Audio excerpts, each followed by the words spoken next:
ಮೊಟ್ಟ ಮೊದಲನೇದಾಗಿ ಈ ಒಂದು ಅವಕಾಶಕ್ಕೆ ಧನ್ಯವಾದಗಳು.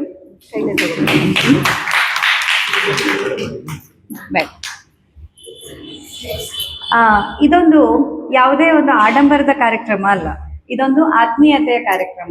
ಇಲ್ಲಿ ಬಂದವರೆಲ್ಲರೂ ಕೂಡ ಒಂದು ಆತ್ಮೀಯತೆಯಿಂದ, ಒಂದು ಮನಸ್ಸಿನ ಭಾವನಾತ್ಮಕ ಸಂಬಂಧಗಳಿಂದ ಬಂದಿದ್ದು. ಇದು ಯಾವುದೋ ಒಂದು ರಾಜಕಾರಣಿಗಳು ಬರುವಂತ ದೊಡ್ಡ ಕಾರ್ಯಕ್ರಮ ಅಂತನೋ, ಅಥವಾ ಇದೇನೋ ನಮ್ಮ ಘನತೆ ಗೌರವವನ್ನ ತೋರಿಸ್ಕೊಳ್ಳುವಂತ ಕಾರ್ಯಕ್ರಮನೋ, ಅಥವಾ ಇನ್ನೇನೋ ಶೋ ಆಫ್ ಮಾಡ್ಲಿಕ್ಕೆ ಬಂದಂಥವ್ರಲ್ಲ. ಇಲ್ಲಿದ್ದಂತ ಪ್ರತಿಯೊಬ್ಬರು ತುಂಬಾ ವಿಶೇಷ. ಯಾಕೆ ಅಂತಂದ್ರೆ ನೀವೆಲ್ಲರೂ ಆ ಆತ್ಮೀಯತೆಯ ಕರೆಗೆ ಹೋಗೊಟ್ಟು ಇಲ್ಲಿ ಬಂದವರು. ಎಲ್ಲರಿಗೆ ತುಂಬಾ ತುಂಬಾ ನಾನು ಕೃತಜ್ಞತೆಯನ್ನು ಹೇಳ್ತೇನೆ ಈ ಅವಕಾಶಕ್ಕಾಗಿ. ಇದನ್ನೆಲ್ಲ ಕೊನೆಯಲ್ಲಿ ಹೇಳ್ತಾರೆ, ನನಗೆ ಗೊತ್ತು. ಶುರುವಿನಲ್ಲಿ ಯಾಕೆ ಹೇಳ್ತಿದ್ದೀನಿ ಅಂತಂದ್ರೆ, ನಮ್ಗೆ ಯಾವತ್ತಿಗೂ ಕೂಡ ಯಾವುದೇ ವಿಷಯದಲ್ಲಿ ಏನೇ ಸಿಕ್ಕಿದ್ರು ಕೂಡ ಮೊದಲು ಆ ಕೃತಜ್ಞತಾ ಭಾವ ಮೊದಲಿರ್ಬೇಕು, ಕೊನೆಯಲ್ಲ, ಮೊದಲಿರ್ಬೇಕು. ಆ ಕೃತಜ್ಞತೆ ಭಾವನೆಯಿಂದ ನೀವು ಶುರು ಮಾಡಿದಾಗ ಕೆಲಸ, ಆಗ ಕೆಲಸವನ್ನ ನಡೆಸ್ಕೊಂಡು ಹೋಗೋದು ನೀವಾಗಿರೋದಿಲ್ಲ. ಆ ನಿಮ್ಮೊಳಗಿರುವ ಕೃತಜ್ಞತಾ ಭಾವ ಅನ್ನೋದು ದೇವರಿಗೆ ಸಮ. ಸೊ ಮುಂದಿಂದೆಲ್ಲ ಆ ಭಗವಂತ ತಾನೇ ನಡೆಸ್ಕೊಂಡು ಹೋಗ್ತಾನೆ.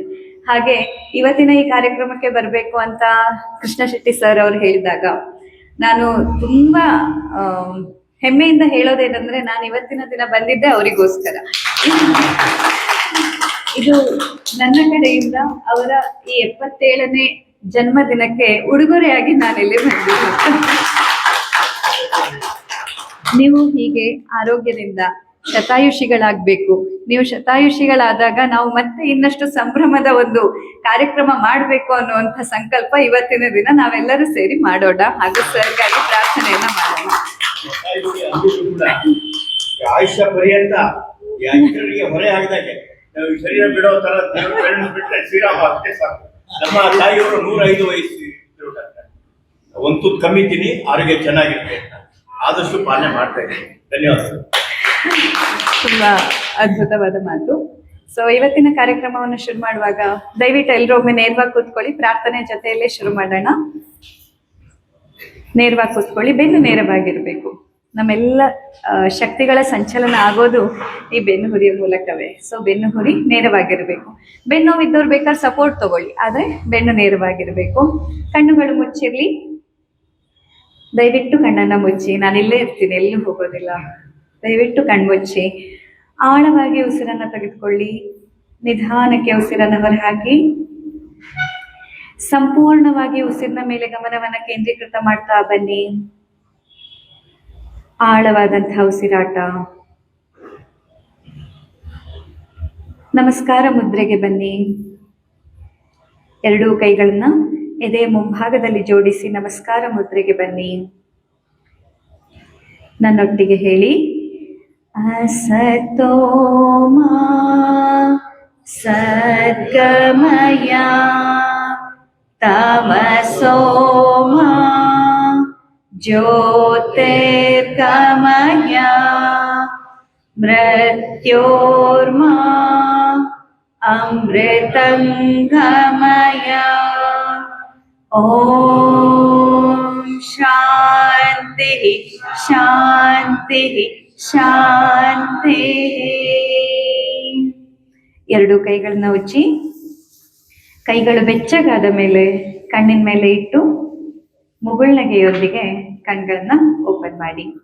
ಭೂಮಿ ತಾಯಿ, ಭಾರತ ಮಾತೆ, ಗೋಮಾತೆ ಹಾಗೂ ನಮ್ಗೆ ಜನ್ಮ ಕೊಟ್ಟ ಮಹಾತಾಯಿಯನ್ನ, ಬ್ರಹ್ಮಶ್ರೀ ದೈವರಾತ್ರನ ನೆನೆದು ಇವತ್ತಿನ ಈ ಒಂದು ಉಪನ್ಯಾಸವನ್ನ ಆರಂಭ ಮಾಡೋಣ. ಇವತ್ತಿನ ಉಪನ್ಯಾಸದ ವಿಷಯವನ್ನ ನೀವೇ ಇಲ್ಲಿ ನೋಡ್ತಾ ಇರೋ ಹಾಗೆ ಪಂಚಕೋಶಗಳು ಮತ್ತು ಪಂಚಕರ್ಮ ಅಂತ. ಪಂಚಕೋಶಗಳು ಏನು ಈಗಾಗಲೇ ಹೆಚ್ಚಿನವರಿಗೆ ಗೊತ್ತಿರುತ್ತೆ. ಇನ್ನುವರೆಗೆ ಪಂಚಕೋಶದ ಬಗ್ಗೆ ಏನು ಗೊತ್ತಿಲ್ಲದೆ ಇದ್ದವ್ರು ಎಷ್ಟು ಜನ ಇದ್ದೀರಾ ಅಂತ ಕೈ ಎತ್ಬಹುದಾ? ಜಸ್ಟ್ ನಾನಂದ್ರೆ ಎಷ್ಟು ಆಳವಾಗಿ ವಿಷಯದ ಬಗ್ಗೆ ಹೇಳ್ಬೇಕು ಅನ್ನೋದ್ರ ಬಗ್ಗೆ, ಅಂದ್ರೆ ಪಂಚಕೋಶಗಳು ಯಾವ್ಯಾವ್ದು ಅಂತ ಗೊತ್ತಿರೋರು ಕೈ ಎತ್ಬಿಡಿ, ಅದು ಒಳ್ಳೇದು. ಯಾರ್ಯಾರಿಗೆ ಪಂಚಕೋಶಗಳು ಯಾವ್ಯಾವ್ದು ಅಂತ ಗೊತ್ತಿದೆ? ಹಾ, ಓಕೆ, ಸರಿ. ಸೊ ಗೊತ್ತಿಲ್ಲದೆ ಇದ್ದವ್ರು ಇದ್ದಾಗ ನಾನು ಹಾಗಿದ್ರೆ ಶುರುವಿನಿಂದಲೇ ಇನ್ನೊಂದ್ ಸ್ವಲ್ಪ ಡೀಪ್ ಆಗಿ ಹೇಳ್ತಾ ಬರ್ತೀನಿ. ಸೊ ಪಂಚಕೋಶ ಹೆಸರು ಹೇಳೋ ಹಾಗೆ, ಪಂಚ ಅಂದ್ರೆ 5, ಪಂಚಕೋಶಗಳು. ಈಗ ನಾವು ನಮ್ಮ ಬಗ್ಗೆ ನಾವು ಹೇಳ್ತಾ ಇರುವಾಗ ಯಾವಾಗ್ಲೂ ಏನಂತೀವಿ? ತೊಂದ್ರೆ ಇಲ್ಲ, ಇಲ್ಲ ಇರ್ತದೆ, ಸಮಸ್ಯೆ ಇಲ್ಲ. ಸೊ ಯಾವಾಗ್ಲೂ ನಾವೇನ್ ಹೇಳ್ತೀವಿ, ನನ್ನ ಮನಸ್ಸು ಆತ್ಮ ಅಂತೆಲ್ಲ ನಾವು ಮಾತಾಡ್ತೀವಿ ಅಲ್ವಾ. ಏನದು ನಾವು ಅಂದ್ರೆ ಏನು ಅನ್ನುವಂಥ ಮಾತು ಬಂದಾಗ ಅಲ್ಲಿ ನಾನು ನಾನು ನಾನು ಅಂತ ನಾವೆಲ್ಲ ಹೇಳ್ತೀವಲ್ವಾ. ಸೊ ನಾವು ಒಂದು ಪುಟ್ಟ ನಮ್ಮ ಆತ್ಮ ನಾವು ಅನ್ನೋದು ಅಂದ್ಕೊಂಡ್ರೆ, ಆ ಆತ್ಮದ ಸುತ್ತಲೂ ಇರುವ ಲೇಯರ್ಗಳನ್ನ ನಾವು ಕೋಶಗಳು ಅಂತ ಹೇಳೋದು. ಅಂದ್ರೆ ಹೇಗೆ ಒಂದು ಕಂಬಳಿ ಹುಳ ತನ್ನ ಸುತ್ತಲೂ ಪಾತ್ರಗಿತ್ತಿ ಆಗೋ ಮೊದ್ಲು ಏನ್ ಮಾಡುತ್ತೆ, ಚಿಟ್ಟೆ ಆಗೋ ಮೊದ್ಲು ಕಂಬಳಿ ಹುಳ ತನ್ನ ಸುತ್ತಲೂ ಒಂದಿಷ್ಟು ಲೇಯರ್ ಅನ್ನ ರೆಡಿ ಮಾಡ್ಕೊಳ್ಳುತ್ತೆ. ರೆಡಿ ಮಾಡ್ಕೊಂಡು ಅದರ ನಂತರದಲ್ಲಿ ಅದರಿಂದ ಹೊರಬರುವಾಗ ಅದೊಂದು ಚಿಟ್ಟೆ ಆಗಿರುತ್ತೆ, ಬಣ್ಣ ಬಣ್ಣದ ಪಾತ್ರಗಿತ್ತಿ ಆಗಿರುತ್ತೆ. ಹಾಗೆ ನಮ್ಮ ಆತ್ಮ ಅನ್ನೋದೇನಿದೆ ಅಲ್ವಾ, ಆತ್ಮದ ಸುತ್ತಲೂ ಒಂದಿಷ್ಟು ಲೇಯರ್ಸ್ಗಳಿದಾವೆ. ಈ ಪಂಚಕೋಶಗಳ ಬಗ್ಗೆ ಇವತ್ತು ನಿನ್ನೆ ಅಥವಾ ಬರೀ ಯೋಗಶಾಸ್ತ್ರದಲ್ಲಿ ಅಂತಲ್ಲ, ಅದಕ್ಕೂ ಪೂರ್ವದಲ್ಲಿ ನಾವು ಹೋದಾಗ ತೈತರಿಯ ಉಪನಿಷತ್ತಿನಲ್ಲಿ ಇದ್ರ ಬಗ್ಗೆ ಉಲ್ಲೇಖ ಇದೆ. ಶಂಕರಾಚಾರ್ಯರು ಇದ್ರ ಬಗ್ಗೆ ಹೇಳಿದ್ದಾರೆ. ಇನ್ನೂ ಹಿಂದಕ್ಕೆ ಹೋದ್ರೆ ಯಜುರ್ವೇದದಲ್ಲಿ ಕೂಡ ಪಂಚಕೋಶಗಳ ಬಗ್ಗೆ, ಈ ಮನಸ್ಸಿನ ವಿವಿಧ ಆಯಾಮಗಳು ಹಾಗೂ ಆತ್ಮದ ಸುತ್ತಲೂ ಇರುವಂತಹ ಈ ಆಯಾಮಗಳ ಬಗ್ಗೆ ಉಲ್ಲೇಖ ಇದೆ. ಸೊ ಅದ್ ಯಾವ್ಯಾವ್ದು ಅಂತ ಅರ್ಥ ಮಾಡ್ಕೊಳ್ಳೋಣ. ಈಗ ನಾವಿಲ್ಲಿ ಇವತ್ತು ಮೈಕ್ ಅನ್ನ ಉಪಯೋಗಿಸ್ತಾ ಇದ್ದೀವಿ ಅಲ್ವಾ. ಸೊ ಈ ಮೈಕ್ ಅನ್ನ ಉದಾಹರಣೆ ಇಟ್ಕೊಂಡು ಪಂಚಕೋಶಗಳನ್ನ ಅರ್ಥ ಮಾಡ್ಕೊಳ್ಳೋಣ. ಅವಾಗ ನಿಮ್ಗೆ ಕೂಡ ಸುಲಭ ಆಗತ್ತೆ ಏನಿದು ಪಂಚಕೋಶ ಅಂತ ಅರ್ಥ ಮಾಡ್ಕೊಳ್ಳಕ್ಕೆ. ಈಗ ಈ ಮೈಕ್ ಕೆಲಸ ಮಾಡ್ತಾ ಇದೆ ಅಲ್ವಾ. ಈ ಮೈಕ್ನ ಹೊರಭಾಗದಲ್ಲಿ ನಿಮ್ಗೇನಿದು ವಸ್ತು ಸ್ಥಿತಿಯಲ್ಲಿ ಕಾಣಿಸ್ತಾ ಇದೆ, ಭೌತ ಸ್ವರೂಪದಲ್ಲಿರುವಂಥದ್ದು, ಇದು ಅನ್ನಮಯ ಕೋಶ. ಈಗ ನನ್ನ ದೇಹ ನಿಮಗೆ ನಾನು ಅಂತ ಕಾಣಿಸ್ತಿದ್ದೀನಿ. ಇವೊಂದು ನಾನು ಅಂದ್ರೆ ಈ ದೇಹ ಅಲ್ಲ, ಆದ್ರೆ ನೀವು ನನ್ನನ್ನು ಗುರ್ತು ಹಿಡಿಯೋದು ಯಾವ್ದ್ರಿಂದ, ಈ ದೇಹದಿಂದ. ನನ್ನ ಆತ್ಮವನ್ನ ಆವರಿಸಿಕೊಂಡಿರುವ ಈ ದೇಹ ಏನಿದೆ, ಈ ದೇಹದಿಂದಾಗಿ ನೀವು ನನ್ನ ಆತ್ಮವನ್ನ ಗುರ್ತು ಹಿಡಿಯೋದು ಅಲ್ವಾ. ಈ ದೇಹ ಇಲ್ಲದಿದ್ರೆ ನನ್ನನ್ನ ಗುರ್ತು ಹಿಡಿಯಕ್ ಆಗೋದಿಲ್ಲ ನಿಮ್ಗೆ. ಹಾಗೇನೆ ಈ ಭೌತ ಸ್ವರೂಪ ಏನಿದೆ, ನಮ್ಮ ಹೊರಗಿನ ಈ ಅಂಶ ಏನಿದೆ, ಇದನ್ನ ಅನ್ನಮಯ ಕೋಶ ಅಂತ ಹೇಳಿದ್ರು. ಯಾಕೆ ಅನ್ನಮಯ ಕೋಶ ಅಂತ ಹೇಳಿದ್ರು?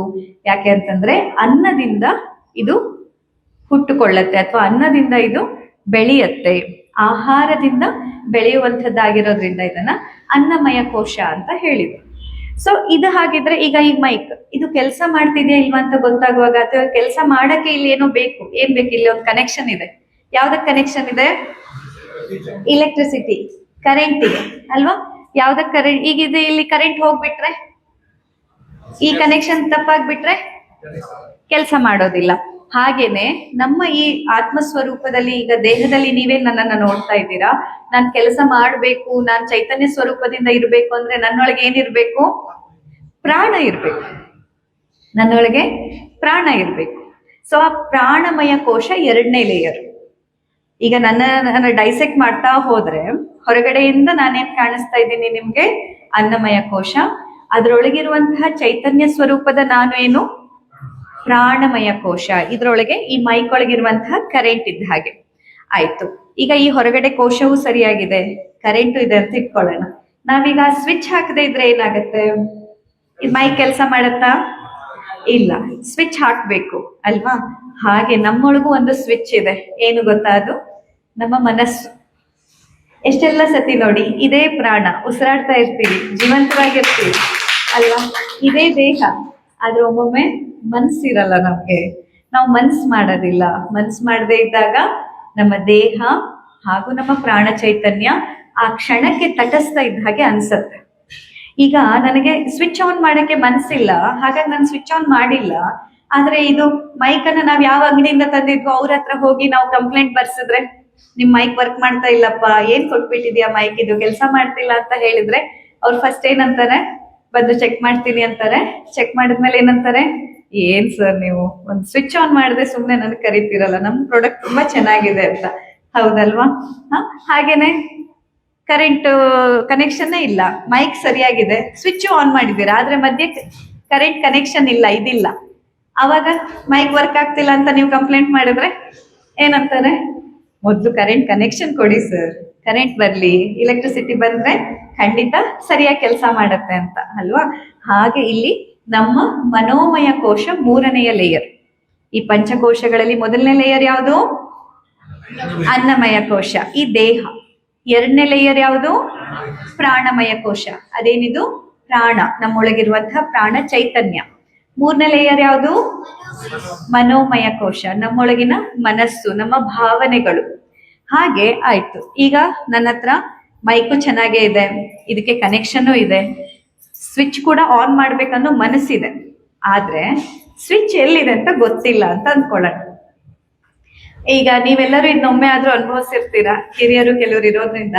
ಈ ಕೆಲವೊಂದು 15-20 ವರ್ಷದ ಹಿಂದೆ ಮೊಬೈಲ್ ಎಲ್ಲ ಹೊಸದಾಗಿ ಬಂದಾಗ, ಹೊಸದಾಗಿ ಈ ಸ್ಕ್ರೀನ್, ಈಗ ನೀವೆಲ್ಲರೂ ಚೆನ್ನಾಗಿ ಉಪಯೋಗಿಸ್ತಾ ಇದ್ದೀರಾ ಫೋನನ್ನ, ಆದ್ರೆ ಈ ದೊಡ್ಡ ಫೋನ್ ಹೊಸದಾಗಿ ಬಂದಾಗ ನೆನಪಿದ್ಯಾ ನಿಮ್ಗೆ? ಮಕ್ಕಳು ಪಾಪ ದೂರ ದೂರ ಇರೋರು ತಂದು ಕೊಡೋರು, ವಿಡಿಯೋ ಕಾಲ್ ಮಾಡಕ್ಕಾಗತ್ತೆ, ಹಾಗಾಗತ್ತೆ, ಹೀಗಾಗತ್ತೆ, ಇದ್ರಲ್ಲೇ ಎಲ್ಲ ಬಿಲ್ ಪೇ ಮಾಡ್ಬೋದು ಅಂತೆಲ್ಲ ಹೇಳಿದಾಗ, ಇದ್ರಲ್ಲೇ ಹಣ ಕಳಿಸ್ಬೋದಪ್ಪ, ನೀವಿನ್ ಮತ್ತೆ ಬ್ಯಾಂಕಿಗೆಲ್ಲ ಓಡಾಡ್ಬೇಕಂತಿಲ್ಲ, ಇಲ್ಲಿಂದಾನೇ ಮಾಡ್ಬೋದು ಅಂತ ಹೇಳಿದಾಗ ನಿಮ್ಗೆಲ್ಲ ಏನ್ ಅನ್ಸಿತ್ತು? ಅದೇ ಹೆಂಗಾಗ್ಬಿಡತ್ತೆ, ಇಲ್ಲಿ ಕೂತಲ್ಲೇನೆ ಇಲ್ಲಿಂದ ಅವ್ರನ್ನ ನೋಡ್ಬೋದಾ, ಇಲ್ಲಿಂದ ನಾವು ದುಡ್ಡು ಹಾಕ್ಬಿಡ್ಬೋದಾ, ಅವ್ರಿಗೆ ಹೋಗ್ಬಿಡತ್ತಾ, ನಾವು ಬ್ಯಾಂಕಿಗೆ ಓಡಾಡೋದ್ ಬೇಡ, ಚೀಟಿ ಬರೆಯೋದ್ ಬೇಡ, ಏನು ಬೇಡ ಅಂದಾಗ ನಿಮಗೆಲ್ಲ ಹೇಗೆ ಆಶ್ಚರ್ಯ ಆಗಿತ್ತಲ್ವಾ? ಹಾಗೇನೆ ನಮ್ಮ ಜೀವನದಲ್ಲಿ, ನಮ್ಮ ಈ ಬದುಕಿನಲ್ಲಿ ಕೂಡ ಬದುಕು ಏನು ಅಂತ ಅರ್ಥೈಸಿಕೊಳ್ಳಿಕ್ಕೆ ಒಂದು ಕೋಶ ಇದೆ, ಅದು ಜ್ಞಾನಮಯ ಕೋಶ. ಅಂದ್ರೆ ಈ ಸ್ವಿಚ್ ಎಲ್ಲಿದೆ ಅಂತ ಹುಡುಕದಿದೆಯಲ್ಲ, ಅದು ಆ ಜ್ಞಾನಮಯ ಕೋಶದ ಕೆಲಸ. ಸೊ ಆ ಸ್ವಿಚ್ ಎಲ್ಲಿದೆ ಅಂತ ಗೊತ್ತಿದ್ದವನು, ಈಗ ನನಗಲ್ಲಿ ಗೊತ್ತು ಅಲ್ಲೇ ಸ್ವಿಚ್ ಇದೆ ಅಂತ, ನಾನು ಸ್ಟ್ರೈಟ್ ಆಗಿ ಹೋಗಿ ಸ್ವಿಚ್ ಅನ್ನ ಆಫ್ ಮಾಡಬಲ್ಲೆ, ಆನ್ ಕೂಡ ಮಾಡಬಲ್ಲೆ. ಯಾಕೆ ಅದನ್ನ ಮಾಡಬಲ್ಲೆ? ನನಗೆ ಅದರ ಜ್ಞಾನ ಇದೆ, ಆಗ ಮಾತ್ರ ಇದು ವರ್ಕ್ ಆಗತ್ತೆ. ಈಗ ಈ ಮೈಕ್ ಅನ್ನೋದನ್ನೇ ಭೂಮಿ ಮೇಲೆ ಫಸ್ಟ್ ಟೈಮ್ ನೋಡ್ತಾ ಇರುವಾಗ ಏನಂತಾನೆ ಗೊತ್ತಿಲ್ಲ, ಇಂಥದ್ದೊಂದು ಧ್ವನಿವರ್ಧಕ ಅನ್ನೋದು ಒಂದು ಇರುತ್ತೆ, ನಾವು ಇದರಿಂದ ಚಿಕ್ಕದಾಗಿ ಮಾತಾಡಿದ್ರು ದೊಡ್ಡದಾಗಿ ನಿಮ್ಗೆಲ್ಲ ಕೇಳೋ ತರ ಒಂದು ಫೆಸಿಲಿಟಿನೇ ಇದೆ ಅಂತ ಗೊತ್ತಿಲ್ಲದೆ ಇರೋ ವ್ಯಕ್ತಿ ಎದುರು ಸ್ವಿಚ್ ಅನ್ನ ಅಡಗಿಸಿಟ್ಟು ಈ ಮೈಕ್ ಕೊಟ್ರೆ ಅವ್ರ ಏನಂತಾರೆ? ಏನೇನೋ ಹೇಳಿದ್ರಪ್ಪ, ಇದೆಲ್ಲ ದೊಡ್ಡದಾಗಿ ಕೇಳತ್ತೆ ಇದ್ರಲ್ಲಿ ಅಂತ. ಆದ್ರೆ ಏನು ಹಾಗೇನು ಆಗ್ತಾನೆ ಇಲ್ಲಪ್ಪ. ಹೇಳಿದ್ರು ಅದಕ್ಕೊಂದು ಕೈ ಹಿಂಗ್ ಹಿಡ್ಕೊಳಕ್ ಇರತ್ತೆ, ಒಂದು ವೈಯರ್ ಇರತ್ತೆ ಅಂತೆಲ್ಲ ಎಲ್ಲ ಇದೆ, ಆದ್ರೆ ಇದು ಕೆಲಸ ಮಾಡ್ತಿಲ್ಲ ಅಂತ ಅನ್ಕೋತೀವಿ ನಾವು, ಅಲ್ವಾ? ಅದು ಯಾಕೆ ಅಂದ್ರೆ ಅಲ್ಲಿ ನಾವು ಸ್ವಿಚ್ ಹುಡುಕ್ತಾ ಇರ್ತೀವಿ. ಸ್ವಿಚ್ ಆನ್ ಮಾಡ್ಬೇಕನ್ನೋ ಮನಸ್ಸಿರತ್ತೆ, ಮನೋಮಯ ಕೋಶ ಇರತ್ತೆ, ಆದ್ರೆ ಜ್ಞಾನ ಇರೋದಿಲ್ಲ. ಸ್ವಿಚ್ ಎಲ್ಲಿ ಇದೆ ಅಂತ ಹುಡುಕುವಂತಹ ಜ್ಞಾನ ನಮ್ಮಲ್ಲಿ ಇರೋದಿಲ್ಲ. ಅದು ಜ್ಞಾನಮಯ ಕೋಶ. ನಮ್ಮೊಳಗೆ ಕೂಡ ಒಂದಿರುವಂತದ್ದು ಏನದು? ಜ್ಞಾನಮಯ ಕೋಶ. ಹೀಗೆ ಈಗ ನನಗೆ ನನ್ನ ಈ ಭೌತ ಸ್ವರೂಪದ ಮೈಕ್ ಕೂಡ ಕರೆಕ್ಟ್ ಆಗಿ ಪರ್ಫೆಕ್ಟ್ ಆಗಿದೆ, ಕರೆಂಟ್ ಕನೆಕ್ಷನ್ ಕೂಡ ಚೆನ್ನಾಗಿದೆ, ಸ್ವಿಚ್ ಆನ್ ಮಾಡೋ ಮನಸ್ಸಿದೆ, ಹಾಗೆ ಸ್ವಿಚ್ ಎಲ್ಲಿದೆ ಅಂತಾನು ಗೊತ್ತಿದೆ ಅಂತಂದಾಗ ಎಲ್ಲ ಕರೆಕ್ಟ್ ಆಗಿ ಕೆಲಸ ಮಾಡುತ್ತೆ. ನಾನು ಮಾತಾಡಿದ್ ನಿಮ್ಗೆ ಕೇಳ್ಸತ್ತೆ, ಎಲ್ರಿಗೆ ಏನಾಗತ್ತೆ? ಆನಂದ ಆಗತ್ತೆ, ಖುಷಿ ಆಗತ್ತೆ. ಅದು ಆನಂದಮಯ ಕೋಶ. ಸೊ ಹೀಗೆ ನಮ್ಮ ಸುತ್ತಲೂ ನಮ್ಮ ಆತ್ಮಕ್ಕೆ ಏನಾದ್ರೂ, ಈಗ ನೋಡಿ, ನಿಮಗೆ ತುಂಬಾ ಖುಷಿ ಆದಾಗ ನೀವೇನಂತೀರಾ? ಆತ್ಮ ಸಂತೃಪ್ತಿ ಆಯ್ತು ಅಂತೀರಾ, ಅಲ್ವಾ? ಮನ್ಸಿಗೆ ತುಂಬಾ ಖುಷಿ ಆದಾಗ ಏನಂತೀರಾ? ಆತ್ಮ ಸಂತೃಪ್ತಿ ಆಯ್ತು ಅಂತ ಹೇಳ್ತೀರಾ. ಯಾಕೆ ಹೀಗೆ ಹೇಳ್ತೀರಾ ಗೊತ್ತಾ ನಿಮ್ಗೆ? ಯಾಕೆಂದ್ರೆ ಆತ್ಮಕ್ಕೆ ತುಂಬಾ ಹತ್ತಿರವಾದದ್ದು ಸಂತಸ, ಆತ್ಮಕ್ಕೆ ತುಂಬಾ ಹತ್ತಿರವಾದದ್ದು ಆನಂದಮಯ ಕೋಶ. ಶಂಕರಾಚಾರ್ಯರು ಪಂಚಕೋಶಗಳ ಬಗ್ಗೆ ಹೇಳುವಾಗ ಹೇಳ್ತಾರೆ, ಈ ಪಂಚಕೋಶಗಳು ಈಗ ನಮ್ಮ ಬೆಟರ್ಮೆಂಟಿಗೆ ಇರೋದಂತ ಅವ್ರು ಹೇಳಲ್ಲ. ಅವ್ರು ಏನಂತಾರೆ ಅಂತಂದ್ರೆ, ಪಂಚಕೋಶಗಳು ನಾನು ಅನ್ನೋದು ಏನು ಅನ್ನೋದು ನನ್ನ ಅರಿವಿಗೆ ಬರದೇ ಇರೋ ಹಾಗೆ ಕಟ್ಟಿಟ್ಟಿರುವ ಗೋಡೆಗಳು ಅಂತ ಹೇಳ್ತಾರೆ. ನೋಡಿ ಎಷ್ಟು ಸುಂದರವಾದಂತ ಒಂದು ಇದು. ನಾವೀಗ ಇದನ್ನೆಲ್ಲ ಹೇಳ್ದಾಗ ನಿಮ್ಗೆ ಪಂಚಕೋಶ ಅಂದಾಗ ಕೇವಲ ಪಂಚಕೋಶ ತುಂಬಾ ಒಳ್ಳೇದು, ನಮ್ಗೆ ಒಳ್ಳೇದ್ ಮಾಡಕ್ಕೆ ಅಂತ ನಮ್ಗೆ ಅನ್ಸುತ್ತೆ. ಅಥವಾ ಈಗ ಇಲ್ಲಿ ಕೆಲವರು ನನ್ನ ಕ್ಲಾಸಲ್ಲಿ ಕೇಳಿದವ್ರು ಇದ್ದೀರಾ. ಸೊ ಪಂಚಕೋಶದಲ್ಲಿ ಬೇರೆ ಬೇರೆ ಕೋಶಗಳ ಕೆಲಸ ಕಾರ್ಯಗಳನ್ನ ನೀವು ಕೇಳಿದ್ದೀರಾ, ನೀವು ಅಂದ್ಕೊಂಡಿರ್ತೀರಾ ಇದು ಒಳ್ಳೇದಕ್ಕೆ ಅಂತ. ಆದ್ರೆ ಆತ್ಮಸ್ವರೂಪಿಯಾದಂತಹ ನಾನು, ಆತ್ಮ ಅಂದ್ರೆ ಏನು? ಆತ್ಮ ಅಂದ್ರೆ ಏನು?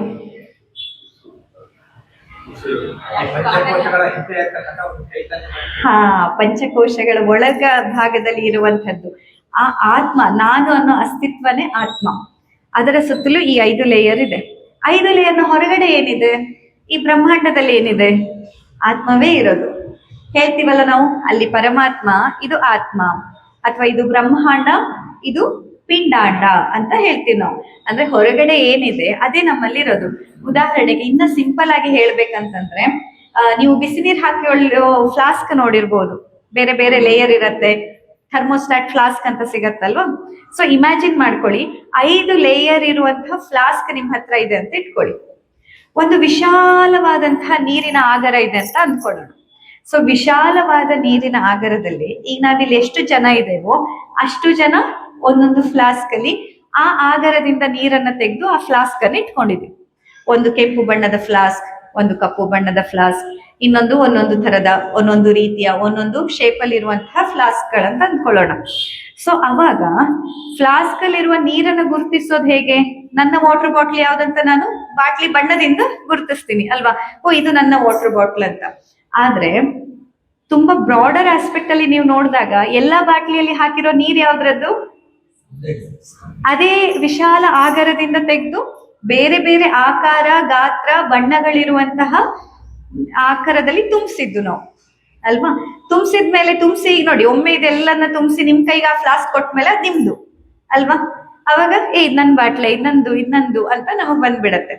ಹಾಗೇನೆ ಇಲ್ಲಿ ಆತ್ಮ ಅಂತ ಬಂದಾಗ ನಾವೆಲ್ಲರೂ ಒಂದೇ, ನಾನು ನೀವು ಯಾರು ಬೇರೆ ಅಲ್ಲ. ಆ ವಿಶಾಲವಾದ ಆಗರವನ್ನ ನಾವು ಬ್ರಹ್ಮಾಂಡ ಅಂತ ತಗೊಂಡ್ರೆ ಅಲ್ಲಿಂದ ಈ ಚೈತನ್ಯ ಸ್ವರೂಪಿಯಾದಂತಹ ಆತ್ಮ, ನಾವೆಲ್ಲ ಒಂದೊಂದೊಂದೊಂದೊಂದೊಂದು ವಾಟರ್ ಫ್ಲಾಸ್ಕ್ ಇದ್ದ ಹಾಗೆ ಈ ಪಂಚಕೋಶಗಳನ್ನ ಕಟ್ಕೊಂಡು ನಮ್ಮ ಆತ್ಮಗಳು ಬೇರೆ ಅಂತ ಹೆಸರು ತಗೊಂಡಿದೆ. ಬೇರೆ ಬಣ್ಣಗಳನ್ನ, ಬೇರೆ ಆಕಾರವನ್ನ, ಬೇರೆ ಗಾತ್ರವನ್ನ ಪಡ್ಕೊಂಡಿದೆ. ಆದ್ರೆ ಒಳಗಿರುವಂತಹ ಆತ್ಮ ಏನು? ಎಲ್ಲರದ್ದು ಒಂದೇ ಆತ್ಮ. ಹಾಗೆ ನಮ್ಮ ಈ ಪಂಚಕೋಶಗಳಲ್ಲಿ ನಾನು ಅಂದ್ರೆ ಏನು, ನನ್ನ ಆತ್ಮ ಸ್ವರೂಪವನ್ನ ನಾನು ಕಾಣ್ಲಿಕ್ಕೆ ಈ ದೇಹ ಅಡ್ಡ ಬರುತ್ತೆ, ಈ ಪ್ರಾಣ ಚೈತನ್ಯ ಅಡ್ಡ ಬರುತ್ತೆ, ಈ ಮನಸ್ಸು ಭಾವನೆಗಳು ಅಡ್ಡ ಬರುತ್ತೆ. ಜ್ಞಾನಮಯ ಕೋಶ, ಈಗ ನಾನು ಇದೀನಲ್ಲ, ಇದು ನನ್ನದು, ಈ ಭೌತ ಸ್ವರೂಪ ಅನ್ನುವಂಥ ಜ್ಞಾನ ನನ್ನ ಆತ್ಮ ಸ್ವರೂಪದನ್ನ ಅರ್ಥ ಮಾಡ್ಕೊಳ್ಳೋದ್ರಲ್ಲಿ ಅಡ್ಡ ಬರುತ್ತೆ. ಹೀಗೆ ಆ ಶಂಕರಾಚಾರ್ಯರು ಹೇಳೋದೇನಂತಂದ್ರೆ, ಈ 5 ಲೇಯರ್ಸ್ ಗಳಿಗೆ ಮನುಷ್ಯ ಎಷ್ಟು ಅಟ್ಯಾಚ್ ಆಗ್ಬಿಟ್ಟಿದ್ದಾನೆ ಅಂತಂದ್ರೆ, ಈ 5 ಲೇಯರ್ ನಾನಲ್ಲಪ್ಪ, ಒಳಗಿರೋ ಆತ್ಮ ನಾನು ಅನ್ನೋದು ಅವನಿಗೆ ಅರಿವೇ ಬರೋದು ಕಷ್ಟ ಆಗತ್ತೆ. ಸೊ ಈ 5 ಲೇಯರ್ಗಳ ಕಾರಣದಿಂದಾನೇ ಮನುಷ್ಯ ನೀನು ಬೇರೆ, ನೀನು ಬೇರೆ, ನೀನು ಬೇರೆ ಅನ್ನುವಂತಹ ಭಾವದಲ್ಲಿದ್ದಾನೆ. ನಾವೆಲ್ಲ ಒಂದೇ ಆತ್ಮ ಅನ್ನೋದನ್ನ ಅರ್ಥಕೊಳ್ಳಿಕ್ಕೆ ಆಗ್ತಾ ಇಲ್ಲ ಅನ್ನುವಂಥ ರೆಫರೆನ್ಸ್ ಅನ್ನ ಹೇಳ್ತಾರೆ. ಹಾಗೆ ವೇದ ಕಾಲದಿಂದ ಬಂತ ಈಗ ಮುಂದೆ ನಮ್ಮ ಯೋಗ ಶಾಸ್ತ್ರದಲ್ಲಿ ನಾವು ನೋಡ್ದಾಗಿರ್ಬೋದು, ಅಲ್ಲಿ ಈ ವಿವಿಧತೆಯಲ್ಲಿರುವಂತಹ ಈ ಕೋಶಗಳನ್ನ ಉಪಯೋಗಿಸಿಕೊಂಡು ಹೇಗೆ ನಮ್ಮ ಆತ್ಮದ ಉದ್ಧಾರವನ್ನ ಮಾಡ್ಕೊಳ್ಬಹುದು ಅಂತ ಹೇಳ್ತಾರೆ.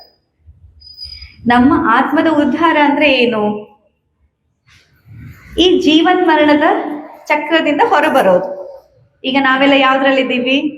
ಜನನ ಆಯ್ತು ಅಂತ ಸಂಭ್ರಮ, ಮರಣ ಆಯ್ತು ಅಂತ ನೋವು, ಎಲ್ಲ ಇದೇ ಚಕ್ರದಲ್ಲಿ ಮತ್ತೆ ಹುಟ್ಟೋದು, ಮತ್ತೆ ಸಾಯೋದು, ಮತ್ತೆ ಹುಟ್ಟೋದು, ಮತ್ತೆ ಸಾಯೋದು. ಈ ಕರ್ಮಾನುಬಂಧದಲ್ಲಿ ನಾವು ಓಡ್ತಾ ಇದ್ದೀವಿ. ಆತ್ಮದ ಉದ್ಧಾರ ಅನ್ನೋದು ಯಾವಾಗ? ನಾವು ದೊಡ್ಡ ದೊಡ್ಡ ಸೈಟ್ ತಗೊಂಡಾಗಲ್ಲ, ದೊಡ್ಡ ದೊಡ್ಡ ಸನ್ಮಾನಗಳನ್ನ ತಗೊಂಡಾಗಲ್ಲ. ನಮ್ಮ ಆತ್ಮದ ಉದ್ಧಾರ ಆಗೋದು ಈ ಸಾವು ಮತ್ತೆ ಬದುಕು, ಹುಟ್ಟು ಮತ್ತೆ ಸಾವಿನ ಚಕ್ರಗಳಿಂದ ಹೊರ ಬಂದಾಗ. ಇನ್ನು ಮತ್ತೆ ನನಗ ರೈಡ್ ಇಲ್ಲಪ್ಪ ಅಂತ ಅಂದ್ರೆ ಹೇಗೆ? ಈಗ ಒಬ್ಬ ಬಸ್ ಡ್ರೈವರ್ನ ಡ್ಯೂಟಿ ನಾವು ಇಮ್ಯಾಜಿನ್ ನೆನಪು ಮಾಡ್ಕೊಂಡ್ರೆ, ಅವನಿಗೆ ಡೈಲಿ ಡ್ಯೂಟಿ ಪೋಸ್ಟಿಂಗ್ ಇರುತ್ತೆ, ಹೋಗೋದು ಬರೋದು, ಹೋಗೋದು ಬರೋದು, ಅವನು ಅದೇ ರೂಟೀನ್ ನಡೀತಾ ಇರುತ್ತೆ.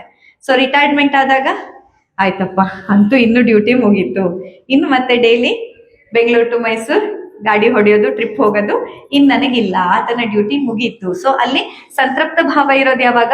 ಯಶಸ್ವಿಯಾಗಿ ಯಾವುದೇ ರೀತಿ ತೊಂದರೆ ಇಲ್ಲದೆ, ಯಾರಿಗೂ ಬೇರೆಯವರಿಗೂ ತೊಂದರೆಯನ್ನ ಕೊಡದೆ ಆತ ತನ್ನ 60 ವರ್ಷಗಳ ಕಾಲ ಸರ್ವಿಸ್ ಅನ್ನ ಕೊಟ್ರೆ ಆತನಿಗೆ ಅದೇ ಸಂತೃಪ್ತ ಭಾವ, ಅದೇ ಆತನ ಒಂದು ಉದ್ಧಾರ. ಹಾಗೆ ನಮ್ಮ ಆತ್ಮನು ಈ ಹುಟ್ಟು ಸಾವು ಅನ್ನೋದನ್ನ ಬೆಂಗಳೂರು ಮೈಸೂರು ಟ್ರಿಪ್ ಹೊಡೆದಂಗೆ ಹೊಡಿತಾ ಇರುತ್ತೆ.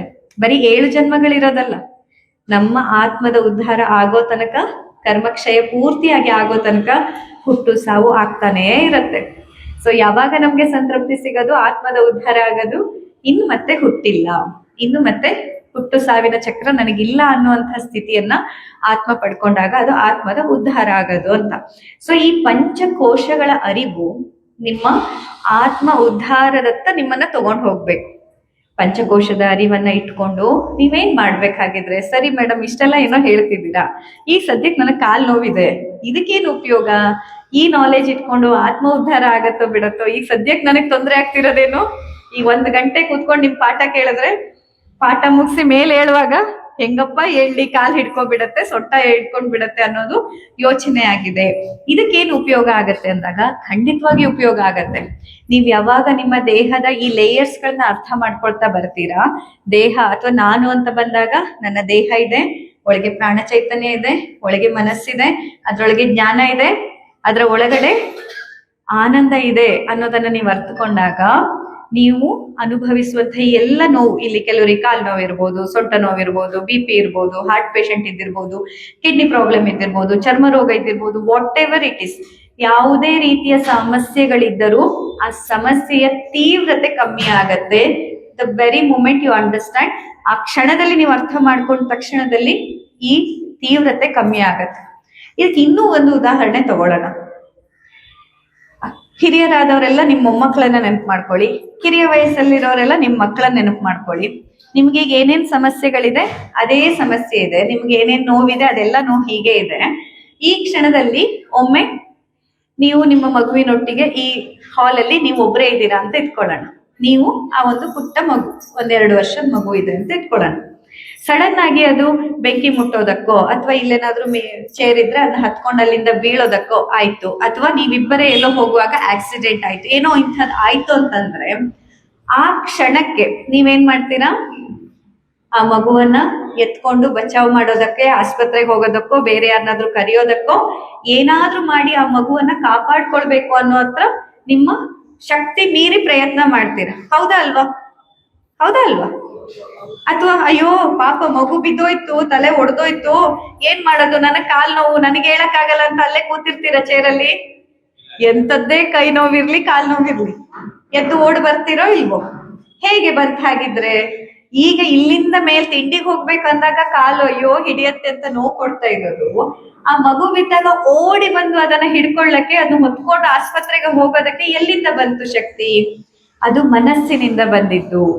ಮನೋಮಯ ಕೋಶ, ನಿಮ್ಮ ಮನಸ್ಸು ಕಂಪ್ಲೀಟ್ಲಿ ಇನ್ವಾಲ್ವ್ ಆದಾಗ ಅವಾಗ ನಿಮ್ಮ ಮನಸ್ಸು ನಿಮ್ಮ ನೋವಿಗಾಗ್ಲಿ ನಿಮ್ಮ ಸಮಸ್ಯೆಗಾಗ್ಲಿ ಗಮನ ಹರಿಸ್ತಾ ಇಲ್ಲ. ಗಮನ ಯಾವ್ದ್ರ ಮೇಲೆ ಹರಿಸ್ತಾ ಇದೆ? ಪೂರ್ತಿಯಾಗಿ ನಿಮ್ಮ ಮೊಮ್ಮಗುನೋ ಮಗುನೋ ಅದನ್ನ ಬಚಾವ್ ಮಾಡ್ಬೇಕು ಅನ್ನೋದ್ರ ಮೇಲೆ ಮಾತ್ರ ನಿಮ್ಮ ಗಮನ ಇದೆ. ಸೊ ಯಾವಾಗ ಏಕಾಗ್ರ ಚಿತ್ತರಾಗಿ ನಮ್ಮ ಶಕ್ತಿಯ ಕ್ರೋಢೀಕರಣ ಆಗತ್ತೆ, ಅಲ್ಲಿ ನೀವು ಅಂದ್ಕೊಂಡಕ್ಕಿಂತ ಜಾಸ್ತಿ ಶಕ್ತಿ ನಿಮ್ಗೆ ಸಿಗತ್ತೆ. ಹೀಗೆ ನಾವು ಪ್ರತಿನಿತ್ಯ ಈಗ ಮನೇಲಿ ಕೂತ್ರೆ ಬೆಳಗಿನಿಂದ ಒಮ್ಮೆ ಇಮ್ಯಾಜಿನ್ ಮಾಡ್ಕೊಳ್ಳಿ, ಏನೇನ್ ನಾವು ಮಾತಾಡ್ತೀವಿ. ಬೆಳಗ್ಗೆ ಎದ್ದ ತಕ್ಷಣ ಅಯ್ಯೋ ಸೊಂಟ ಹಿಡ್ಕೊಂಡಿದೆ, ಕಾಲ್ ಹಿಡ್ಕೊಂಡಿದೆ, ಮತ್ತದೇ ಬಾಸು, ಮತ್ತದೇ ಇದು, ಮತ್ತದೇ ಬಿಸ್ನೆಸ್ಸು, ಮತ್ತದೇ ಕೆಲಸ ಅಂತ ಬೆಳಗಿನಿಂದ ರಾತ್ರಿಯ ತನಕ ಗಮನ ಪೂರ್ತಿ ನಮ್ಮದು ಸಮಸ್ಯೆಗಳ ಮೇಲೆಯೇ ಇರೋದು. ಸಮಸ್ಯೆಗಳ ಮೇಲೆ ಗಮನ ಹರಿಸಿದಾಗ ಯಾವುದು ಶಕ್ತಿಶಾಲಿ ಆಗತ್ತೆ? ಸಮಸ್ಯೆಗಳೇ ಶಕ್ತಿಶಾಲಿ ಆಗೋದು. ಪರಿಹಾರದ ಬಗ್ಗೆ ನಮ್ಮ ಗಮನವನ್ನ ಏಕಾಗ್ರ ಚಿತ್ತರಾಗಿ ನಾವು ಹಾಕಿದ್ದೆ ಹೌದಾದಲ್ಲಿ ನಮ್ಮಲ್ಲಿ ಪರಿಹಾರ ಜಾಸ್ತಿ ಸಿಗ್ತಾ ಹೋಗತ್ತೆ. ಆದ್ರೆ ದುರದೃಷ್ಟವಶಾತ್ ಮನೆಯಲ್ಲಿ ಕೂತಾಗ ನೀವೇ ನೋಡಿ, ನೀವು ಮನೇಲಿ 4 ಜನ, ಈಗ ನೀವು ಮನೆಯಲ್ಲಿ ಇದ್ದವರೆಲ್ಲ ಒಟ್ಟಿಗೆ ಸೇರಿದಾಗ ಕುತ್ಕೊಂಡು ಖುಷಿಯಾದ ಅನುಭವದ ಬಗ್ಗೆ ಎಷ್ಟು ಜನ ನೆನಪು ಮಾಡ್ಕೋತೀರಾ? ಯಾವುದೋ ಒಂದು ದಿನದ್ದು ಒಂದು ರ್ಯಾಂಡಮ್ ಡೇ ಎಷ್ಟು ಅದ್ಭುತವಾಗಿ ನಾವೆಲ್ಲ ಕಳೆದಿದ್ವಿ ಅನ್ನೋದು ಎಷ್ಟು ಸತಿ ನೆನಪು ಮಾಡ್ಕೋತೀರಾ? ಅದೇ ಕೂತ್ಕೊಂಡು ಇವಳೇನಂದ್ಲು, ಅವಳೇನಂದ್ಲು, ಅವ್ರು ಹಿಂಗಂದ್ರು, ಇವ್ರು ಹಿಂಗಂದ್ರು, ಇಲ್ಲಿ ನೋವಾಯ್ತು, ಅವ್ನ್ ಮೋಸ ಮಾಡ್ದ, ಅವ್ನ್ ತೊಂದ್ರೆ ಕೊಟ್ಟ, ಇನ್ನೊಂದಾಯ್ತು, ಮತ್ತೊಂದಾಯ್ತು, ಎಷ್ಟು ಸತಿ ಮಾತಾಡ್ತೀರಿ? ಒಮ್ಮೆ ಆತ್ಮಸಾಕ್ಷಿಗೆ ನೀವು ಕೇಳ್ಕೊಳ್ಳಿ. ನನಗುತ್ತರ ಹೇಳ್ಬೇಕಂತ ಇಲ್ಲ. ಒಂದ್ ಇಡೀ ದಿನದಲ್ಲಿ ನೀವು ನಿಮಗಾಗೋ ತೊಂದರೆ, ನೋವು, ಕಷ್ಟ, ಅವಮಾನ, ಸೋಲು, ಅಪಹಾಸ್ಯ ಇದ್ರ ಬಗ್ಗೆ ಎಷ್ಟು ಸಾತಿ ಮಾತಾಡ್ತೀರಾ? ನಿಮ್ಗಾಗುವಂತಹ ಖುಷಿ, ಸಮಾಧಾನ, ಸಂತೃಪ್ತಿ ಎಷ್ಟು ಸತಿ ಮಾತಾಡ್ತೀರಾ? ಈಗ ಎಷ್ಟು ಜನ ಮಹಿಳಾ ಮಣಿಯರು ಇಲ್ಲಿದ್ದೀರಾ? ಮನೆಯಲ್ಲಿ ಪ್ರತಿನಿತ್ಯ ನೀವೆಲ್ಲ ಕೆಲಸ ಮಾಡ್ತಾ ಇರ್ತೀರ. ಅಡ್ಗೆ ಮಾಡೋದ್ರಿಂದ ಹಿಡಿದು, ಸ್ವಚ್ಛ ಮಾಡೋದ್ರಿಂದ ಹಿಡಿದು ಎಲ್ಲ ಸರಿ. ಇವತ್ತು ಒಂದಿನ ಇಲ್ಲಿ ಕಾರ್ಯಕ್ರಮಕ್ಕೆ ಬರ್ಬೇಕಂತ ಮನೇಲಿ ಇದ್ದಿದ್ದೆಲ್ಲ ಇದ್ದ ಹಾಗೆ ಬಿಟ್ಟು ಬನ್ನಿ. ಮನೆಗೆ ಹೋದಾಗ ನೀವಿಷ್ಟು ದಿನ ಸ್ವಚ್ಛ ಇದ್ದದ್ರ ಬಗ್ಗೆ ಮಾತಾಡ್ತಾರೋ, ಇವತ್ತು ಹಂಗೆ ಇಟ್ಟ ಹಾಗೆ ಬಿಟ್ಟು ಬಂದದ್ರ ಬಗ್ಗೆ ಮಾತಾಡ್ತಾರೋ? ಯಾವ್ದ್ರ ಬಗ್ಗೆ ಮಾತಾಡ್ತಾರೆ? ಎಲ್ಲ ಇಲ್ಲಿ ನೋಡು, ಎಲ್ಲ ಇದ್ದಿದ್ದ ಹಾಗೆ ಬಿಟ್ಟು ಹೋಗ್ಬಿಟ್ಲು, ಏನು ಬೇಕಾಗಿಲ್ಲ, ಎಲ್ಲ ಗಲೀಜಿದೆ, ಕ್ಲೀನ್ ಮಾಡಿಲ್ಲ, ಎಲ್ಲ ಹಾಗಾಗಿ ಹರಡಿಟ್ಟು ಹೋಗ್ಬಿಟ್ಟಿದ್ದಾಳೆ.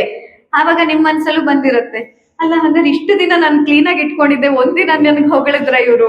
ದಿನಾಲು ಒಂದಿನಾದ್ರೂ ಅಮ್ಮ ಎಷ್ಟು ಚೆನ್ನಾಗಿ ನೀವ್ ಇಟ್ಕೋತೀರಾ, ಮನೆ ಎಲ್ಲ ಶುದ್ಧವಾಗಿದೆ, ಶಿಸ್ತಾಗಿದೆ ಅಂತ ಹೇಳಿದ್ರ? ಹೇಳ್ತಾರ ಮನೆಯಲ್ಲಿ ಯಾರಾದ್ರು? ದಿನಾಲು ಹೇಳ್ತಾರ ನಿಮ್ಗೆ? ಇಲ್ಲ. ಅದೇ ಒಂದಿನ ಫುಲ್ ರಾಡಿ ಮಾಡಿ ಸುಮ್ನೆ ನಾನು ಧ್ಯಾನ ಮಾಡ್ತೀನಿ ಅಂತ ಕೂತ್ಬಿಡಿ, ಏನಂತಾರೆ? ಬೈತಾರಲ್ವಾ? ಚೆನ್ನಾಗೆ ಬೈತಾರೆ. ಹೀಗೆ ಬದುಕಿನಲ್ಲೂ ನಾವು ಮಾಡೋದು ಇದೆ. ಈಗ ನೋಡಿ, ಆ ತರ ಅವ್ರು ಬೈದಾಗ ನಿಮಗ್ ಖುಷಿ ಆಗತ್ತಾ, ಬೇಜಾರಾಗತ್ತಾ? ಏನಂತ ಅನ್ಸತ್ ನಿಮ್ಗೆ? ಹೌದು, ಇಷ್ಟು ದಿನ ಮಾಡ್ದಾಗ ಒಂದಿನನೂ ಹೊಗಳಲಿಲ್ಲ ಮಾಡ್ತಿದೀಯ ಅಂತ. ಇವತ್ ಒಂದಿನ ನಾನು ಮಾಡದೇ ಇದ್ದಾಗ ಬೈದ್ರು ಅಂತ ಬೇಜಾರಾಗತ್ತೆ. ಆದ್ರೆ ಒಮ್ಮೆ ಕೇಳ್ಕೊಳ್ಳಿ, ನೀವು ಜೀವನದ ಬಗ್ಗೆ ಇದನ್ನೇ ಅಲ್ವಾ ಮಾಡ್ತಿರೋದು. ಜೀವನ ಇಷ್ಟು ದಿನದಲ್ಲಿ ಎಷ್ಟೇ ಕಷ್ಟ ಕೊಟ್ಟಿರ್ಬಹುದು, ಎಷ್ಟೇ ತೊಂದರೆಗಳನ್ನ ಕೊಟ್ಟಿರ್ಬಹುದು, ಆದ್ರೆ ಜೀವನ ನಿಮ್ಗೆ ಒಳ್ಳೇದನ್ನು ಕೊಟ್ಟಿದೆ ಅಲ್ವಾ. ಒಂದೇ ಒಂದು ಸತಿ ಆದ್ರೂ ಜೀವನ ಒಳ್ಳೇದನ್ನು ಕೊಟ್ಟಾಗ, ಅಬ್ಬಾ ಇವತ್ ಒಂದಿನ ಯಾವ್ದೋ ಅವಮಾನ ಇಲ್ದೆ, ಇವತ್ ಒಂದಿನ ಆಕ್ಸಿಡೆಂಟ್ ಆಗದೆ, ಇವತ್ ಒಂದಿನ ತೊಂದರೆ ಆಗದೆ ನಾನು ಆರಾಮದಲ್ಲಿ ಕಳೆದೆ ಅಂತ ಎಷ್ಟ್ ದಿನ ಥ್ಯಾಂಕ್ ಯು ಹೇಳ್ತೀರಾ? ಇಷ್ಟು ವರ್ಷಗಳಲ್ಲಿ ಎಷ್ಟ್ ಸತಿ ಹೇಳಿದ್ದೀರಾ? ಹೇಳೋದೇ ಇಲ್ಲ. ಅದೇ ತೊಂದ್ರೆ ಬರ್ಲಿ, ಯಾಕಪ್ಪ ದೇವ್ರೆ ಹಿಂಗ್ ಮಾಡ್ತೀಯಾ, ನಾನೇನ್ ತಪ್ಪು ಮಾಡಿದ್ದೆ, ನಾನ್ ಯಾರಿಗೇನ್ ಮೋಸ ಮಾಡಿದ್ದೆ, ಯಾರಿಗೇನ್ ಕಷ್ಟ ಕೊಟ್ಟಿದ್ದೆ, ಬರತ್ತಾ ಇಲ್ವಾ ಈ ಪ್ರಶ್ನೆ? ಹೇಗೆ ನಿಮ್ಮ ಕೆಲಸವನ್ನ ಬೇರೆಯವರು ಗುರುತಿಸದೇ ಇದ್ದಾಗ ನಿಮ್ಗೆ ಬೇಸರ ಆಗತ್ತೋ, ಹಾಗೆ ಬಹುಶಃ ಈ ಬದುಕಿಗೂ ನಿಮ್ ಮೇಲೆ ಬೇಸರ ಆಗಿರ್ಬೋದು. ನಾನು ಇಷ್ಟು ದಿನ ಚೆನ್ನಾಗಿರೋ ಬದುಕು ಕೊಟ್ಟೆ, ಊಟಕ್ಕೆ ಆಹಾರ ಕೊಟ್ಟೆ, ಹಾಕೊಳಕ್ ಬಟ್ಟೆ ಕೊಟ್ಟೆ, ಇರಕ್ ಮನೆ ಕೊಟ್ಟೆ, ಎಲ್ಲ ಕೊಟ್ಟೆ, ಇವ್ರಿಗೆ ಮಾತ್ರ ಕೊರಗುವಿಕೆ ಮುಗಿಯೋದೇ ಇಲ್ಲ ಅಂತ ಬದುಕು ಬಹುಶಃ ಕೊರಗುವಿಕೆನೇ ಸ್ವಲ್ಪ ಹೆಚ್ಚಿಗೆ ಕೊಟ್ಟಿರ್ಬೋದು. ಯೋಚನೆ ಮಾಡಿ. ಸೊ ಇವತ್ತಿನಿಂದ, ಈ ಕ್ಷಣದಿಂದ, ಈ ಪಂಚಕೋಶ ಅನ್ನೋದನ್ನ ಅರ್ಥ ಮೇಲೆ ಫಸ್ಟ್ ನೀವು ಮಾಡ್ಬೇಕಾಗಿರೋ ಕೆಲಸ ಏನು? ಈ ಕ್ಷಣಕ್ಕೆ ಈಗ ಅಲ್ಲಿಂದ ಇಲ್ಲಿವರೆಗೆ ಜೀವಂತ ಬಂದಿದ್ದೀರಾ. ದಿವಸದಲ್ಲಿ ಎಷ್ಟು ಸಾವಿರ ಆಕ್ಸಿಡೆಂಟ್ಸ್ ಗಳಾಗ್ತಾ ಇರತ್ತೆ. ಬರೀ ನಮ್ ಭಾರತ ತಗೊಳ್ಳೋಣ, ಜಗದ್ವ್ಯಾಪಿಯಾಗಿ ಬೇಡ, ಕೇವಲ ಭಾರತ ದೇಶದಲ್ಲಿ ಒಂದು ದಿವಸಕ್ಕೆ ಎಷ್ಟೋ 100 ಜನ ಅಪಘಾತದಿಂದ ಸಾವನ್ನಪ್ತಾರೆ. ಇವತ್ತು ಈ ಕ್ಷಣ ನಾವು ನೀವೆಲ್ಲ ಇಲ್ಲಿ ಜೀವಂತವಾಗಿ ಕೂತಿದ್ದೀವಿ. ಎಲ್ರು ಬೇರೆ ಬೇರೆ ರೀತಿಯಲ್ಲಿ ಪ್ರಯಾಣ ಮಾಡಿಯೇ ಬಂದವರು. ಆದ್ರೆ ನಾವು ಎಷ್ಟು ಸುರಕ್ಷಿತವಾಗಿ ಬಂದಿದ್ದೀವಿ ಅಂದ್ರೆ ಮೊದ್ಲು ಆ ಸಂಭ್ರಮ ನಮ್ಮಲ್ಲಿ ಇರ್ಬೇಕು. ಹಬ್ಬ ಬಂದಲ್ಲ, ಆರಾಮಾಗಿ ಜೀವಂತವಾಗಿ ಬಂದಲ್ಲ. ಎಷ್ಟು ಜನ ಏನು ಸಮಸ್ಯೆ ಇಲ್ಲದೆ ಕೂತಲ್ಲೇ ಹೋಗ್ತಿರ್ತಾರೆ ಮೇಲೆ. ಹೃದಯ ಸ್ತಂಭನ. ಹಂಗಿದ್ದಾಗ ಸದ್ಯಕ್ಕೆ ನನ್ನ ಹೃದಯ ಬಡ್ಕೊಳ್ತಾ ಇದೆ, ಉಸಿರಾಡ್ತಾ ಇದ್ದೀನಿ, ಜೀವಂತವಾಗಿದ್ದೀನಿ ಅಂತಂದ್ರೆ ಆ ಸಂಭ್ರಮವನ್ನ ನೀವು ಅನುಭವಿಸ್ಬೇಕು. ಯಾಕಂದ್ರೆ ಆನಂದ ಅನ್ನೋದು ಹೊರಗಡೆಯಿಂದ ಬರೋದಲ್ಲ, ನಿಮ್ಮೊಳಗಿದೆ. ಆತ್ಮದ ಹೊರಗಿರುವ ಮೊದಲ ಕವಚವೇ ಆನಂದಮಯ ಕೋಶ. ಆತ್ಮಕ್ಕೆ ತಾಕೊಂಡಿರೋದು ಯಾವುದು? ಆನಂದಮಯ ಕೋಶ. ಈಗ ನಿಮ್ಮ ದೇಹಕ್ಕೆಲ್ಲ ಸಮಸ್ಯೆ ಇದೆ ಅಲ್ವಾ? ಕೆಲವರಲ್ಲಿ ದೇಹಕ್ಕಿರುವಂತಹ ಸಮಸ್ಯೆ ಸರಿಯಾಗ್ಬೇಕಂದಾಗ ಪ್ರಾಣ ಚೈತನ್ಯದ ವೃದ್ಧಿ ಆಗ್ಬೇಕು. ಪ್ರತಿಯೊಂದು ಕೋಶವನ್ನ ಪುಷ್ಟಿಗೊಳಿಸ್ಬೇಕಂದ್ರೆ ಅದರ ಮುಂದಿರುವ ಕೋಶವನ್ನ ಬಲಿಷ್ಠಗೊಳಿಸ್ತಾ ಹೋಗ್ಬೇಕು. ಪ್ರಾಣ ಚೈತನ್ಯನೇ ಕಮ್ಮಿ ಇದ್ದವರಲ್ಲಿ ಅದು ಸರಿ ಹೋಗ್ಬೇಕಂತಂದ್ರೆ, ಈಗ ನೋಡಿ, ಮಕ್ಕಳಿಗೆ ಬೋರ್ ಆಗ್ತಿರತ್ತೆ ಕ್ಲಾಸು. ಇದೇನೋ ನೀವು ಕೆಲವು ಮಕ್ಕಳನ್ನು ಕರ್ಕೊಂಡ್ ಬಂದಿದ್ದೀರಾ, ಏನೋ ಹೇಳ್ತಿದ್ದಾರೆ ಮೇಡಮ್ ಅಂತಿದ್ದಾಗ, ಈಗ್ಲೇ ನಾವಿಲ್ಲೊಂದು ವಿಡಿಯೋ ಗೇಮ್ ಪ್ಲೇ ಮಾಡೋಣ, ಒಂದು ಕಾರ್ಟೂನ್ ಪ್ಲೇ ಮಾಡೋಣ, ತಕ್ಷಣದಲ್ಲಿ ಮಕ್ಕಳ ಪ್ರಾಣ ಚೈತನ್ಯ ಏನಾಗತ್ತೆ? ಅಪ್ಲಿಫ್ಟ್ ಆಗತ್ತೆ, ಫುಲ್ ಖುಷಿ ಆಗ್ಬಿಡತ್ತೆ. ಯಾಕೆ ಖುಷಿ ಆಗತ್ತೆ? ಯಾಕಂದ್ರೆ ಮನಸ್ಸಿನ ಭಾವನೆಗಳಿಗೆ ಪುಷ್ಟಿಯನ್ನ ಕೊಟ್ಟಾಗ ಪ್ರಾಣ ಚೈತನ್ಯ ವೃದ್ಧಿ ಆಗತ್ತೆ. ನೋಡಿ, ಇಲ್ಲಿ ಹಿರಿಯರು ಕೆಲವರು ಇದ್ದೀರಾ, ದೇವರ ನಾಮ ಭಜನೆ ಮಾಡಿ, ಈಗ ಎಲ್ಲ ಒಟ್ಟಿಗೆ ಸೇರಿ ನಾವು ಭಜನೆ ಮಾಡ್ತಾ ಇದ್ದಂತೆ ನಿಮ್ಗೆ ಫುಲ್ ಖುಷಿಯಾಗಿ ನಿಮ್ಮ ಪ್ರಾಣ ಚೈತನ್ಯ ವೃದ್ಧಿ ಆದಂಗೆ ಅನ್ಸುತ್ತೆ. ಇನ್ನ ಹೆಚ್ಚು ನೀವು ಬದುಕ್ತಿದ್ದೀರಾ ಅಂತ ನಿಮ್ಗೆ ಅನ್ಸುತ್ತೆ. ಯಾಕೆ ಅನ್ಸುತ್ತೆ? ಯಾಕಂದ್ರೆ ಅಲ್ಲಿ ನಿಮ್ಮ ಮನಸ್ಸಿನ ಭಾವನೆಗಳಿಗೆ ಹತ್ತಿರವಾದಂತಹ ಮನೋಮಯ ಕೋಶ, ಆ ಭಾವನೆಗಳ ಪುಷ್ಟಿ ಆಯ್ತು. ಆ ಭಾವನೆಗಳ ಪುಷ್ಟಿ ಆದಾಗ ಪ್ರಾಣ ಚೈತನ್ಯ ವೃದ್ಧಿ ಆಗತ್ತೆ. ಹಾಗಾದ್ರೆ ಕೆಲವರಿಗೆ ಮಾನಸಿಕ ರೋಗಗಳು ಇದ್ದಿರ್ಬೋದು. ಅದ್ರಲ್ಲಿ ಏನ್ ಮಾಡೋದು? ಮನಸ್ಸೇ ಸರಿ ಇಲ್ಲ ಮೇಡಮ್, ಏನೋ ಕುಗ್ಗಿ ಹೋಗಿದ್ದೀನಿ, ಏನೋ ಸಮಸ್ಯೆ, ಕೀಳರಿಮೆ ಆಗಿರ್ಬೋದು, ಸಂಶಯ ಇದ್ದಿರ್ಬೋದು, ಅತಿಯಾದ ಕೋಪ ಇದ್ದಿರ್ಬೋದು, ಅತಿಯಾದ ಅಳು ಇದ್ದಿರ್ಬೋದು, ಒಟ್ರಾಶಿ ಕಿರ್ಚಾಡೋದಿದ್ದಿರ್ಬೋದು. ಈ ತರ ವಿವಿಧವಾದಂತಹ ಮನಸ್ಸಿನ ತೊಂದರೆಗಳಿಂದ ಬಳಲ್ತಾ ಇದ್ದಾಗ, ಹಾಗಾದ್ರೆ ಮನಸ್ಸಿನ ಮುಂದಿನ ಕೋಶ ಯಾವುದು? ಮನಸ್ಸಿನ ಮುಂದಿನ ಕೋಶ? ಜ್ಞಾನಮಯ ಕೋಶಕ್ಕೆ ಪುಷ್ಟಿ ಆಗ್ಬೇಕು. ಮನಸ್ಸಿಗೆ ಎಷ್ಟು ಮಾತ್ರೆ ತಿಂದ್ರು ಅದು ಮನಸ್ಸನ್ನ ಸಪ್ರೆಸ್ ಮಾಡುತ್ತೆ ಅಷ್ಟೇ, ಟ್ರೀಟ್ ಮಾಡಲ್ಲ, ಹೀಲ್ ಮಾಡಲ್ಲ. ಈಗೊಂದು ಗಿಡ ಇದೆ, ಆ ಗಿಡದಲ್ಲಿ ಹೂವು ಹಣ್ಣು ಕಾಯಿ ಚೆನ್ನಾಗಿ ಬಿಡ್ಬೇಕಂದಾಗ ನೀವು ಆ ಎಲೆಗೆ ಹಣ್ಣು ಕಾಯಿ ಬಿಡೋ ಜಾಗಕ್ಕೆ ನೀವೇನೇ ಹಚ್ಚಿ, ಏನೇ ಆಲೇಪನ ಮಾಡಿ, ಅಲ್ಲಿ ಹಣ್ಣು ಬಿಡೋದ್ ಬೇಕಂದ್ರೆ ನೀವೆಲ್ಲಿ ಕೆಲಸ ಮಾಡ್ಬೇಕು? ಬುಡಕ್ಕೆ ನೀರ್ ಹಾಕ್ಬೇಕು, ಮಣ್ಣು ಹಾಕ್ಬೇಕು, ಗೊಬ್ಬರ ಹಾಕ್ಬೇಕು. ಯಾವಾಗ ಆ ಗಿಡದ ಬುಡಕ್ಕೆ ಕೆಲಸ ಮಾಡ್ತೀರಾ, ಆವಾಗ ಮೇಲೆ ಹಣ್ಣು ಸಿಗತ್ತೆ. ಅದೇ ಈ ವಿಷಯ ಗೊತ್ತಿಲ್ದಿದ್ದಾಗ ಹಣ್ಣು ಆಗೋ ಜಾಗ, ಹೋದ ವರ್ಷ ಇಲ್ಲಿ ಹಣ್ಣಿತ್ತು, ಯಾರೋ ಏನೋ ನೀರು ಗೊಬ್ಬರ ಹಾಕಿ ಹೋಗಿದ್ರು, ನೀವು ನೋಡುವಾಗ ಮೊದಲು ಆ ಮರ ನೋಡಿದಾಗ ಅಲ್ಲಿ ಹಣ್ಣಿತ್ತು, ಹಣ್ಣಾಗಿ ಉದುರ್ತು, ನೀವೆಲ್ಲ ತಿಂದಾಯ್ತು, ಎಲ್ಲ ಮುಗೀತು. ನೆಕ್ಸ್ಟ್ ಮತ್ತೆ ಹಣ್ಣು ಬೇಕಂತ ಅದೇ ಟೊಂಗೆಗೆ ನೀವೆಷ್ಟೇ ಪ್ರೀತಿ ಮಮಕಾರ ತೋರಿಸಿ, ಬರೀ ಆ ಟೊಂಗೆಯನ್ನಷ್ಟೇ ಪೋಷಣೆ ಮಾಡ್ತಾ ನೀವು ಅದರ ಬೇರನ್ನ ಮರ್ತು ಬಿಡಿ, ಮತ್ತೆ ಆ ಮರ ಹಣ್ಣು ಕೊಡ್ಲಿಕ್ಕಾಗತ್ತಾ? ಕೊಡಲ್ಲ. ಬೇರಿಗೆ ಕೆಲಸ ಬೇಕು. ಹಾಗೇನೆ ಮನೋಮಯ ಕೋಶ, ಮಾನಸಿಕವಾದಂತಹ ಉದ್ವೇಗ, ಆತಂಕ, ಭಯ, ಗೊಂದಲ, ಈ ಎಲ್ಲ ರೀತಿಯ ಮಾನಸಿಕ ಸಮಸ್ಯೆಗಳಿಗೆ ಚಿಕಿತ್ಸೆ ಆಗ್ಬೇಕು ಅಂದಾಗ ಜ್ಞಾನಮಯ ಕೋಶ. ಅದಕ್ಕಾಗಿ ಈಗ ನೋಡಿ, ಎಲ್ಲಾ ವೈದ್ಯಕೀಯ ರಂಗದಲ್ಲೂ ಎಲ್ಲಾ ಕ್ಷೇತ್ರಗಳಲ್ಲಿನೂ ಬರೀ ಮಾತ್ರೆ ಅಷ್ಟೇ ಕೊಡಲ್ಲ, ಜೊತೆಗೆ ಇನ್ನೊಂದು ಮಾಡ್ತಾರೆ. ಏನಂತಾರೆ ಅದಕ್ಕೆ? ಕೌನ್ಸಿಲಿಂಗ್. ಏನ್ ಮಾಡ್ತಾರೆ ಕೌನ್ಸಿಲಿಂಗ್ ಅಲ್ಲಿ? ಕುತ್ಕೊಂಡ್ ಮೊದ್ಲು ನೀವ್ ಹೇಳದ್ನ ಕೇಳ್ತಾರೆ. ಫಸ್ಟ್ ನಿಮ್ ಹತ್ರ ಕೇಳ್ತಾರೆ ಅಲ್ವಾ, ಏನಾಯ್ತು, ಏನ್ ಅನಿಸ್ತಿದೆ ನಿಮ್ಗೆ ಅಂತ ಕೇಳ್ತಾರೆ. ಕೇಳಿದ ನಂತರ ಒಂದೊಂದಾಗಿ ಪ್ರಶ್ನೆಗಳನ್ನ ಕೇಳ್ತಾ ನಿಮ್ಮ ಜ್ಞಾನಮಯ ಕೋಶವನ್ನ ಮಾಡ್ತಾ ಬರ್ತಾರೆ. ನೋಡಿ, ಹೀಗ್ ಮಾಡ್ತಿದ್ದಾರೆ, ಸರಿ, ಆದ್ರೆ ಅದಕ್ಕೆ ಈ ಕಾರಣ ಇದೆ ಅಲ್ವಾ, ಹೀಗಿರ್ಬಹುದಲ್ವಾ, ಹಾಗಿರ್ಬಹುದಲ್ವಾ ಅಂತ ಹೇಳ್ತಾ ಬಂದಾಗ ಏನಾಗತ್ತೆ? ನಿಮ್ಮ ಜ್ಞಾನಮಯ ಕೋಶಕ್ಕೆ ಪುಷ್ಟಿ ಸಿಗತ್ತೆ. ಆ ಜ್ಞಾನಮಯ ಕೋಶಕ್ಕೆ ಪುಷ್ಟಿ ಸಿಕ್ಕಾಗ ಮನಸ್ಸು ಸ್ಥಿರವಾಗತ್ತೆ, ಮನಸ್ಸು ಶಕ್ತಿಶಾಲಿ ಆಗತ್ತೆ, ಮನಸ್ಸು ಪುನಃ ಆರೋಗ್ಯವನ್ನ ಪಡ್ಕೊಳ್ಳಿಕ್ಕೆ ಸಾಧ್ಯವಾಗತ್ತೆ.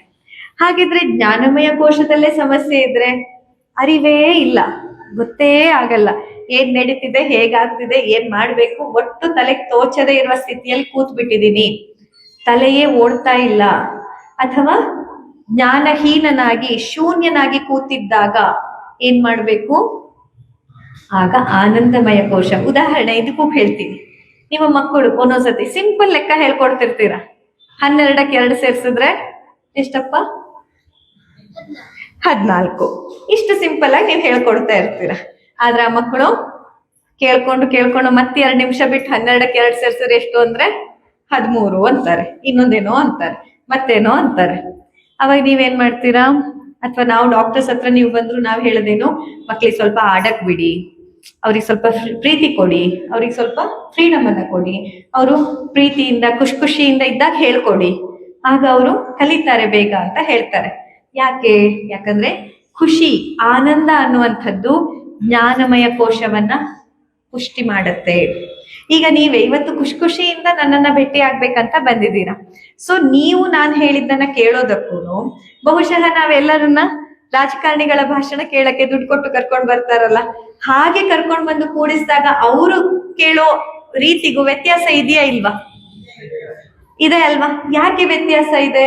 ಯಾಕಂದ್ರೆ ಇಲ್ಲಿ ನೀವು ಖುಷಿಯಿಂದ ಬಂದಿದ್ದು, ಸ್ವಂತ ಖುಷಿಯಿಂದ ಬಂದಿದ್ದು, ಪ್ರೀತಿಯಿಂದ ಬಂದಿದ್ದು, ಅಲ್ಲಿ ಬೇರೆ ಆಸೆಗೆ ಬಂದಿದ್ದು, ಹಣಕ್ಕಾಗೋ ಒತ್ತಾಯಕ್ಕೋ ಇನ್ನೇನಕ್ಕೋ ಬಂದಿದ್ದು ಅಲ್ವಾ?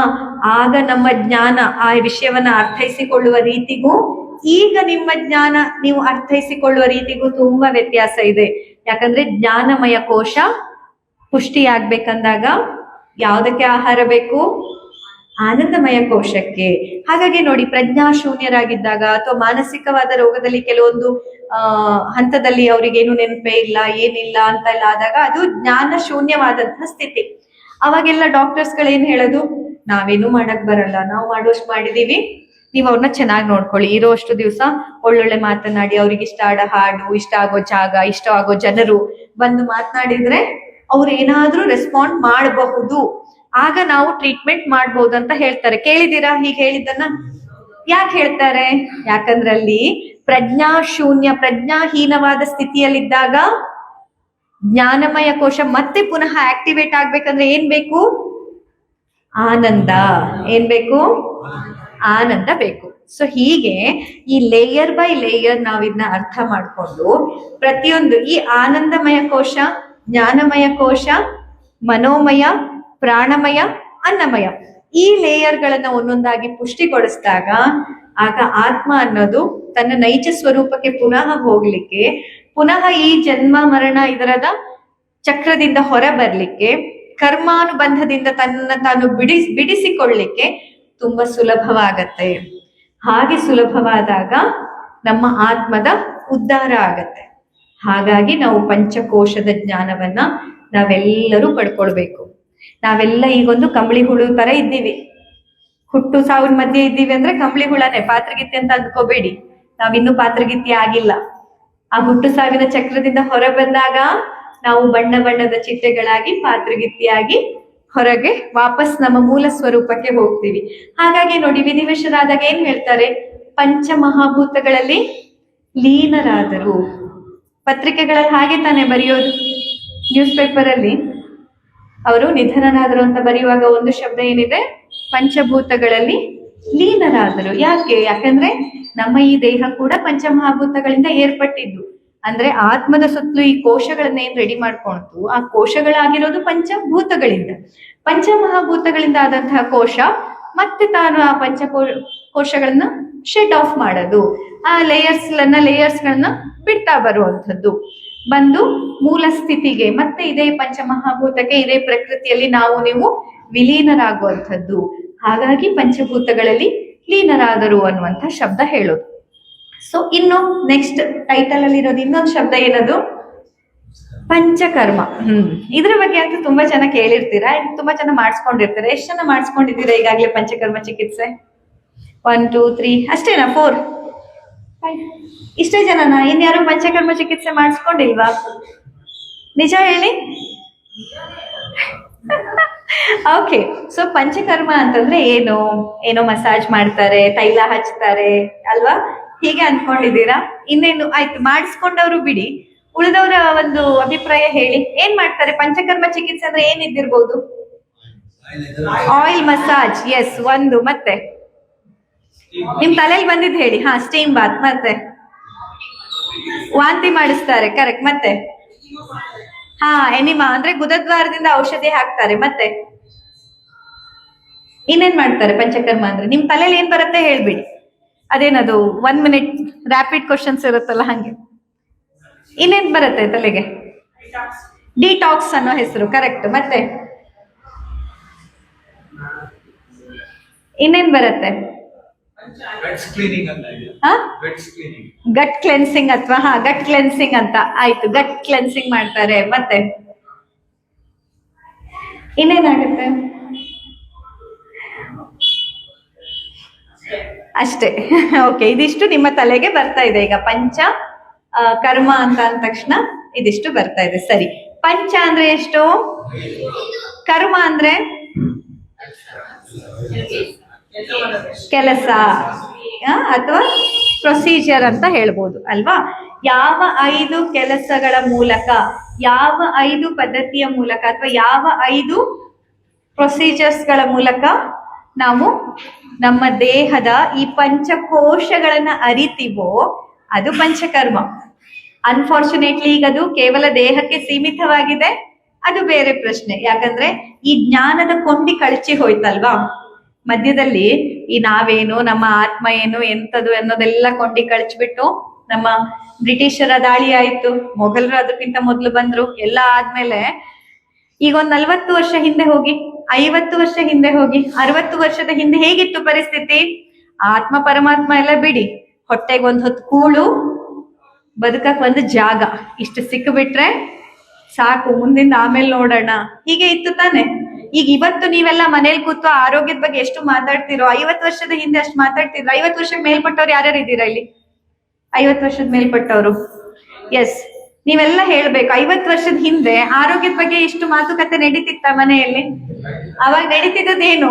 ಮನೆಯಲ್ಲಿದ್ದವ್ರು ಮದ್ವೆ ಮಾಡೋದ್ ಹೆಂಗೆ, ನೌಕರಿ ಹಿಡಿಯೋದ್ ಹೆಂಗೆ, 10 ಜನ ಇದ್ರೆ 10 ಜನರು ಗಂಜಿಗೆ ಎಲ್ಲಿಂದ ದುಡ್ಕೊಂಡ್ ಬಂದ್ ಹಾಕೋದು, ಹೌದಾ ಅಲ್ವಾ? ಹೋಗ್ತೀರಾ? ಈ ಪರಿಸ್ಥಿತಿ ನಮ್ಮ ಭಾರತಕ್ಕೆ ಬಂದಿದ್ರಿಂದಾನೇ ನಾವು ಆ ಜ್ಞಾನದ ಕೊಂಡಿಯನ್ನ ಕಳ್ಚ್ಕೊಂಡ್ವಿ. ಬಿಕಾಸ್ ಎಲ್ಲಕ್ಕಿಂತ ಮುಖ್ಯ ಸರ್ವೈವಲ್ಲೇ ಆಗಿದ್ದಾಗ ಬದುಕೋದು ಹೆಂಗೆ?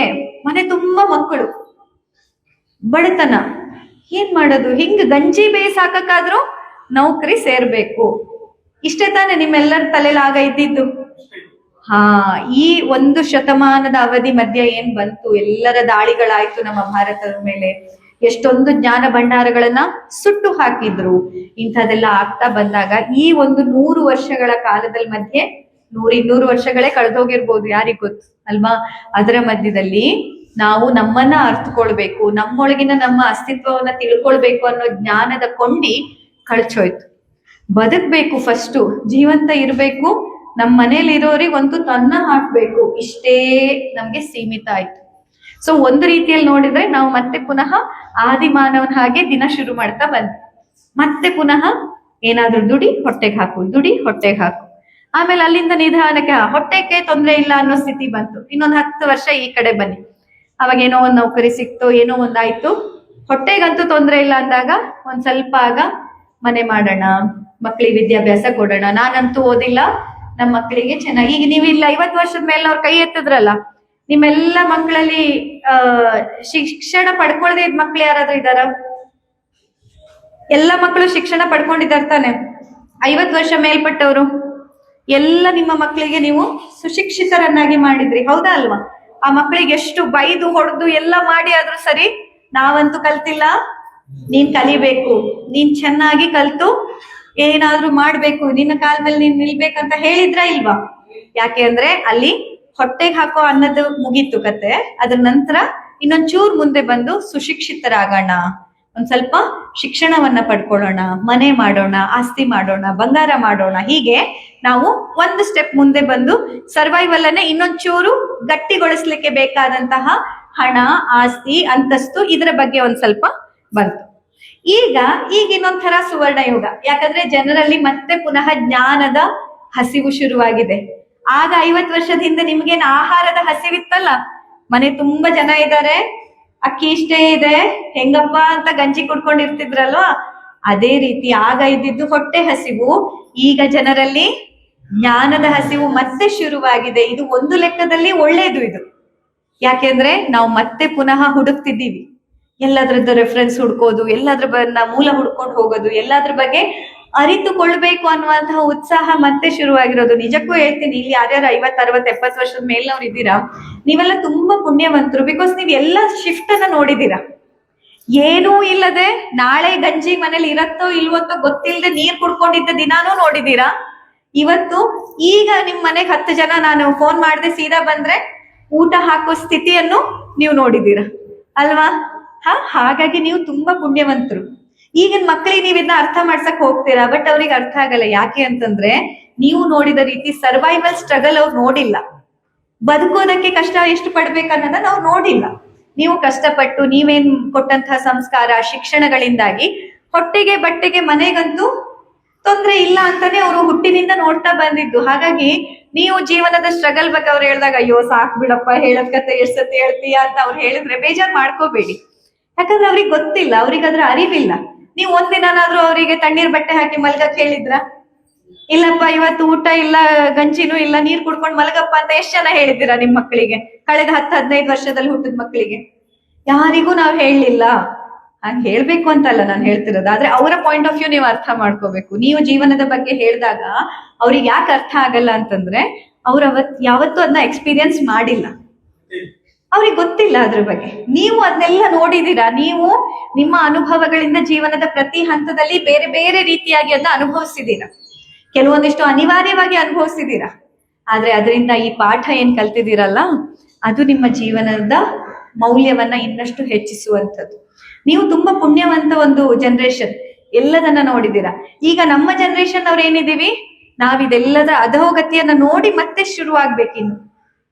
ಈಗ ಸಮಾಜ ಹೋಗ್ತಾ ಇರುವ ರೀತಿ ನೋಡಿದ್ರೆ ಹೇಗಿದೆ, ಪೂರ್ತಿ ಸರ್ವನಾಶದತ್ತ ಹೋಗ್ತಿದೀವಿ. ಹೋಗಿ ಸರ್ವನಾಶ ಆದ್ಮೇಲೆ ಮತ್ತೆ ಬುದ್ಧಿ ಬಂದು ಮತ್ತೆ ಶುರು ಆಗ್ಬೇಕು. ಹೀಗೆ ಪರಿಸ್ಥಿತಿ ಬಂದಿದೆ.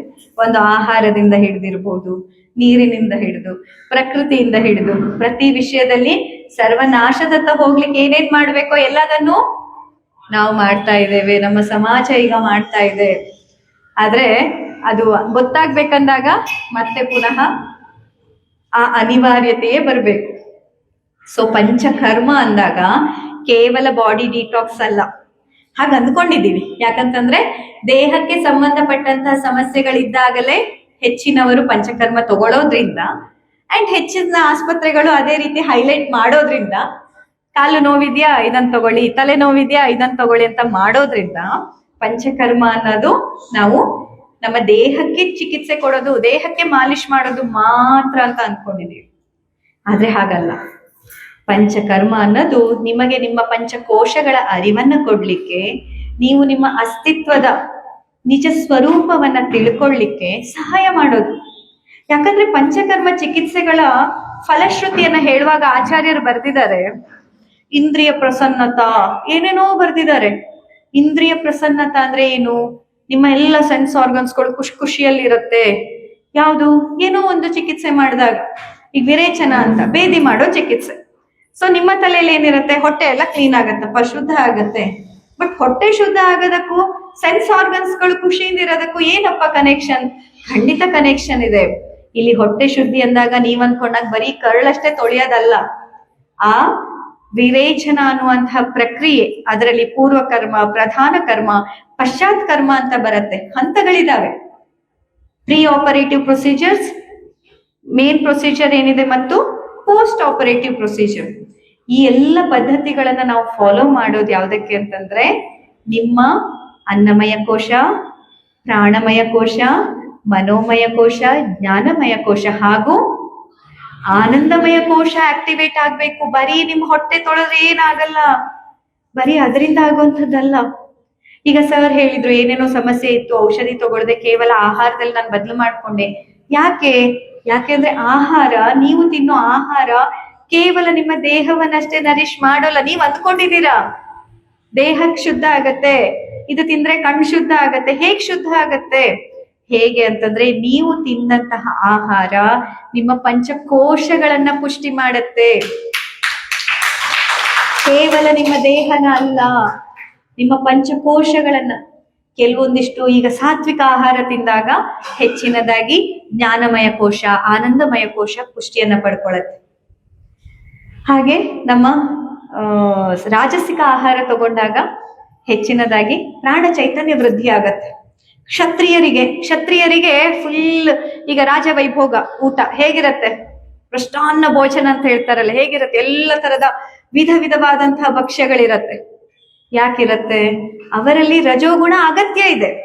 ಒಬ್ಬ ರಾಜನಾದವನಿಗೆ ಶತ್ರು ಸೈನ್ಯದ ವಿರುದ್ಧ ತಾನು ಹೋರಾಡ್ಬೇಕು ಅಂದಾಗ, ಇಲ್ಲಪ್ಪ ನಾನು ತುಂಬಾ ಶಾಂತವಾಗಿರ್ತೀನಿ, ನಾನು ಹೋಗಲ್ಲ, ಹಿಂಸೆ ಫಾಲೋ ಮಾಡ್ತೀನಿ ಅಂತ ಅವನು ಕೂತ್ರೆ ಆಗತ್ತಾ ರಾಜ್ಯಭಾರ ಮಾಡ್ಲಿಕ್ಕೆ, ರಾಜ್ಯವನ್ನ ಉಳಿಸ್ಕೊಳ್ಳಿಕ್ಕೆ? ಆಗಲ್ಲ. ಒಬ್ಬ ಕ್ಷತ್ರಿಯನಿಗೆ ಆ ಮನೋಭಾವ ಬರ್ಬೇಕಂತಾನೆ ಆಹಾರ ಪದ್ಧತಿ ಇಟ್ಟಿದ್ದು. ವರ್ಣದ ಭೇದಗಳ ಬಗ್ಗೆ ಹೇಳ್ತಾರಲ್ವಾ, ಅಲ್ಲಿ ವರ್ಣ ಭೇದಗಳು ಡಿಸ್ಕ್ರಿಮಿನೇಟ್ ಮಾಡಕ್ ಇಟ್ಟಿದ್ದಲ್ಲ, ನಮ್ಮ ಕೆಲಸಗಳನ್ನ ಸುಲಭ ಮಾಡಕ್ ಇಟ್ಟಿದ್ದು. ಒಬ್ಬ ಬ್ರಾಹ್ಮಣನಾದವ್ನು ಹಿಂಗೇ ತಿನ್ಬೇಕಂತಂದ್ರು, ಬ್ರಾಹ್ಮಣ ಶ್ರೇಷ್ಠ ಅಂತ ಹೇಳಿದ್ದಲ್ಲ. ಬ್ರಾಹ್ಮಣನ ಗುರಿ ಏನು? ಬ್ರಹ್ಮಜ್ಞಾನವನ್ನ ಪಡ್ಕೊಳ್ಳುವಂಥದ್ದು, ಬ್ರಹ್ಮ ತತ್ವವನ್ನ ಅರಿತುಕೊಂಡು ಆ ಅರಿವಿನ ಬೆಳಕನ್ನ ಇಡೀ ಸಮಾಜಕ್ಕೆ ಕೊಡುವ ಕೆಲಸ ಅವನಿಗೆ ಕೊಟ್ಟಿದ್ದು. ಆ ಬ್ರಾಹ್ಮಣತ್ವವನ್ನ ಕಾಪಾಡಿಕೊಂಡು ಹೋಗ್ಬೇಕು. ಆ ಕೆಲಸದಿಂದಾಗಿ ಇಡೀ ಸಮಾಜಕ್ಕೆ ಅನುಕೂಲ ಆಗ್ಬೇಕು ಅಂದಾಗ ಅವರು ಆ ರೀತಿಯಾದಂತಹ ಆಹಾರ, ಆ ರೀತಿಯಾದಂತಹ ವಿಹಾರ, ಆ ರೀತಿಯಾದಂತಹ ಅನುಷ್ಠಾನಗಳನ್ನ ಅವರು ಪಾಲನೆ ಮಾಡಬೇಕು. ಅವರ ಅನುಷ್ಠಾನಕ್ಕೆ ನಾವ್ಯಾರು ಬೇರೆಯವರು ಡಿಸ್ಟರ್ಬ್ ಮಾಡಬಾರ್ದು ಅನ್ನೋ ಕಾರಣಕ್ಕೆ ಅವರಿಂದ ದೂರ ಇರಿ ಅಂತ ಹೇಳಿದ್ದೆ ಹೊರತಾಗಿ ಇಲ್ಲಿ ಅವರ ಭೇದ ಭಾವ ಮಾಡಬಾರ್ದು, ಇವರನ್ನ ಮುಟ್ಬಾರ್ದು, ಅವರನ್ನ ಮುಟ್ಬಾರ್ದು ಅನ್ನೋ ಕಾರಣಕ್ಕಲ್ಲ. ಇದೆಲ್ಲ ನಂತರದಲ್ಲಿ ನಮ್ಮ ತಲೆಗೆ ತಪ್ಪಾಗಿ ತುಂಬಿದ ಸಂದೇಶಗಳು. ತುಂಬಾ ಅರ್ಥ ಮಾಡ್ಕೊಳ್ಬೇಕೀಗ. ಸೊ ಇವತ್ತಿಗೂ ಕೂಡ ಈಗ ನಿಮ್ಮ ಮಕ್ಕಳು ಜ್ಞಾನವನ್ನ ಪಡ್ಕೊಳ್ಬೇಕು, ನಿಮ್ಮ ಮಕ್ಕಳು ಬ್ರಹ್ಮಜ್ಞಾನವನ್ನ ಪಡ್ಕೊಳ್ಬೇಕಂದಾಗ ಬ್ರಾಹ್ಮಣರ ಆಹಾರ ಕೊಡಿ ಅವರಿಗೆ. ಈಗ ಬ್ರಾಹ್ಮಣರು ಕ್ಷತ್ರಿಯರ ಆಹಾರ ತಿಂತಿದ್ದಾರೆ, ಆಹಾರ ಅಲ್ಲ ನಾನು ಹೇಳ್ತಿರೋದು. ಸಾತ್ವಿಕವಾದಂತಹ, ಸರಳವಾದಂತಹ, ಸಪ್ಪೆಯಾದಂತಹ ಊಟ ಕೊಡಿ. ಏನಾಗೋದಿಲ್ಲ, ವೀಕ್ನೆಸ್ ಆಗೋಗಲ್ವಾ? ಫಸ್ಟ್ ಪ್ರಶ್ನೆ, ಯಾರು ಹೇಳಿದ್ ನಿಮಗೆ ಸಪ್ಪೆ ಊಟ ತಿಂದ್ರೆ ವೀಕ್ನೆಸ್ ಆಗತ್ತೆ ಅಂತ? ತಿಂದೆ ನೋಡಿಲ್ಲ ನೀವು. ಅಲ್ಲಿ ಸಪ್ಪೆ ಆಗೋದು ನಿಮ್ಮ ಮನಸ್ಸು. ಸಪ್ಪೆ ಊಟ ತಿಂದ ತಕ್ಷಣ ವೀಕ್ನೆಸ್ ಆಗೋದು ನಿಮ್ ಮನಸ್ಸಿಗೆ, ಅಯ್ಯೋ ನಾನು ಏನು ತಿಂತಿಲ್ಲ ಅಂತ. ದೇಹಕ್ಕಲ್ಲ. ಸಪ್ಪೆ ಆಗೋದು ನಿಮ್ಮ ಮನಸ್ಸು, ಅದು ದೇಹವನ್ನು ಕುಗ್ಗಿಸಿದ ಹಾಗೆ ನಿಮ್ಗೆ ಅನ್ಸತ್ತೆ. ಹಾಗೆ ಯಾರ್ಯಾರು ರಜೋಗುಣ ಪ್ರಧಾನ ಒಂದು ಕೆಲಸದಲ್ಲಿ ಇದ್ದೀರಾ, ನಿಮ್ಮ ಕೆಲಸಕ್ಕೆ ಅಗ್ರೆಷನ್ ಅಗತ್ಯ ಇದೆಯೋ ಅಂಥವರು ಖಂಡಿತವಾಗಿ ಆ ರೀತಿಯಾದಂತಹ ಆಹಾರವನ್ನ ತಗೋಬೇಕು. ಮನೆಯಲ್ಲಿ ನಿಮ್ಮ ಹೆಂಡತಿಯರೆಲ್ಲ ನಿಮ್ಮ ಮೇಲೆ ಕೂಗಾಡ್ಬಾರ್ದು, ರೇಗಾಡ್ಬಾರ್ದು, ಶಾಂತವಾಗಿರ್ಬೇಕಂತಂದ್ರೆ ಸ್ವಲ್ಪ ಮಸಾಲೆ ಎಲ್ಲ ಕಮ್ಮಿ ಅಡಿಗೆ ಮಾಡಕ್ ಹೇಳಿ ಹೆಂಡತಿಗೆ. ನೀವು ಮಾತ್ರ ಎಷ್ಟು ಹೆಂಡತಿ ಎಷ್ಟು ಅಡಿಗೆಲಿ ಏನ್ ಹಾಕಿದ್ರು ರುಚಿನೇ ಆಗಿಲ್ಲ ಅಂತ ಇನ್ನೂ ಮಸಾಲೆ ಹಾಕು ಅನ್ನೋದು. ಆದ್ರೆ ಆ ಹೆಂಡತಿ ಹಾಕಿದ ಮಸಾಲೆ ಕೇವಲ ನಿಮ್ಮ ಆಹಾರ ಅಷ್ಟೇ ಅಲ್ಲ, ಹಗಲಿಡಿನೂ ಮಸಾಲೆ ಹಾಕ್ತಾನೆ ಇರ್ತಾರೆ ಅವರು. ನೀವೇನ್ ಹೇಳಿದ್ರು ಕಿರ್ಚಾಡ್ತಾರೆ, ಏನ್ ಹೇಳಿದ್ರು ಕೂಗಾಡ್ತಾರೆ, ಗಲಾಟೆ ಮಾಡ್ತಾರೆ, ಎಲ್ಲದ್ರಲ್ಲಿ ಡಿಸ್ಟರ್ಬ್ ಆದ ನಿಮಗ್ ಅನ್ಸುತ್ತೆ. ಆದ್ರೆ ಅದಕ್ಕೆ ಕಾರಣ ಅವರ ಆಹಾರದಲ್ಲಿ ಅತಿಯಾದ ಉಪ್ಪು, ಹುಳಿ, ಖಾರ, ಮಸಾಲೆಗಳ ಪದಾರ್ಥವನ್ನ ಬಳಕೆ ಮಾಡೋದ್ರಿಂದ ಏನಾಗತ್ತೆ, ಅವರಲ್ಲಿ ರಾಜಸಿಕ ಮನೋಭಾವ ಜಾಸ್ತಿ ಆಗತ್ತೆ. ಹಾಗಾಗಿ ಈಗ ಮನೆಯಲ್ಲಿ ಗಂಡ ಹೆಂಡತಿ ಮಕ್ಕಳು ಸೊಸೆಯರು ಅಳಿಯಂದಿರು ಏನ್ ನಿಮ್ಮ ಸಂಬಂಧದಲ್ಲಿ ನೀವ್ ಇರ್ತೀರಾ, ಅಲ್ಲಿ ನೀವೇ ನೋಡಿ, ನಾವು ತಿನ್ನೋ ಆಹಾರ ಬದಲಾದ್ಮೇಲೆ ಎಲ್ರು ಒಂಥರ ಯುದ್ಧಕ್ಕೆ ಹೋದಂಗೆ ಇರ್ತಾರಲ್ವಾ, ಕಾಯ್ತಿರ್ತಾರೆ.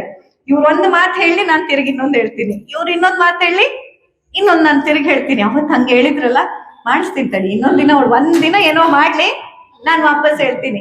ಹೀಗೆ ಮನೇಲಿ ಅಪ್ಪ ಮಕ್ಕಳ ಮಧ್ಯೆ ಇರ್ಬೋದು, ಅತ್ತೆ ಸೊಸೆಯರ ಮಧ್ಯೆ ಇರ್ಬೋದು, ಗಂಡ ಹೆಂಡತಿಯರ ಮಧ್ಯೆ ಆಗಿರ್ಬೋದು, ಪ್ರತಿಯೊಂದರಲ್ಲಿ ನಾವೆಲ್ಲ ಒಳ್ಳೆ ರಣಭೂಮಿಯಲ್ಲಿ ಯುದ್ಧಕ್ಕೆ ಸಿದ್ಧರಾಗಿ ನಿಂತಿರ್ತೀವಿ ಸಂಬಂಧಗಳಲ್ಲಿ. ಯಾಕೆ? ನಮ್ಮ ಆಹಾರವೇ ಕಾರಣ. ಹಾಗೆ ತಾಮಸಿಕವಾದಂಥದ್ದು, ಈಗ ಅಲ್ಲಿ ಶೂದ್ರರು ಅಂತ ತಗೊಂಡಾಗ ಅದು ಒಂದು ಕೆಲಸದ ಕೆಟಗರಿ ಅಂತ ತಗೊಳ್ಳಿ, ನೀವು ಜಾತಿ ಅಂತ ತಗೋಬೇಡಿ. ಆ ಕೆಟಗರಿಯಲ್ಲಿ ಯಾರ್ಯಾರು ಬರ್ತಿದ್ರು ಅವರೆಲ್ಲರನ್ನ ಸೇರಿಸಿ ಅದು ಹೇಳಿದಾಗ, ಈಗ ನೋಡಿ, ಒಬ್ಬ ಸೇನಾನಿ ಇದ್ದಾನೆ, ಸೇನಾನಿಯ ಕೆಳಗೆ ಒಂದಿಷ್ಟು ಸೈನಿಕರು ಅಂತ ಬಂದ್ರು. ಎದುರುಗಡೆಯಿಂದ 500 ಆನೆಗಳ ಇದು ದಾಳಿ ಆಗ್ತಾ ಇದೆ. ಆದ್ರೆ ಇಲ್ಲಿ ರಾಜ ಯುದ್ಧ ಘೋಷಣೆ ಮಾಡ್ತಾನೆ. ಈ ಸೇನಾನಿಗಳು, ಈ ಪಾದಚಾರಿಗಳು ಏನ್ ಮಾಡ್ಬೇಕು, ಸೈನಿಕರು ಓಡಿ ಹೋಗಿ ಅಲ್ಲಿ ದಾಳಿ ಮಾಡ್ಬೇಕು. ಅಪ್ಪಿ ತಪ್ಪಿ ಅವರ ತಲೆಯಲ್ಲಿ ಬುದ್ಧಿ ಅಂತಿದ್ರೆ, ಈಗ ನಿಮ್ಗೆ ನಾನ್ ಹಂಗ ಓಡೋಗಿ ಅಂತ ನೀವೇನಂತೀರಾ? ಬಿಡಿ ಮೇಡಮ್, 500 ಆನೆ ಇದಾವೆ, ಸತ್ತೋಗ್ತೀವಿ, ನಾವ್ 50 ಜನ ಇದ್ದೀವಿ, ನಾನು ಹೋಗಲ್ಲ ಅಂತ ರಾಜ ಯುದ್ಧ ಘೋಷಣೆ ಮಾಡಿದ್ರು, ನೀವು ವಾಪಸ್ ಬಂದ್ಬಿಡ್ತೀರಾ, ನಾನು ಹೋಗಲ್ಲ ಅಂತ. ಯಾಕಂದ್ರೆ ಅಲ್ಲಿ ಬುದ್ಧಿ ಇದೆ, ಅಲ್ಲಿ ಯೋಚನೆ ಮಾಡುವ ಸಾಮರ್ಥ್ಯ ಇದೆ. ಆ ತಾಮಸಿಕವಾದಂತಹ ಆಹಾರವನ್ನ, ಮದ್ಯ, ಮಾಂಸಗಳು, ಮಾಂಸಾಹಾರ ಸೇವನೆ, ಅತಿಯಾದಂತಹ ಹೆವಿ ಆದಂತಹ ಜಡ ಪದಾರ್ಥಗಳನ್ನ ಕೊಟ್ಟಿದ್ದು ಕೇವಲ ಅವರ ಅನ್ನಮಯ ಕೋಶ ಗಟ್ಟಿ ಮುಟ್ಟಾಗಿರ್ಬೇಕು, ದೇಹ ಗಟ್ಟಿಯಾಗಿರ್ಬೇಕು, ತಲೆ ಶೂನ್ಯವಾಗಿರ್ಬೇಕು. ಈಗ ಹೋಗಿ ನೀನು ಅಟ್ಯಾಕ್ ಮಾಡಂದ್ರೆ ಹೋಗಿ ಅಟ್ಯಾಕ್ ಮಾಡ್ಬೇಕು, ಸತ್ರು ಪರವಾಗಿಲ್ಲ. ಆ ರೀತಿಯಾಗಿ ಮನೋಭಾವ ಇರೋರಿಗೆ ಅಂಥದ್ದೇ ಆಹಾರ ಕೊಡಿ. ಈ ಕೆಲವೊಂದು ಸೆಕ್ಟರ್ಗಳಲ್ಲೂ ಇರುತ್ತೆ, ಕೆಲವೊಂದು ಕಂಪನಿಗಳಲ್ಲಿ ನೀವು ಕೆಲಸ ಮಾಡ್ತಿರ್ತೀರಾ, ಅಲ್ಲಿ ನಿಮ್ಮ ಪರ್ಸನಲ್ ಗ್ರೋತ್ ಆಗ್ತಾ ಇದೆ ಇಲ್ಲೋ ಗೊತ್ತಿಲ್ಲ, ಬಾಸ್ ಹೇಳಿದ್ದನ್ನು ನೀವು ಫಾಲೋ ಮಾಡ್ಬೇಕು ಅನ್ನೋ ಅನಿವಾರ್ಯತೆ ಇರುತ್ತೆ. ಅಂಥವ್ರು ಮದ್ಯ, ಮಾಂಸ, ತಾಮಸಿಕ ಆಹಾರ, ಜಡ ಪದಾರ್ಥಗಳ ಸೇವನೆ ಮಾಡಿದ್ರೆ ಅವ್ರು ಖುಷಿಯಾಗಿರ್ತಾರೆ ಅದೇ ಕೆಲಸದಲ್ಲಿ. ಯಾವ ಸಾತ್ವಿಕ ಆಹಾರ ತಿಂತಿರ್ತಾನೆ ಅವನು ಆದಷ್ಟು ಬೇಗ ಕೆಲಸ ಬಿಟ್ಟು ಬಿಸ್ನೆಸ್ ಸ್ಟಾರ್ಟ್ ಮಾಡ್ತಾನೆ, ಅಥವಾ ಇನ್ನೊಂದೇನು ಅಂದ್ರೆ ತನ್ನ ಸ್ವಂತದ ಒಂದು ಯೋಚನೆಯಿಂದ ಬೇರೆ ಶುರು ಮಾಡ್ತಾನೆ. ಯಾಕೆ ಅಂದ್ರೆ ಅಲ್ಲಿ ಕೂಡ ಆಹಾರವೇ ಕಾರಣ. ಆಹಾರ ಪದ್ಧತಿಗಳಿರ್ಬೋದು, ನಮ್ಮಲ್ಲಿ ವರ್ಣ ಭೇದಗಳನ್ನ ಹೇಳಿರೋದಿರ್ಬೋದು, ಇದೆಲ್ಲವೂ ಅಲ್ಟಿಮೇಟ್ಲಿ ನಮ್ಮ ಆತ್ಮ ಸಾಕ್ಷಾತ್ಕಾರದತ್ತ ನಮ್ಮನ್ನ ಕೊಂಡೊಯ್ಲಿಕ್ಕೆ ಇರೋದು.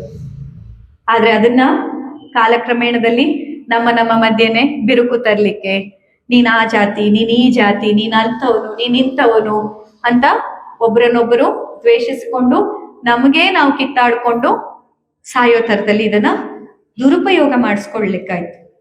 ಈಗ ಮತ್ತೆ ಪುನಃ ನಾವೆಲ್ಲ ಜ್ಞಾನದ ಹಸಿವಿನಿಂದ ಇಲ್ಲಿ ಬಂದು ಸೇರಿದ್ದೇವೆ. ಈ ಜ್ಞಾನದ ಹಸಿವನ್ನ ನಮ್ಮ ಆತ್ಮ ಉದ್ಧಾರಕ್ಕಾಗಿ ಬಳಸ್ಕೊಳ್ಬೇಕು. ನಿಮ್ಮ ಆಹಾರ ಪದ್ಧತಿ, ಪಂಚಕರ್ಮ ಚಿಕಿತ್ಸೆ, ಬರೀ ಬಾಡಿ ಡಿಟಾಕ್ಸ್ ಅಲ್ಲ, ಬರೀ ತೈಲ ಮಾಲಿಶ್ ಅಲ್ಲ. ತೈಲದ ಮಾಲಿಶು ಈಗ ನೀವು ಆಸ್ಪತ್ರೆಗೆ ಹೋಗಿ ಮಾಡಿಸ್ಕೋತೀರಾ, ಅಂಡ್ ಅದು ಪಂಚಕರ್ಮ ಅನ್ಕೊಂಡಿದ್ದೀರಾ. ಅದು ಪಂಚಕರ್ಮ ಅಲ್ಲ. ತೈಲದ ಮಾಲಿಶ್ ಅಭ್ಯಂಗ ದಿನಚರಿ, ಪ್ರತಿನಿತ್ಯ ನೀವೆಲ್ಲರೂ ಮಾಡ್ಕೋಬೇಕು. ಬ್ರಾಹ್ಮಣರಾಗಿರ್ಲಿ, ಕ್ಷತ್ರಿಯರಾಗಿರ್ಲಿ, ವೈಶ್ಯರಾಗಿರ್ಲಿ, ಶೂದ್ರರಾಗಿರ್ಲಿ, ಯಾವುದೇ ಕೆಟಗರಿಯರಾಗಿರ್ಲಿ ಮಾಡ್ಕೊಳ್ಬೇಕಾದದ್ದು ಅಭ್ಯಂಗ ದಿನಚರಿ. ಅಭ್ಯಂಗಂ ಆಚರೇತ್ ನಿತ್ಯಂ ಸ ಜರಾಶ್ರಮವಾತಃ ದೃಷ್ಟಿ ಪ್ರಸಾದ ಪುಷ್ಟ್ಯಾಯು ಸ್ವಪ್ನ ಸುತ್ವಕ್ಚ ದಾಢ್ಯಕೃತ್ ಅಂತ ಹೇಳ್ತಾರೆ ಶ್ಲೋಕದಲ್ಲಿ. ಅಭ್ಯಂಗವನ್ನ ಪ್ರತಿನಿತ್ಯ ನಾವು ಮಾಡ್ಕೊಳ್ಬೇಕು. ಅದರಿಂದ ಏನಾಗತ್ತೆ? ಅಭ್ಯಂಗಂ ಆಚರೇತ್ ನಿತ್ಯಂ ಸ ಜರ ಶ್ರಮವಾತಃ. ಜರ ವೃದ್ಧಾಪ್ಯವನ್ನ ಮುಂದೂಡ್ಲಿಕ್ಕೆ. ಇವಾಗ ವೃದ್ಧಾಪ್ಯ ಏನಾಗ್ತಿದೆ? ನಾವು ಚಿಕ್ಕವರಿದ್ದಾಗ ಕನ್ನಡಕಕ್ಕೆ ಚಾಲೀಸ್ ಅಂತಿದ್ರು, ನಿಮ್ ಕಡೆನೂ ಹೇಳ್ತಿದ್ರ? ಚಾಲೀಸು ಅನ್ನೋ ಶಬ್ದ ಕೇಳಿದ್ದೀರಾ? ಚಾಲೀಸ್ ಅಂದ್ರೆ ಏನು? ಶಬ್ದದ ಅರ್ಥ 40. ಕಣ್ಣಿನ ಪೊರೆ ಅಲ್ಲ ಸರ್, ಅದು 40 ಅಂತ. ಚಾಲೀಸ್ ಅನ್ನೋ ಶಬ್ದದ ಅರ್ಥ ಏನು? ಹಿಂದಿ ಭಾಷೆಯಲ್ಲಿ ಚಾಲೀಸ್ ಅಂದ್ರೆ 40 ಅಂತ. ಆಗ ಹೆಚ್ಚಿನವರಿಗೆ ಕಣ್ಣಿನಲ್ಲಿ ಸಮಸ್ಯೆಗಳು, ದೃಷ್ಟಿ ದೋಷಗಳು 40 ಆದ್ಮೇಲೆ ಬರ್ತಿತ್ತು. ಹಾಗಾಗಿ ನಂಗೂ ಬಂತು ಚಾಲೀಸು, ನಂಗೂ ಬಂತು ಚಾಲೀಸು ಅಂತ ಒಬ್ರಿಗೊಬ್ರು ಕಣ್ಣಿನ ಸಮಸ್ಯೆ ಬಂದವ್ರು ಮಾತಾಡ್ಕೋತಿದ್ರು. ಆದ್ರೆ ಇವತ್ತು ಚಾಲೀಸು ಅನ್ನೋ ಶಬ್ದ ನಾವು ಬಳಕೆ ಮಾಡಕ್ ಆಗತ್ತಾ? ಒಂದು ಸ್ಕೂಲಿಗೆ ಹೋಗಿ ನೀವು ಪುಟ್ಪುಟಾಣಿ ಮಕ್ಕಳು ಪಾಪ ಇನ್ನು 4 ವರ್ಷ ತುಂಬಿರೋದಿಲ್ಲ, ಅವರ ಕಣ್ಣಿನಲ್ಲಿ ಕನ್ನಡಕ. ಯಾಕೆ ಹೀಗಾಗ್ತಾ ಇದೆ? ಯಾಕಂತಂದ್ರೆ ವೃದ್ಧಾಪ್ಯ ಬೇಗ ಬರ್ತಾ ಇದೆ. ಇನ್ನು ನೀವೆಲ್ಲರೂ ರಿಲೇಟ್ ಮಾಡ್ಕೋಬಹುದು. ಈಗ ಇಲ್ಲೆಲ್ಲ ನೀವೆಲ್ಲ ಇದ್ದಾಗ ನಿಮ್ಮ ಅಜ್ಜ ಅಜ್ಜಿಯನ್ನ ನೋಡಿದೀರಲ್ವಾ ಹಿರಿಯರೆಲ್ಲ? ಸರ್ ನಿಮ್ಮ ಅಜ್ಜ ಅಜ್ಜಿ ನೋಡಿದೀರಾ? ನೀವು ನೋಡಿದೀರಾ? ಸೊ ನಿಮ್ಮ ಅಜ್ಜ ಅಜ್ಜಿಯರಿಗೆ ಕೂದಲು ಯಾವಾಗ ಬೆಳ್ಳಗಾಗಿತ್ತು ಸರ್? ಯಾವ ವಯಸ್ಸು ಅಂದಾಜಿ? 60-70 ಮೇಲೆ ಅಲ್ವಾ? ಇಲ್ಲಿದ್ದವರೆಲ್ಲ ನಿಮ್ಮ ಅಜ್ಜ ಅಜ್ಜಿಯರು 25-30 ವರ್ಷಕ್ಕೆ ಅಲ್ಲ, ಅಜ್ಜ ಅಜ್ಜಿ ಆಗಿರ್ಲಿಲ್ಲ ಅವಾಗ ಅವರು, ಸರಿ. ಆದ್ರೂನು ಚಿಕ್ಕ ಪ್ರಾಯದಲ್ಲಿ ಕೂದಲು ಬೆಳ್ಳಗಾದದನ್ನ ನೋಡಿದೀರಾ ನೀವು ನಿಮ್ಮ ಹಿರಿಯ ತಲೆಗಳನ್ನ? ಇಲ್ಲ. ಆದ್ರೆ ಈಗ ನಿಮ್ಮದೇ ಮನೆಯಲ್ಲಿ ನಿಮ್ಮ ಕಿರಿಯ ತಲೆ ಕೂದಲು ಬೆಳ್ಳಗಾಗೋದು ನೋಡ್ತಾ ಇದ್ದೀರಾ ನೀವು ಅಲ್ವಾ? ಮನೇಲಿ ಈಗ ಎಷ್ಟು ವರ್ಷಕ್ಕೆ ಶುರು ಆಗ್ತದೆ ಬೆಳ್ಳಗಿನ ಕೂದಲು? ಎಷ್ಟೆಲ್ಲ ಮಕ್ಕಳಂತೂ ಪಾಪ ಚಿಕ್ಕ ವಯಸ್ಸು 10, 12, 15 ವರ್ಷಕ್ಕೆ ತಲೆಯಲ್ಲಿ ಬಿಳಿ ಕೂದಲು ಬರ್ತಾ ಇದೆ. ಯಾಕೆ ಬರ್ತಿದೆ? ವೃದ್ಧಾಪ್ಯ ಬೇಗ ಬರ್ತಾ ಇರೋದು. ಡಯಾಬಿಟಿಸ್ ಯಾವಾಗ ಬರ್ತಿತ್ತು? ನಿಮ್ಮ ಅಜ್ಜ ಅಜ್ಜಿಯರಿಗೆಲ್ಲ ಬಹುಶಃ 80-90 ಆದ್ರೂ ಬಂದಿರ್ಲಿಲ್ವೇನು? ಇಲ್ಲ. ಸೊ ನಿಮ್ಮ ತಲೆಮಾರಿನಲ್ಲಿ ಅಟ್ಲೀಸ್ಟ್ ಒಂದು 60 ಆದ್ಮೇಲೋ 50 ಆದ್ಮೇಲೋ ಬರಕ್ ಸ್ಟಾರ್ಟ್ ಆಯ್ತು ಅಂತ ಆಯ್ತು. ಬಟ್ ಇವಾಗ ಪುಟ್ಪುಟಾಣಿ ಮಕ್ಕಳಿಂದ ಡಯಾಬಿಟಿಸ್, BP ನಿಮ್ಗೆಲ್ಲ ಯಾವಾಗ ಶುರುವಾಗಿತ್ತು BP? 40-50 ವರ್ಷ ದಾಟದ್ಮೇಲೆ. ಈಗ ನಿಮ್ಮ ಮಕ್ಕಳಲ್ಲಿ ಮನೆಯಲ್ಲಿ ನಿಮ್ಮ ಸಂಬಂಧಿಕರಲ್ಲೆಲ್ಲ 25-30-35 ವರ್ಷ, ಮ್ಯಾಕ್ಸಿಮಮ್ 40 ವರ್ಷ ಅಂದ್ರೆ ಎಲ್ರು ಒಂದೊಂದು BP ಮಾತ್ರೆ ಗುಳುಂ ಸ್ವಾಹ ಮಾಡ್ತಿರ್ತಾರೆ. ಯಾಕೆ? ವೃದ್ಧಾಪ್ಯ ಬೇಗ ಬರ್ತಿದೆ. ಅಭ್ಯಂಗವನ್ನ ಪ್ರತಿನಿತ್ಯ ಮಾಡಿದ್ರೆ ಈ ಎಲ್ಲ ಸಿಂಪ್ಟಮ್ಸ್ ಗಳನ್ನ ನಿಮ್ಗೆ ಪದೇ ಪದೇ ಬೇಗ ಚಿಕ್ಕ ವಯಸ್ಸಿನಲ್ಲಿ ಕೂದಲು ಕಪ್ಪಗಾಗೆ ಇರಬೇಕು, ಬೆಳ್ಳಗಾಗಬಾರ್ದು, BP ಬರಬಾರ್ದು, ಶುಗರ್ ಬರಬಾರ್ದು, ಇಂತಹ ಸಮಸ್ಯೆಗಳು ಬರಬಾರ್ದು, ವೃದ್ಧಾಪ್ಯದ ಲಕ್ಷಣಗಳು ನಿಮ್ಮಲ್ಲಿ ಬರಬಾರ್ದು ಅಂತಂದ್ರೆ ಪ್ರತಿನಿತ್ಯ ಅಭ್ಯಂಗ ಮಾಡ್ಬೇಕು. ಸಹಜರ ಶ್ರಮ ಅಂದ್ರೆ ಆಯಾಸ. ನಿಮ್ಮ ಅಜ್ಜ ಅಜ್ಜಿಯರಿಗೆಲ್ಲ ಆಯಾಸ ಯಾವಾಗ ಆಗ್ತಿತ್ತು ನೋಡಿದೀರಾ ನೀವು? ನನಗೆ ನೆನಪಿದಂತಂತೂ ನನ್ನ ಅಜ್ಜಗೆ, ಕಡ್ತೋಕ ಅಜ್ಜಗೆಲ್ಲ 90 ವರ್ಷ ಆದ್ಮೇಲೂ ಹಾಲು ಉಗ್ಗ ಹಿಡ್ಕೊಂಡು, ಅಂದ್ರೆ ಒಂದು ಕ್ಯಾನ್, ಮನೆಯಲ್ಲಿದ್ದ ಹಾಲನ್ನ ತಗೊಂಡೋಗಿ ಡೇರಿ ತನಕ ಕೊಟ್ಟು ಬರುವಷ್ಟು, ಸಾಧಾರಣ 1-1.5 ಕಿಲೋಮೀಟರ್ ನಡೆದು ಹೋಗಿ ಬರುವಷ್ಟು ಸ್ಟೆಮಿನಾ ಯಾವ ವಯಸ್ಸಲ್ಲಿ? 90+ ಅಲ್ಲಿ. ಇವಾಗ ನಮ್ಮ ಆಯಾಸ ಹೆಂಗೆ ಅಂತಂದ್ರೆ ಮನೇಲಿ ಒಮ್ಮೆ ಬೆಳಿಗ್ಗೆ ಎಲ್ಲ ತಿಂಡಿ ಮಾಡಿ ಊಟ ಬುತ್ತಿ ಕಟ್ಟಿ ಗಂಡನ ಮಕ್ಕಳನ್ನು ಹೊರಗೆ ದಬ್ಬಾಕ್ಬಿಟ್ರೆ ಅಯ್ಯಪ್ಪ ಎಷ್ಟು ಆಯಾಸ ಆಗೋಯ್ತು, ಸಾಕಾಗೋಯ್ತು ಅನ್ಸುತ್ತಾ ಇಲ್ವಾ? ಸುಸ್ತಾಗೋಗತ್ತೆ. ಶ್ರಮ, ಆಯಾಸ, ಸುಸ್ತು ಬೇಗ ಬರ್ತಾ ಇದೆ. ಯಾಕೆ? ಆರೋಗ್ಯದಲ್ಲಿ ಕ್ಷೀಣತೆ ಆಗ್ತಾ ಇದೆ. ಅಭ್ಯಂಗವನ್ನ ಮಾಡ್ಕೊಳ್ಳೋದ್ರಿಂದ ಜರ, ಶ್ರಮ, ವಾತದೋಷದ ಸಮಸ್ಯೆ ಅಂದ್ರೆ ಗಂಟುಗಳಲ್ಲಿ ನೋವು ಬರೋದು, ಡ್ರೈನೆಸ್ ಹೆಚ್ಚಾಗೋದು, ವಾತ ಸಂಬಂಧಿ ಕಾಯಿಲೆಗಳು, ನರಗಳ ದೌರ್ಬಲ್ಯ ಆಗೋದು, ಇಂಥದೆಲ್ಲ ಸಮಸ್ಯೆಗಳು ವಾತಕ್ಕೆ ಸಂಬಂಧಪಟ್ಟ ದೋಷಗಳು. ಅದೆಲ್ಲವೂ ಕೂಡ ಚಿಕ್ಕ ವಯಸ್ಸಲ್ಲೇ ಬರ್ತಾ ಇದೆ. ಈಗ ಯಾಕೆ ಬರ್ತಿದೆ? ನಾವು ದಿನಚರಿ ಇರ್ಬೋದು, ಆಹಾರ ಪದ್ಧತಿ ಆಗಿರ್ಬೋದು, ಅಥವಾ ನಮ್ಮನ್ನ ನಾವು ಅರ್ಥಕೊಳ್ತಾ ಇಲ್ಲ. ಮೇನ್ ಅಂದ್ರೆ ನೀವು ಹೊರಗಡೆಯವ್ನ ಅರ್ಥ ಮಾಡ್ಕೊಳ್ಳೋದ್ರಲ್ಲೇ ಬಿಸಿ. ಇವಳು ಯಾಕೆ ಇವತ್ತು ನನ್ನನ್ನು ಹಿಂಗ ನೋಡಿದ್ಲು, ಅವತ್ ಕಾರ್ಯಕ್ರಮದಲ್ಲಿ ಇವಳು ಹಿಂಗ್ ಅಂದ್ಬಿಟ್ಲು ಗೊತ್ತಾ ನನಗೆ, ಅಥವಾ ಇವರು ನಮ್ಮ ಸ್ನೇಹಿತರು ಅವ್ರ ಮಗನ್ ಬಗ್ಗೆ ಇಷ್ಟು ಹೊಗಳ್ಬಿಟ್ರು, ಇಂಡೈರೆಕ್ಟ್ಲಿ ನನ್ ಮಗನ್ ಬೈತಾ ಇದ್ರು ಅವರು. ಹಿಂಗೆ ನೀವು ಬರೀ ಬೇರೆಯವರ ಮೈಂಡ್ ಸೆಟ್ ಅನ್ನ ಅರ್ಥ ಮಾಡ್ಕೊಳ್ಳೋದ್ರಲ್ಲೇ ನಿಮ್ಮ ಆಯಸ್ಸನ್ನ ಹಾಳು ಮಾಡ್ಕೊಳ್ತಿದ್ದೀರಾ. ಅವ್ರೇನ್ ಮಾಡಿದ್ರು, ಇವ್ರೇನ್ ಮಾಡಿದ್ರು, ಅವ್ರೆಷ್ಟ್ ಸೈಟ್ ತಗೊಂಡ್ರು, ಇವ್ರ ಮಕ್ಳು ಏನ್ ಮಾಡಿದ್ರು, ಯಾರ ಮಕ್ಳು ಏನಾದ್ರೂ ಮಾಡ್ಕೊಂಡು ಹೋಗ್ಲಿ, ನೀವು ಖುಷಿಲಿದ್ದೀರಾ ಅನ್ನೋ ಪ್ರಶ್ನೆ ಕೇಳಿ ಫಸ್ಟ್. ನೀವು ಖುಷಿಲಿದ್ದೀರಾ? ರಾತ್ರಿ ನೀವು ಮಲಗಕ್ ಹಾಸಿಗೆಗೆ ಹೋದಾಗ ಇವತ್ತೇ ಈ ಕ್ಷಣ ನಾನು ನಾಳೆ ಬೆಳಗ್ಗೆ ಹೇಳೋದಿಲ್ಲ, ಇದನ್ನ ಕೊನೆ ರಾತ್ರಿ ಅಂತ ಆದ್ರೆ ಹೇಗಿರ್ಬೇಕು? ಖುಷಿಯಿಂದ, ಸಂತೃಪ್ತಿಯಿಂದ, ಆಯ್ತಪ್ಪ ಕೊಟ್ಟಷ್ಟು ದಿನ ನೆಮ್ಮದಿಯಿಂದ ಬದುಕಿದೀನಿ, ಒಂದು ಸಾರ್ಥಕತೆ ಇದೆ, ಒಂದು ಸಮಾಧಾನ ಇದೆ, ಸಂತೃಪ್ತಿ ಇದೆ, ನಾನು ಹೋಗಕ್ ರೆಡಿ ಇದ್ದೀನಿ ಅನ್ನೋಂಥ ಮನಸ್ಥಿತಿಲಿ ಮಲಗ್ಬೇಕು ನಾವು. ಅದ್ರ ಬದಲು ರಾತ್ರಿ ಮಲಗಿದ್ರೆ ಮಗನ ಹತ್ರ ಜಗಳ ಆಡಿದೀನಿ, ತಲೆಯಲ್ಲಿ ಕೊರಿತಿರೋದು, ಜಗಳ ಆಡೋದು ಆಡ್ಕೊಂಡಿರ್ತೀರ ನೀವೇ, ಆಮೇಲೆ ಛೇ ಆಡ್ಬಾರ್ದಿತ್ತ, ಸಾರಿ ಹೇಳ್ಬೇಕಾ, ನಾನ್ ಯಾಕೆ ಹೇಳಿ ಸಾರಿ, ಅವ್ನು ಹೇಳಿ, ಹಿಂಗೆ. ಅಥವಾ ಯಾವ್ಯಾವ್ದೋ ವಿಷಯಕ್ಕೆ ಎಷ್ಟೊಂದು ವಿಷಯಗಳನ್ನ ಅರ್ಧಂಬರ್ಧ ಮಾಡಿ ಅದಾಚೆ ಪೂರ್ತಿ ಸಾಲ್ವ್ ಮಾಡ್ಕೊಳ್ಳಲ್ಲ, ಈಚೆ ಪೂರ್ತಿ ಬಿಟ್ಟೋದು ಇಲ್ಲ. ಹೋಗ್ಲಿ ಅದನ್ನ ಒಂದು ಜಗಳ ಇದೆ ಅದನ್ನ ಪೂರ್ತಿ ಮುಗಿಸಿ ಅಂದ್ರೆ ಅದಕ್ಕೂ ಸಿದ್ಧರಿಲ್ಲ. ಒಮ್ಮೊಮ್ಮೆ ನೀವು ಸಿದ್ಧರಿಲ್ಲ, ಒಮ್ಮೊಮ್ಮೆ ಅವ್ರು ಸಿದ್ಧರಿರೋದಿಲ್ಲ. ಹೋಗ್ಲಿ ಮರ್ತು ಬಿಡಿ ಅಂದ್ರೆ ಅದು ಆಗೋದಿಲ್ಲ. ಮಾತಾಡೋದೆಲ್ಲ ಮಾತಾಡ್ಕೊಂಡು ಮತ್ತೆ ಒಂದೇ ಮನಸ್ಸಿನಲ್ಲಿ ಕೊರಗ್ತಾ ಇರ್ತೀರಾ, ಅಥವಾ ಮನಸ್ಸಿನಲ್ಲಿ ಮುಂದಿನ ಜಗಳಕ್ಕೆ ಸಿದ್ಧರಾಗ್ತಾ ಇರ್ತೀರಾ. ನೆಕ್ಸ್ಟ್ ಟೈಮ್ ಹಿಂಗೆ ಹೇಳ್ಬೇಕು ನಾನು ಅಂತ, ಅಲ್ವಾ? ಹಾಗಾಗ್ಬಾರ್ದು. ನಾವು ಬದುಕಿದ ಪ್ರತಿ ಕ್ಷಣವನ್ನ ಸಾರ್ಥಕತೆಯಿಂದ ಕಲಿಬೇಕು. ನೀವು ಆಸ್ತಿ ಮಾಡ್ತಿರೋ ಬಿಡ್ತಿರೋ, ಹಣ ಇಟ್ಕೋತಿರೋ ಬಿಡ್ತಿರೋ, ನಿಮ್ ಬದುಕಕ್ಕೆ, ನಿಮ್ ಬಟ್ಟೆಗೆ, ನಿಮ್ಗೆ ಎಷ್ಟು ಬೇಕೋ ಅಷ್ಟಂತೂ ದುಡಿದ್ರೆ ಸಾಕು ಸದ್ಯಕ್ಕೆ. ಉಳಿದದ್ದೆಲ್ಲ ಇದ್ರೆ ಇರ್ಲಿ, ಅದನ್ನ ಒಳ್ಳೆಯ ಕೆಲ್ಸಕ್ಕೆ ವಿನಿಯೋಗಿಸಿ. ಹೊರತಾಗಿ ನಮ್ಮ ಪ್ರಾಣ ಚೈತನ್ಯದಲ್ಲಿ ಶುದ್ಧತೆ ಇರಬೇಕು. ಗೋಮಾತೆಯರಲ್ಲಿ ಆ ವಿಶೇಷತೆ ಇದೆ. ಈಗ ನಮ್ಮ ಪಂಚಕರ್ಮ ಆಸ್ಪತ್ರೆಯಲ್ಲಿ ನಾವು ಬರೀ ನಿಮ್ ದೇಹ ಶುದ್ಧ ಮಾಡಲ್ಲ. ಎಲ್ಲರೂ ಕೇಳ್ತಾರೆ, ಏನ್ ವಿಶೇಷ, ಏನಿದೆ ಮೇಡಮ್ ಬೇರೆ ಆಸ್ಪತ್ರೆಯಲ್ಲಿ ಇಲ್ದೇ ಇರೋದು ನಿಮ್ಮ ಆಸ್ಪತ್ರೆಯಲ್ಲಿ ಏನಿದೆ ಅಂತ. ಅದನ್ನ ನಾನು ಹೇಳ್ಬೇಕಂದ್ರೆ ಮತ್ತೆ ಪಂಚಕೋಶ ಕ್ಲಾಸಿಂದ ಶುರು ಮಾಡ್ಬೇಕು. ಹಾಗಾಗಿ ಏನಿಲ್ಲ ಸರ್, ಎಲ್ಲಾದ್ರೂ ತಗೊಳ್ಳಿ, ಟ್ರೀಟ್ಮೆಂಟ್ ತಗೊಳ್ಳಿ ಅಂತ ಹೇಳ್ಬಿಡ್ತೀನಿ ಎಷ್ಟೊಂದ್ಸತಿ.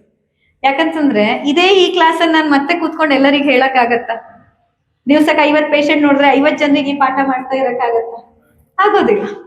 ಪಂಚಕರ್ಮ ಆಸ್ಪತ್ರೆ ಅನ್ನುವಂಥದ್ದು ಕೇವಲ ದೇಹದ ಕರ್ಮ ಕಳಿಯುವಂಥದ್ದಲ್ಲ, ಅದ್ರ ಅಗತ್ಯವಿಲ್ಲ. ಕರ್ಮ ಅನ್ನೋ ಶಬ್ದನೇ ನೀವು ಅರ್ಥ ಮಾಡ್ಕೋಬೇಕು. ಯಾಕೆ ಪಂಚಕರ್ಮಕ್ಕೆ ಬೇರೆ ಏನೇನೋ ಪಂಚ ಚಿಕಿತ್ಸೆ ಅಂತಾನೆ ಇಡ್ಬೋದಿತ್ತಲ್ಲ. ಆಚಾರ್ಯರು, ನಮ್ಮ ಸುಶ್ರುತಾಚಾರ್ಯರು, ಚರಕಾಚಾರ್ಯರು, ನಮ್ಮ ಎಲ್ಲ ಹಿರಿಯ ಋಷಿ ಮುನಿಗಳೇನು ಆಯುರ್ವೇದದಂತಹ ಅದ್ಭುತವಾದಂತಹ ಶಾಸ್ತ್ರವನ್ನ ನಮಗ್ ಕೊಟ್ಟು ಹೋಗಿದ್ದಾರೆ. ಕರ್ಮ ಅನ್ನೋ ಶಬ್ದ ಯಾಕೆ ಬಳಸ್ತಿದ್ರು? ಪಂಚ ಚಿಕಿತ್ಸೆ ಅಂತ ಇಡ್ಬೋದಿತ್ತು, ಪಂಚ ಔಷಧಿ ಅಂತ ಇಟ್ಟಿರ್ಬೋದಿತ್ತು, ಏನಾದ್ರೂ ಇಡ್ಬೋದಿತ್ತು. ಅಲ್ಲಿ ಕರ್ಮ ಅನ್ನುವಂಥ ಶಬ್ದವನ್ನ ಅವರು ಜೋಡಣೆ ಮಾಡಿದ್ದು ಯಾಕೆ? ಕೇವಲ ಪ್ರೊಸೀಜರಿಗೆ ಒಂದು ಚೆನ್ನಾಗಿದೆ, ಪ್ರಾಸಪದ ಆಗತ್ತೆ ಅಂತ ಇಟ್ಟಿದ್ದಲ್ಲ. ಪ್ರತಿಯೊಂದು ಶಬ್ದ, ಪ್ರತಿಯೊಂದು ಒಂದು ಅಕ್ಷರಕ್ಕೂ ಅಲ್ಲಿ ಅರ್ಥ ಇದೆ. ಶಬ್ದ ಇತಿ ಬ್ರಹ್ಮ ಅಂತ ಹೇಳ್ತೀವಿ. ಶಬ್ದ ಬ್ರಹ್ಮ ಸ್ವರೂಪಿಯಾದದ್ದು. ಪಂಚಕರ್ಮ ಅನ್ನುವಂತಹ ಶಬ್ದವನ್ನ ಆಯ್ಕೆ ಮಾಡಿದ್ ಯಾಕೆ ಅಂತಂದ್ರೆ, ನಿಮ್ಮನ್ನ ಕರ್ಮಾನುಬಂಧದಿಂದ, ಕರ್ಮದ ಈ ಋಣದಿಂದ ಹೊರತಂದು ದಬ್ಬಲಿಕ್ಕೆ ಈ ಪಂಚಕರ್ಮ ಚಿಕಿತ್ಸೆ ಸಹಾಯ ಆಗತ್ತೆ. ಆದ್ರೆ ಮೊದ್ಲಿದು ನಾವು ವೈದ್ಯರ ಅರ್ಥ ಮಾಡ್ಕೋಬೇಕು. ವೈದ್ಯರೇ ಚಿಕಿತ್ಸೆ ಮಾಡುವಾಗ ಕೇವಲ ನಿಮ್ಮ ದೇಹಕ್ಕೆ ಚಿಕಿತ್ಸೆ ಮಾಡಿದಾಗ ಅದು ನಿಮ್ಮ ಕರ್ಮಾನುಬಂಧದಿಂದ ಹೊರತರಲು ಸಹಾಯ ಮಾಡೋದಾಗಿರೋದಿಲ್ಲ. ಮೊದಲು ವೈದ್ಯನಾದವರು ನಾನು ಅರ್ಥ ಮಾಡ್ಕೋಬೇಕು, ನಾನು ನನ್ನ ಪಂಚಕರ್ಮ ಚಿಕಿತ್ಸೆಯಿಂದ ಕೇವಲ ಈ ವ್ಯಕ್ತಿಯ ದೇಹವನ್ನಷ್ಟೇ ಅಲ್ಲ, ದೇಹವನ್ನ, ಪ್ರಾಣ ಚೈತನ್ಯವನ್ನ, ಮನಸ್ಸಿನ ಭಾವನೆಗಳನ್ನ, ಜ್ಞಾನಮಯ ಕೋಶವನ್ನ ಹಾಗೂ ಆನಂದಮಯ ಕೋಶವನ್ನ ನಾನು ಶುದ್ಧಗೊಳಿಸ್ಬೇಕು. ಈ ಸಂಕಲ್ಪ ಆದಾಗ ಮಾತ್ರ ರೋಗಿಯಲ್ಲಿ ಅದೇ ಒಂದು ಫಲಿತಾಂಶ ನೋಡಕ್ಕೆ ಸಿಗೋದು. ಮನೆಯಲ್ಲೆಲ್ಲ ಪೂಜೆ ಮಾಡಿಸ್ತೀರ ತಾನೆ? ಸತ್ಯನಾರಾಯಣ ಏನಾದ್ರೂ ಒಂದೊಂದು ಪೂಜೆ ವರ್ಷಕ್ಕೊಮ್ಮೆ ಆದ್ರೂ ಮಾಡಿಸ್ತೀರಲ್ವಾ? ಮಾತಾಡ್ಬೇಕು, ನಿದ್ದೆ ಬಂದ್ಬಿಡತ್ತೆ ನಿಮ್ಗಿಲ್ಲ ಅಂದ್ರೆ. ಮಾಡಿಸ್ತೀರಾ? ಪೂಜೆ ಮಾಡುವಾಗ ಪುರೋಹಿತರು ಮಾಡೋದು ಪೂಜೆ ಅಲ್ವಾ? ಆದ್ರೆ ಒಂದು ಕೆಲ್ಸಕ್ಕೆ ನಿಮ್ಮನ್ನೇ ಹಿಡಿದು ಕೂಡಿಸ್ತಾರೆ, ಮನೆ ಯಜಮಾನನನ್ನೇ. ಏನದು? ಪೂಜೆ ಸ್ಟಾರ್ಟಿಂಗ್ ಅಲ್ಲಿ ಸಂಕಲ್ಪ. ಏನಿದು ಸಂಕಲ್ಪ? ಈಗ ನೀವೇ ಒಂದ್ ದೊಡ್ಡ ಪೂಜೆ ಮಾಡಿಸಿ ಸಂಕಲ್ಪಕ್ಕೆ ಪುರೋಹಿತ್ರೆ ನೀವೇ ಮಾಡ್ಬಿಡಿ ಅಂತ ಬಿಟ್ಬಿಡಿ, ಆಗತ್ತಾ? ಬಿಡ್ತೀರಾ ಹಂಗೆ? ಇಲ್ಲ. ಏನ್ ಬೇಕಾದ್ರೆ ಆಗೋಗ್ಲಿ, ಸಂಕಲ್ಪಕ್ಕೆ ಮನೆಯ ಯಜಮಾನನೇ ಕುಳಿತುಕೊಂಡು ಮಾಡ್ಬೇಕಾದದ್ದು. ಯಾಕೆ? ಯಾಕಂದ್ರೆ ಪೂಜೆ ಮಾಡುವಾಗ ಅದರ ಫಲಿತಾಂಶ ಬೇಕಂತಂದ್ರೆ ಸಂಕಲ್ಪ ತುಂಬಾ ಮುಖ್ಯ. ಯಾಕೆ ಅಂದ್ರೆ ನೋಡಿ, ಈಗ ಒಂದು ಪಾರಾಯಣ ಮಾಡಿಸ್ತೀರಾ, ಪಾರಾಯಣ ಮಾಡೋದು ಯಾರು? ಪುರೋಹಿತರು. ಸಂಕಲ್ಪ ಯಾಕೆ ನೀವೇ ಮಾಡ್ಬೇಕು? ಅದು ಅವರೇ ಮಾಡ್ಬಿಡುವುದಲ್ಲ. ನೀವು ಬಿಸಿ ಇದ್ರೆ, ನಾನ್ ಬಿಸಿ ಇದ್ದೀನಿ ಪುರೋಹಿತ್ರೆ, ನೀವೇ ಸಂಕಲ್ಪನು ಮಾಡ್ಕೊಂಡ್ ಬಿಡಿ ಅಂತ ಮಾಡ್ಬೋದಲ್ಲ. ಮಾಡ್ತೀರಾ? ಹಾಗೆ ಇಲ್ಲ. ಮನೆಗೆ ಬಂದಾಗ ಆ ಒಂದು ಪಾರಾಯಣ ನಡೆಯುತ್ತೆ ಅಂತಂದ್ರೆ ಸಂಕಲ್ಪಕ್ಕೆ ಯಜಮಾನನೇ ಕುಳಿತು ಅದನ್ನ ಮಾಡಿಸೋದು. ಯಾಕೆ ಅಂತಂದ್ರೆ ಫಲಿತಾಂಶ ಸಿಗ್ಬೇಕಂದಾಗ ಸಂಕಲ್ಪ ತುಂಬಾ ಮುಖ್ಯವಾದದ್ದು. ಹಾಗೆ ನಮ್ಮ ಆರೋಗ್ಯದಲ್ಲೂ ಅಷ್ಟೇ. ಆರೋಗ್ಯದಲ್ಲಿ ಸಂಕಲ್ಪವನ್ನೇ ನಾವು ಬರೀ ದೇಹಕ್ಕೆ ಅಂತ ಮಾಡಿದ್ರೆ ನಿಮ್ಗೆ ಫಲಿತಾಂಶ ಕೂಡ ಕೇವಲ ದೇಹಕ್ಕೆ ಸಿಗಬಹುದು, ಸಿಗದೇನೂ ಇರ್ಬೋದು. ಯಾಕಂದ್ರೆ ನಿಮ್ಗೆ ಫಸ್ಟಿಗೆ ಒಂದು ಪ್ರಶ್ನೆ ಕೇಳಿದ್ದೆ, ಈ ಮೈಕ್ ಕೆಲಸ ಮಾಡ್ತಿಲ್ಲ ಅಂತ ನಾ ಮೈಕ್ ತಗೊಂಡ್ ಅಂಗಡಿಯವನನ್ನ ಕರ್ಕೊಂಡ್ ಬಂದ್ ಜಗಳ ಮಾಡಿದ್ರೆ ಸಮಸ್ಯೆನೆ ಕರೆಂಟ್ ಕನೆಕ್ಷನ್ ಅಲ್ಲೋ, ಸ್ವಿಚ್ ಅಲ್ಲೋ, ಸ್ವಿಚ್ ಎಲ್ಲಿದೆ ಅಂತ ಗೊತ್ತಿಲ್ಲದೆ ಇರೋದ್ರಲ್ಲೋ ಆದ್ರೆ ಈ ಮೈಕ್ ರಿಪೇರಿ ಅವನು ಏನ್ ತಾನೇ ಮಾಡ್ತಾನೆ? ಹಾಗೆ ಪಂಚಕರ್ಮವನ್ನ ನೀವು ತಗೊಳ್ಳುವಾಗ ದೇಹಕ್ಕೆ ಅಂತ ಅಷ್ಟೇ ಸಂಕಲ್ಪ ಮಾಡ್ಕೊಂಡು ತಗೊಂಡು ಪ್ರಾಬ್ಲಮ್ ಇದ್ದದ್ ಕರೆಂಟ್ ಅಲ್ಲ ಆದ್ರೆ ನಿಮಗ್ ಪಂಚಕರ್ಮ ಹೇಳ್ತೀರಾ ನೀವು? ಎಲ್ಲ ಮಾಡಿಸಿ ಆಯ್ತು ಮ್ಯಾಮ್, ಹುಷಾರಾಗಿಲ್ಲ. ಕೇಳಿದೀರಾ ಈ ಮಾತನ್ನ? ಎಲ್ಲಾ ಕಡೆ ಹೋದ್ವಿ, ಗುಣ ಆಗಿಲ್ಲ. ಎಲ್ಲಾ ಆಯುರ್ವೇದ ಡಾಕ್ಟರ್ ಹತ್ರ ಹೋದ್ವಿ, ಗುಣ ಆಗಿಲ್ಲ. ಎಲ್ಲಾ ಪಂಚಕರ್ಮ ಚಿಕಿತ್ಸೆ ಆಯ್ತು ಮೇಡಮ್, ವಮನ ಆಯ್ತು, ವಿರೇಚನ ಆಯ್ತು, ಬಸ್ತಿ ಆಯ್ತು, ಹುಷಾರಾಗಿಲ್ಲ. ಯಾಕಾಗಿಲ್ಲ? ಈ ಮೈಕಿಗೆ ರಿಪೇರಿ ಮಾಡುವಂತ ನಾನ್ ದಿನ ಅಂಗಡಿ ಅವನನ್ನ ಕರ್ಕೊಂಡ್ ಬಂದು ಟೆಕ್ನಿಷಿಯನ್ ಹತ್ರ ಬರೀ ಮೈಕ್ ರಿಪೇರಿ ಮಾಡಿಸ್ತಿದ್ವಿ. ಅವ್ನ್ ದಿನ ಎಲ್ಲ ಪಾರ್ಟ್ ತೆಗೆದು ನೋಡ್ತಾನೆ, ಎಲ್ಲ ಸರಿ ಇದೆ ಅಂತ ಮತ್ತೆ ರೀಫಿಟ್ ಮಾಡಿ ಹೋಗ್ತಾನೆ. ಮೈಕ್ ರಿಪೇರಿ ಆಗ್ಬೇಕು ಅಂದಾಗ ಬರೀ ಮೈಕ್ ಅಷ್ಟೇ ಅಲ್ಲ, ಅದರ ಪೂರ್ತಿಯಾದಂತಹ ಈ ಪಂಚಕೋಶಗಳ ಕನೆಕ್ಷನ್ ನೀವು ನೋಡ್ಬೇಕು. ದೇಹದಲ್ಲೂ ಇದೇ ಆಗೋದು. ನೀವು ಬರೀ ಗಟ್ ಕ್ಲೆನ್ಸ್ ಮಾಡಿದ್ರಾಯ್ತು, ಬಾಡಿ ಡಿಟಾಕ್ಸ್ ಮಾಡಿದ್ರಾಯ್ತು, ವೇಟ್ ಲಾಸ್ ಆದ್ರೆ ಆಯ್ತು, ಮತ್ತೊಂದಾದ್ರೆ ಆಯ್ತು ಅಂತ ದೇಹದಕ್ಕಾಗಿ ಮಾತ್ರ ಸಂಕಲ್ಪ ಮಾಡಿದಾಗ ಎಷ್ಟೊಂದು ಬಾರಿ ನಾನೆಲ್ಲ ಚಿಕಿತ್ಸೆ ತಗೊಂಡ್ರು ನಂಗೆ ಹುಷಾರಾಗಿಲ್ಲ. ಯಾಕೆಂತಂದ್ರೆ ಅಲ್ಲಿ ಸಂಕಲ್ಪ ಆದದ್ದು ಬರೀ ದೇಹಕ್ಕೆ ಆಗಿದೆ, ಆಗ್ಬಾರ್ದು. ಇನ್ನು ಮುಂದೆ ನೀವು ಅಡುಗೆ ಮಾಡುವ ಮಹಿಳೆಯರು ಯಾರ್ಯಾರಿದ್ದೀರಾ, ಅಡುಗೆ ಮಾಡುವಾಗ ದಯವಿಟ್ಟು ಸಂಕಲ್ಪವನ್ನ ಪಂಚಕೋಶಗಳಿಗಾಗಿ ಮಾಡಿ. ನೀವು ಮಾಡಿದ ಅಡುಗೆ ನಿಮ್ಮ ಮಕ್ಕಳ ಹೊಟ್ಟೆ ತುಂಬೋದಷ್ಟೇ ಅಲ್ಲ, ಅವರ ಪ್ರಾಣ ಚೈತನ್ಯವನ್ನ ವೃದ್ಧಿಸ್ಬೇಕು, ಅವರ ಮನೋಮಯ ಕೋಶ ಮನಸ್ಸಿಗೆ ಉಲ್ಲಾಸನ ಕೊಡೋ ಹಾಗಿರ್ಬೇಕು, ಅವರ ಜ್ಞಾನವನ್ನ ಹೆಚ್ಚಿಸುವಂತದ್ದಾಗಿರ್ಬೇಕು, ಅವರಿಗೆ ಆನಂದ ಸಿಗುವಂತಾಗಿರ್ಬೇಕು ಪ್ರತಿ ಆಹಾರ. ಹಾಗೆ ನೀವು ದುಡಿದು ಬರುವಂತಹ ಗಂಡಸರು ಯಾರ್ಯಾರಿದ್ದೀರಾ, ನೀವು ದುಡಿದಂತಹ ಹಣ ಕೇವಲ ನಿಮ್ಮ ಮನೆಯನ್ನ ನಡೆಸ್ಕೊಂಡು ಹೋಗ್ಲಿಕ್ಕಷ್ಟೇ ಅಲ್ಲ, ಆ ಹಣ ನಿಮ್ಮ ಜೀವನದ ಪರಮಾರ್ಥ ಸುಖವನ್ನ ಕೊಡೋ ಹಾಗಾಗ್ಬೇಕು, ನಿಮ್ಮ ಇಡೀ ಮನೆಯ ಪಂಚಕೋಶವನ್ನ ಬೆಳಗುವಂಥದ್ದಾಗ್ಬೇಕು. ಈ ಸಂಕಲ್ಪದಿಂದ ದುಡೀರಿ. ನಾಳೆಯಿಂದ ಬರೀ ಆ ಲೋನ್ ಕಟ್ಟಬೇಕು, EMI ಬೇಕು, ಹೆಂಡತಿಗೆ ಸೀರೆ ಬೇಕು, ಇನ್ನೊಂದು ಬೇಕು, ಅದಕ್ಕೆ ಅಂತ ದುಡಿಬೇಡಿ. ಯಾಕೆ ನಾವೆಲ್ಲ ಇವತ್ತು ಇಷ್ಟು ಮಾನಸಿಕ ಒತ್ತಡ, ಉದ್ವೇಗ, ಬೇಜಾರು, ಒಟ್ರಾಶಿ ಮನಸ್ಸಿಗೆ ಸಮಾಧಾನನೇ ಇಲ್ಲ ಅನ್ನೋದು ಯಾಕಿದೆ ಅಂತಂದ್ರೆ ನಮ್ಮ ಸಂಕಲ್ಪದಲ್ಲೇ ತಪ್ಪಿದೆ. ನಮ್ಮ ಸಂಕಲ್ಪ ಯಾರೀಗ ನಾವು ಕೆಲಸ ಮಾಡುವವರು, ಈಗ ನಾವು ವೈದ್ಯರಾಗಿ ನಾನು ಕೂತು ಕೆಲಸ ಮಾಡುವಾಗ ಎಷ್ಟು ಜನ ವೈದ್ಯರಾಗಿ ನಾನು ನನ್ನ ಕರ್ಮಾನುಬಂಧದಿಂದ ಹೊರ ಬರ್ಲಿಕ್ಕೆ ಈ ಕೆಲಸ ಮಾಡ್ತಿದ್ದೀನಿ ಅಂತ ಕೂತು ದುಡಿತೀವಿ. ಇವತ್ತು OPD ಮುಗಿಸಿದ್ರೆ ಸಾಕು, ಯಾಕಂದ್ರೆ ಅವರಿಗೂ ವೈದ್ಯರಿಗೂ ಅವ್ರದ್ದೇ ಅದೇ ಇರುತ್ತೆ. ಆಸ್ಪತ್ರೆ ಸಾಲ ಕಟ್ಬೇಕು, ಇನ್ನೊಂದ್ ಕಟ್ಬೇಕು, ಮತ್ತೊಂದಿರ್ಬೇಕು, ಅದು ಮುಗಿದ್ರೆ ಸಾಕು ಅನ್ನುವಂತ ಸಂಕಲ್ಪ ಹೊರತಾಗಿ ನಮ್ಮ ಪಂಚಕೋಶಗಳಿಗಾಗಿ, ನಮ್ಮ ಜೀವನದ ಪರಮಾರ್ಥ ಸುಖಕ್ಕಾಗಿ ಸಂಕಲ್ಪ ಮಾಡ್ಬೇಕು. ಸೊ ಇವತ್ತಿಂದಾನೇ ಅಟ್ಲೀಸ್ಟ್ ಇಲ್ಲಿರುವಷ್ಟು ಜನರಲ್ಲಿ ಏನಾಗ್ಬೇಕು, ನಿಮ್ಮ ಸಂಕಲ್ಪ ಬದಲಾಗ್ಬೇಕು. ಒಂದು ಔಷಧಿ ತಿನ್ನೋದಾಗಿರ್ಬೋದು, ನೀವ್ ಯಾವುದೇ ಔಷಧಿ ಆಗಿರ್ಲಿ, ಅದು ಆಯುರ್ವೇದವೋ, ಅಲೋಪತಿಯೋ, ಹೋಮಿಯೋಪತಿ, ಎಂತ ಪತಿ ಆದ್ರೂ ಆಗಿರ್ಲಿ, ಆ ಔಷಧಿ ತಿನ್ನೋವಾಗ ನಿಮ್ಮ ಸಂಕಲ್ಪ ಏನಿರ್ಬೇಕು, ಬರೀ BP ಡೌನ್ ಆಗ್ಲಿ ಅಂತ BP ಗುಳಿಗೆ ತಿನ್ನೋದಲ್ಲ. ಈ ತಿನ್ನೋ ಅಂತದ್ದು ಅಮೃತ ಸ್ವರೂಪವಾದಂಥದ್ದು ಹಿಡ್ಕೊಳ್ಳಿ. ನೀವ್ ಹಂಗಲ್ಲ, ಹಿಡುವಾಗ್ಲಿ ಅಯ್ಯೋ ಇದು ಕೆಮಿಕಲ್ ತಿಂತಿದ್ದೀನಿ, ಅಯ್ಯೋ ಇದು ಕೆಮಿಕಲ್, ಹೌದಲ್ವಾ? ಹೇಳಿ, ಎಷ್ಟು ಜನ BP ಗುಳಿಗೆ ನುಂಗೋವಾಗ ಎಷ್ಟು ಜನ ಇದು ಅಮೃತ ಅಂತ ನುಂಗ್ತೀರಾ? ಅಯ್ಯೋ ಇದೊಂದು ಇಂಗ್ಲಿಷ್ ಗುಳಿಗೆ, ಇದೊಂದು ಕೆಮಿಕಲ್ಲು. ನಿಮ್ಮ ದೇಹದೊಳಗಿರೋಷ್ಟು ಕೆಮಿಕಲ್ ಆ ಗುಳಿಗೆಯಲ್ಲಿಲ್ಲ. ಅರ್ಥ ಮಾಡ್ಕೊಳ್ಳಿ, ನಮ್ಮ ದೇಹ ಒಂದು ದೊಡ್ಡ ಕೆಮಿಕಲ್ ನ ಫ್ಯಾಕ್ಟ್ರಿ ಇದ್ದಂಗೆ. ಎಷ್ಟೊಂದು ಕೆಮಿಕಲ್ಸ್ ಇದಾವೆ ನಮ್ಮ ದೇಹದೊಳಗಡೆ, ಅಂಡ್ ಆ ಕೆಮಿಕಲ್ ಇಂದಾನೆ ನಾವಿವತ್ತು ಆರೋಗ್ಯವನ್ನ ಪಡ್ಕೊಳ್ಳಿಕ್ಕೆ ಸಾಧ್ಯವಾಗೋದು. ಎಮರ್ಜೆನ್ಸಿ ಯೂನಿಟ್ ಅಲ್ಲಿ ಇದ್ದಾಗ, ICU ದಲ್ಲಿದ್ದಾಗ ನಿಮ್ಗೆ ಏನೇನೋ ಇಂಜೆಕ್ಟ್ ಮಾಡ್ತಾರೆ, ಎಷ್ಟೊಂದು ಕೆಮಿಕಲ್ಸ್ ಅನ್ನ ಇಂಜೆಕ್ಟ್ ಮಾಡ್ತಾರೆ. ಯಾಕೆ? ನಿಮ್ಮನ್ನ ಬದುಕಿಸಿಕೊಳ್ಳಿಕ್ಕೆ. ಹಾಗಾದ್ರೆ ಉಳಿದ ಸಮಯದಲ್ಲಿ ನಾವು ಹೇಗ್ ಬದುಕಿದೀವಿ?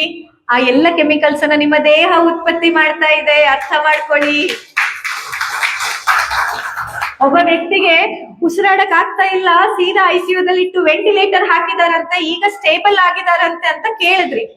ಹಾಗಿದ್ರೆ ICU ದಲ್ಲಿ ಇಟ್ಟು ವೆಂಟಿಲೇಟರ್ ಕೊಟ್ಟು ಒಂದಿಷ್ಟು IV ಅಲ್ಲಿ ಮೆಡಿಸಿನ್ಸ್ ಅನ್ನ ಹಾಕಿದಾಗ ಆ ಕೆಮಿಕಲ್ ಏನ್ ಕೆಲಸ ಮಾಡ್ತಿದೆ? ಸುತ್ತಲಿರುವ ಗಾಳಿಯನ್ನ ಆ ವೆಂಟಿಲೇಟರ್ ಮೂಲಕ ಅವರ ಶ್ವಾಸಕೋಶಕ್ಕೆ ಕೊಟ್ಟು ಅವರು ಮತ್ತೆ ಪುನಃ ಉಸಿರಾಡಿ ಜೀವನಕ್ಕೆ ವಾಪಸ್ ಬರೋ ರೀತಿ ಕೆಲಸ ಮಾಡತ್ತೆ. ಆದ್ರೆ ಈ ಕ್ಷಣ ನಾವೆಲ್ಲ ಇಲ್ಲಿ ಕೂತಿದೀವಿ, ನಮ್ಮ ದೇಹ ಅದೇ ಕೆಲಸ without any chemical injection, without ventilator ಮಾಡ್ತಿದೆ. ಅರ್ಥ ಮಾಡ್ಕೊಳ್ಳಿ, ನಿಮ್ಮದೇ ದೇಹ ಈಗ ಆ ಗಾಳಿಯನ್ನ ನಿಮ್ಮ ಶ್ವಾಸಕೋಶದೊಳಗಡೆ ತಗೊಂಡೋಗ್ತಿದೆ. ಹೇಗೆ ಒಂದು ಸಕ್ಕರೆಯನ್ನ ಚೆಲ್ಲಿದ್ರೆ ಇರುವೆಗೆ ರೂಟ್ ಹೇಳ್ಕೊಡೋದು ಬೇಡ್ವೋ, ಹಾಗೆ ನಿಮ್ಮ ದೇಹಕ್ಕೆ ಆರೋಗ್ಯದ ರೂಟ್ ಯಾರು ಹೇಳ್ಕೊಡ್ಬೇಕಾಗಿಲ್ಲ. ನೀವ್ ಎಷ್ಟೊಂದ್ ಜನ ಕೇಳ್ತೀರಾ, ಏನ್ ತಿನ್ಲಿ ಮೇಡಮ್, ಏನ್ ತಿನ್ಲಿ, ಇದು ಒಳ್ಳೇದಾ, ಇದು ಒಳ್ಳೇದಾ, ಅದು ಒಳ್ಳೇದಾ, ಇದು ಒಳ್ಳೇದಾ, ನನ್ಗೆ ಲಿಸ್ಟ್ ಕೊಟ್ಬಿಡಿ ಮೇಡಮ್. ಲಿಸ್ಟ್ ಕೊಟ್ಟು ಬರೆಯುವಂಥದ್ದಲ್ಲ ಆರೋಗ್ಯ, ಲಿಸ್ಟ್ ಕೊಟ್ಟು ಸಿಗುವಂಥದ್ದಲ್ಲ. ಅಥವಾ ಎಷ್ಟು ಖರ್ಚಾದ್ರೂ ಪರವಾಗಿಲ್ಲ, ಆರಾಮ್ ಮಾಡಿ ಖರ್ಚು ಮಾಡಿ ಬರುವಂತದ್ದಾಗಿದ್ರೆ ಶ್ರೀಮಂತರು ಯಾರು, ರೋಗಿಗಳೇ ಇರ್ತಾ ಇರ್ಲಿಲ್ಲ ಈ ಭೂಮಿ ಮೇಲೆ. ಖರ್ಚು ಮಾಡಿ ಆರೋಗ್ಯ ಸಿಗೋದಿಲ್ಲ, ಗುಳಿಗೆ ತಿಂದು ಆರೋಗ್ಯ ಸಿಗೋದಿಲ್ಲ. ಬರೀ ಆಹಾರದಲ್ಲಿ ಇಷ್ಟು ನಾನು ಫುಲ್ ಆರ್ಗ್ಯಾನಿಕ್ ಮೇಡಮ್, ಮನೇಲಿ ಪೂರ್ತಿ ಆರ್ಗ್ಯಾನಿಕ್ ತಿನ್ನೋದು, ಆದ್ರೂ ರೋಗ. ಯಾಕೆ? ಯಾಕಂದ್ರೆ ಬರೀ ತಿನ್ನೋದ್ರಿಂದ ಆರೋಗ್ಯ ಬರತ್ತೆ ಅನ್ನೋದು ಸುಳ್ಳೆ. ಬರೀ ತಿನ್ನೋದ್ರಿಂದ, ಬರೀ ಗುಳಿಗೆಯಿಂದ, ಬರೀ ಡಾಕ್ಟ್ರಿಂದ, ಬರೀ ಆಸ್ಪತ್ರೆಯಿಂದ ಆರೋಗ್ಯ ಬರೋದಿಲ್ಲ. ನಿಮ್ಮಿಂದ ಬರುತ್ತೆ, ನಿಮ್ಮ ಪಂಚಕೋಶಗಳ ಜ್ಞಾನದಿಂದ ನಿಮ್ಗೆ ಆರೋಗ್ಯ ಬರುತ್ತೆ. ಸೊ ನಿಮ್ಮನ್ನ ನೀವು ಅರ್ಥಕೊಳ್ಬೇಕು. ನಿಮ್ಮೊಳಗಿನ ಈ ಪಂಚಕೋಶಗಳನ್ನ ಅರ್ಥಕೊಂಡು ಆ ಪಂಚಕರ್ಮ ಚಿಕಿತ್ಸೆಗಳೇ ಆಗಿರ್ಬೋದು, ಯಾವಾಗ ಆ ವೈದ್ಯರು ಆ ಸಂಕಲ್ಪದಿಂದ ನಿಮ್ಗೆ ಚಿಕಿತ್ಸೆ ಕೊಡ್ತಾರೆ ಆಗ ಹುಷಾರಾಗತ್ತೆ. ಈಗ ನಮ್ಮ ಸಸ್ಯ ಸಂಜೀವಿನಿಯಲ್ಲಿ ಪಂಚಕರ್ಮ ಆಸ್ಪತ್ರೆ, ಅದು ಒಂದು ರಿಜಿಸ್ಟರ್ಡ್ ಪಂಚಕರ್ಮ ಹಾಸ್ಪಿಟಲ್. ಆದ್ರೆ ಅಲ್ಲಿ ಬರೀ ಬಿಲ್ಡಿಂಗ್ ಅಷ್ಟೇ ಇಲ್ಲ, 650ಕ್ಕೂ ಹೆಚ್ಚು ಔಷಧಿ ಸಸ್ಯಗಳನ್ನ ನಾವೇ ಬೆಳಿತಿದೀವಿ. ಯಾಕೆ ಬೆಳೀತಾ ಇದೀವಿ? ಯಾಕಂದ್ರೆ ನಿಮ್ಮ ಪ್ರಾಣ ಚೈತನ್ಯ, ಪ್ರಾಣಮಯ ಕೋಶದ ರೀಚಾರ್ಜ್ ಆಗ್ಬೇಕಂತಂದ್ರೆ ಆ ಗಿಡ ಮರಗಳು ಬೇಕು, ಆಸ್ಪತ್ರೆ ಕಟ್ಟಡ ಅಲ್ಲ. ಆ ಔಷಧೀಯ ಗಿಡಗಳು ನಿಮ್ಮ ಪ್ರಾಣಮಯ ಕೋಶದ ರೀಚಾರ್ಜಿಗೆ ಬೇಕು. ಕೇವಲ 5 ಸ್ಟಾರ್ ಹೋಟೆಲ್ ತರ ನಾನು ಬಿಲ್ಡಿಂಗ್ ಕಟ್ಟಿದ್ರೆ ನಿಮ್ಗೆ ಆರೋಗ್ಯ ತಂದ್ಕೊಡಕ್ ಆಗಲ್ಲ. ಎಲ್ಲೆಲ್ಲೋ ಬೆಳೆದು, ಯಾರ್ಯಾರೋ ತಂದು, ಎಲ್ಲೆಲ್ಲೋ ರೆಡಿ ಆಗಿರೋ ಔಷಧಿ ಪ್ಯಾಕೆಟ್ ಅಲ್ಲಿ ತಂದು ನಿಮ್ಗೆ ನಾನು ಟ್ರೀಟ್ಮೆಂಟ್ ಮಾಡಿದಾಗ ನಿಮ್ಮ ದೇಹಕ್ಕೆ ಆಗ್ಬಹುದು, ಆಗದೆ ಇರಬಹುದು, ಪ್ರಾಣಮಯ ಕೋಶಕ್ಕದು ರೀಚಾರ್ಜ್ ಮಾಡಲ್ಲ. ಪ್ರಾಣವನ್ನೇ ಕಳ್ಕೊಂಡಿರತ್ತೆ, ಸತ್ವಹೀನ ಆಗಿರತ್ತೆ. ಈಗ ಒಂದು ತ್ರಿಫಲ ಟ್ಯಾಬ್ಲೆಟ್ ಅಂತ ನೀವು ತಗೊಂಡಾಗ ಆ ತ್ರಿಫಲ ಎಲ್ಲಿ ಬೆಳೆದದ್ದು ಯಾರಿಗ್ ಗೊತ್ತು, ಯಾವಾಗ ಕಲೆಕ್ಟ್ ಆಗದು ಯಾರಿಗ್ ಗೊತ್ತು, ಯಾರು ಪ್ರಿಪೇರ್ ಮಾಡಿದ್ದು, ಯಾವ ಸಂಕಲ್ಪದಿಂದ ಪ್ರಿಪೇರ್ ಮಾಡಿದ್ದು ಯಾರಿಗ್ ಗೊತ್ತು. ಅದಾಗಿ ಅಲ್ಲಿ ಪ್ರಿಪರೇಷನ್ ಆಗಿ ಅಲ್ಲಿ ಗೋಡೌನ್ ಅಲ್ಲಿ ಎಷ್ಟು ದಿನ ಇತ್ತು ಯಾರಿಗ್ ಗೊತ್ತು. ಅಲ್ಲಿಂದ ಪ್ಯಾಕೇಜ್ ಆಗಿ ಬಂದು ಬೇರೆ ಬೇರೆ ಬೇರೆ ಡೀಲರ್ಸ್ ಗಳ ಜೊತೆ ಎಷ್ಟು ದಿನ ಸ್ಟಾಕ್ ಅಲ್ಲಿ ಇತ್ತು ಗೊತ್ತಿಲ್ಲ. ಕೊನೆಗೆ ನಿಮಗ್ ಬಂದ್ಮೇಲೆ ನೀವು ಮನೇಲಿ ಇಟ್ಕೊಂಡು ತಕ್ಷಣ ತಿಂತೀರಾ? ಇಲ್ಲ, ತಂದು ಇಟ್ಕೊಂಡಿರ್ತೀರಾ, ತಿನ್ಬೇಕೋ ಬೇಡವೋ ಯೋಚನೆ ಮಾಡ್ತಿರ್ತೀರ. ಆಮೇಲೆ ಇನ್ನೇನ್ ಡೇಟ್ ಬಾರ್ ಆಗೋಗುತ್ತೆ ಅನ್ನೋವಾಗ ತಿಂದು ಖಾಲಿ ಆದ್ರೂ ಮಾಡ್ಬಿಡೋಣ, ಹೋಗ್ಲಿ ಆಚೆ ಅಂತ ತಿಂತೀರ. ಹಿಂಗೆಲ್ಲ ಆಗೋವಾಗ ನಿಮ್ಗೆ ಏನ್ ಅನ್ಸತ್ತೆ? ಪ್ರಾಣ ಉಳ್ಕೊಂಡಿರತ್ತ ಔಷಧಿಗಳಲ್ಲಿ? ನಿಮ್ಮ ಪ್ರಾಣಮಯ ಕೋಶ ರೀಚಾರ್ಜ್ ಆಗತ್ತ ಅದ್ರಿಂದ? ಆಗಲ್ಲ. ಆಮೇಲೆ ನೀವೇನ್ ಹೇಳ್ತೀರಾ? ಎಲ್ಲಾ ಔಷಧಿ ತಗೊಂಡೆ, ನಂಗ್ ಮಾತ್ರ ಏನು ಆಗಿಲ್ಲ ಅಂತೀರ. ಹಾಗಾಗಿ ನಮ್ಮ ಪಂಚಕರ್ಮ ಆಸ್ಪತ್ರೆ ಆದ್ರೂ ಸಹ ಅಲ್ಲಿ ಔಷಧಿ ಸಸ್ಯಗಳ ಬಳಕೆ ಹಾಗೂ ಅಲ್ಲಿಯೇ ಬೆಳೆಯುವಂಥದ್ದು. ಈಗ ನಾವು ಮಾಡಿದ್ದಲ್ಲ, ನನ್ನ ಕಳೆದ 4 ತಲೆಮಾರುಗಳಿಂದ ನಮ್ಮ ಮನೆಯಲ್ಲಿ ಬ್ರಹ್ಮಶ್ರೀ ದೈವರಾತ್ರ ಕುಟುಂಬದಲ್ಲಿ ಅದ್ ಮಾಡ್ತಾ ಬಂದಿರೋದು. ಯಾವ ಕಾರಣಕ್ಕಂತಂದ್ರೆ ಇದೇ ಕಾರಣಕ್ಕೆ. ಅಲ್ಲಿ ಪಂಚಕರ್ಮ, ಆ ಕರ್ಮ ಅನ್ನೋ ಶಬ್ದಕ್ಕೆ ತುಂಬಾ ತೂಕ ಇದೆ. ಆ ಕರ್ಮ ಅನ್ನುವಂಥದ್ದು ನಿಮ್ಮ ಕರ್ಮಾನುಬಂಧದಿಂದ ನಿಮ್ಮನ್ನ ಮುಕ್ತಗೊಳಿಸುವಂತ ಆಗ್ಬೇಕು. ನಿಮ್ಮ ದೇಹದ ಪ್ರತಿ ಕಣವನ್ನ, ಪಂಚಕೋಶವನ್ನ ಅದು ಟ್ರೀಟ್ ಮಾಡೋ ಹಾಗಾಗ್ಬೇಕು. ಹಾಗಾಗಿ ನಾವಲ್ಲಿ ಔಷಧಿ ಸಸ್ಯಗಳನ್ನ ಬೆಳೆದು, ಅಲ್ಲಿಯೇ ಬೆಳೆದಂತ ಔಷಧಿ ಸಸ್ಯಗಳಿಂದ ನಾನು ಎಷ್ಟೊಂದ್ಸರಿ ವಿಡಿಯೋದಲ್ಲೂ ತೋರಿಸ್ತಾ ಇರ್ತೀನಿ. 6:15ಗೆ ಕಷಾಯ ಮಾಡ್ಬೇಕಂತಂದ್ರೆ 6 ಗಂಟೆಗೆ ಹೋಗಿ ಗಿಡದಿಂದ ಕೀಳ್ತಾರೆ ಎಲೆಯನ್ನ, ತಂದಿಟ್ಟು ಪುಡಿ ಮಾಡಿ ಬಳಸೋದಲ್ಲ. ನೀವೆಲ್ಲ ನಿಮ್ಮದೇ ಮನೆಯಲ್ಲಿ ಮಾಡೋ ಸಾಂಬಾರ್ ಪೌಡರ್ ಸಹಿತ ದಿನ ಮಾಡ್ಕೊಳಲ್ಲ. 4 ಜನರಿಗೆ ಅಡಿಗೆ ಮಾಡೋದಾದ್ರೆ ಏನ್ ಮಾಡ್ತೀರಾ? ಸುಲಭ ಆಗ್ಲಿ ಅಂತ ಪುಡಿ ಮಾಡಿ ಇಟ್ಕೊಬಿಡ್ತೀರಾ, ಹಾಕೋದು, ಬೇಯಿಸೋದು, ತಿನ್ಬಿಡೋದು ಅಂತ.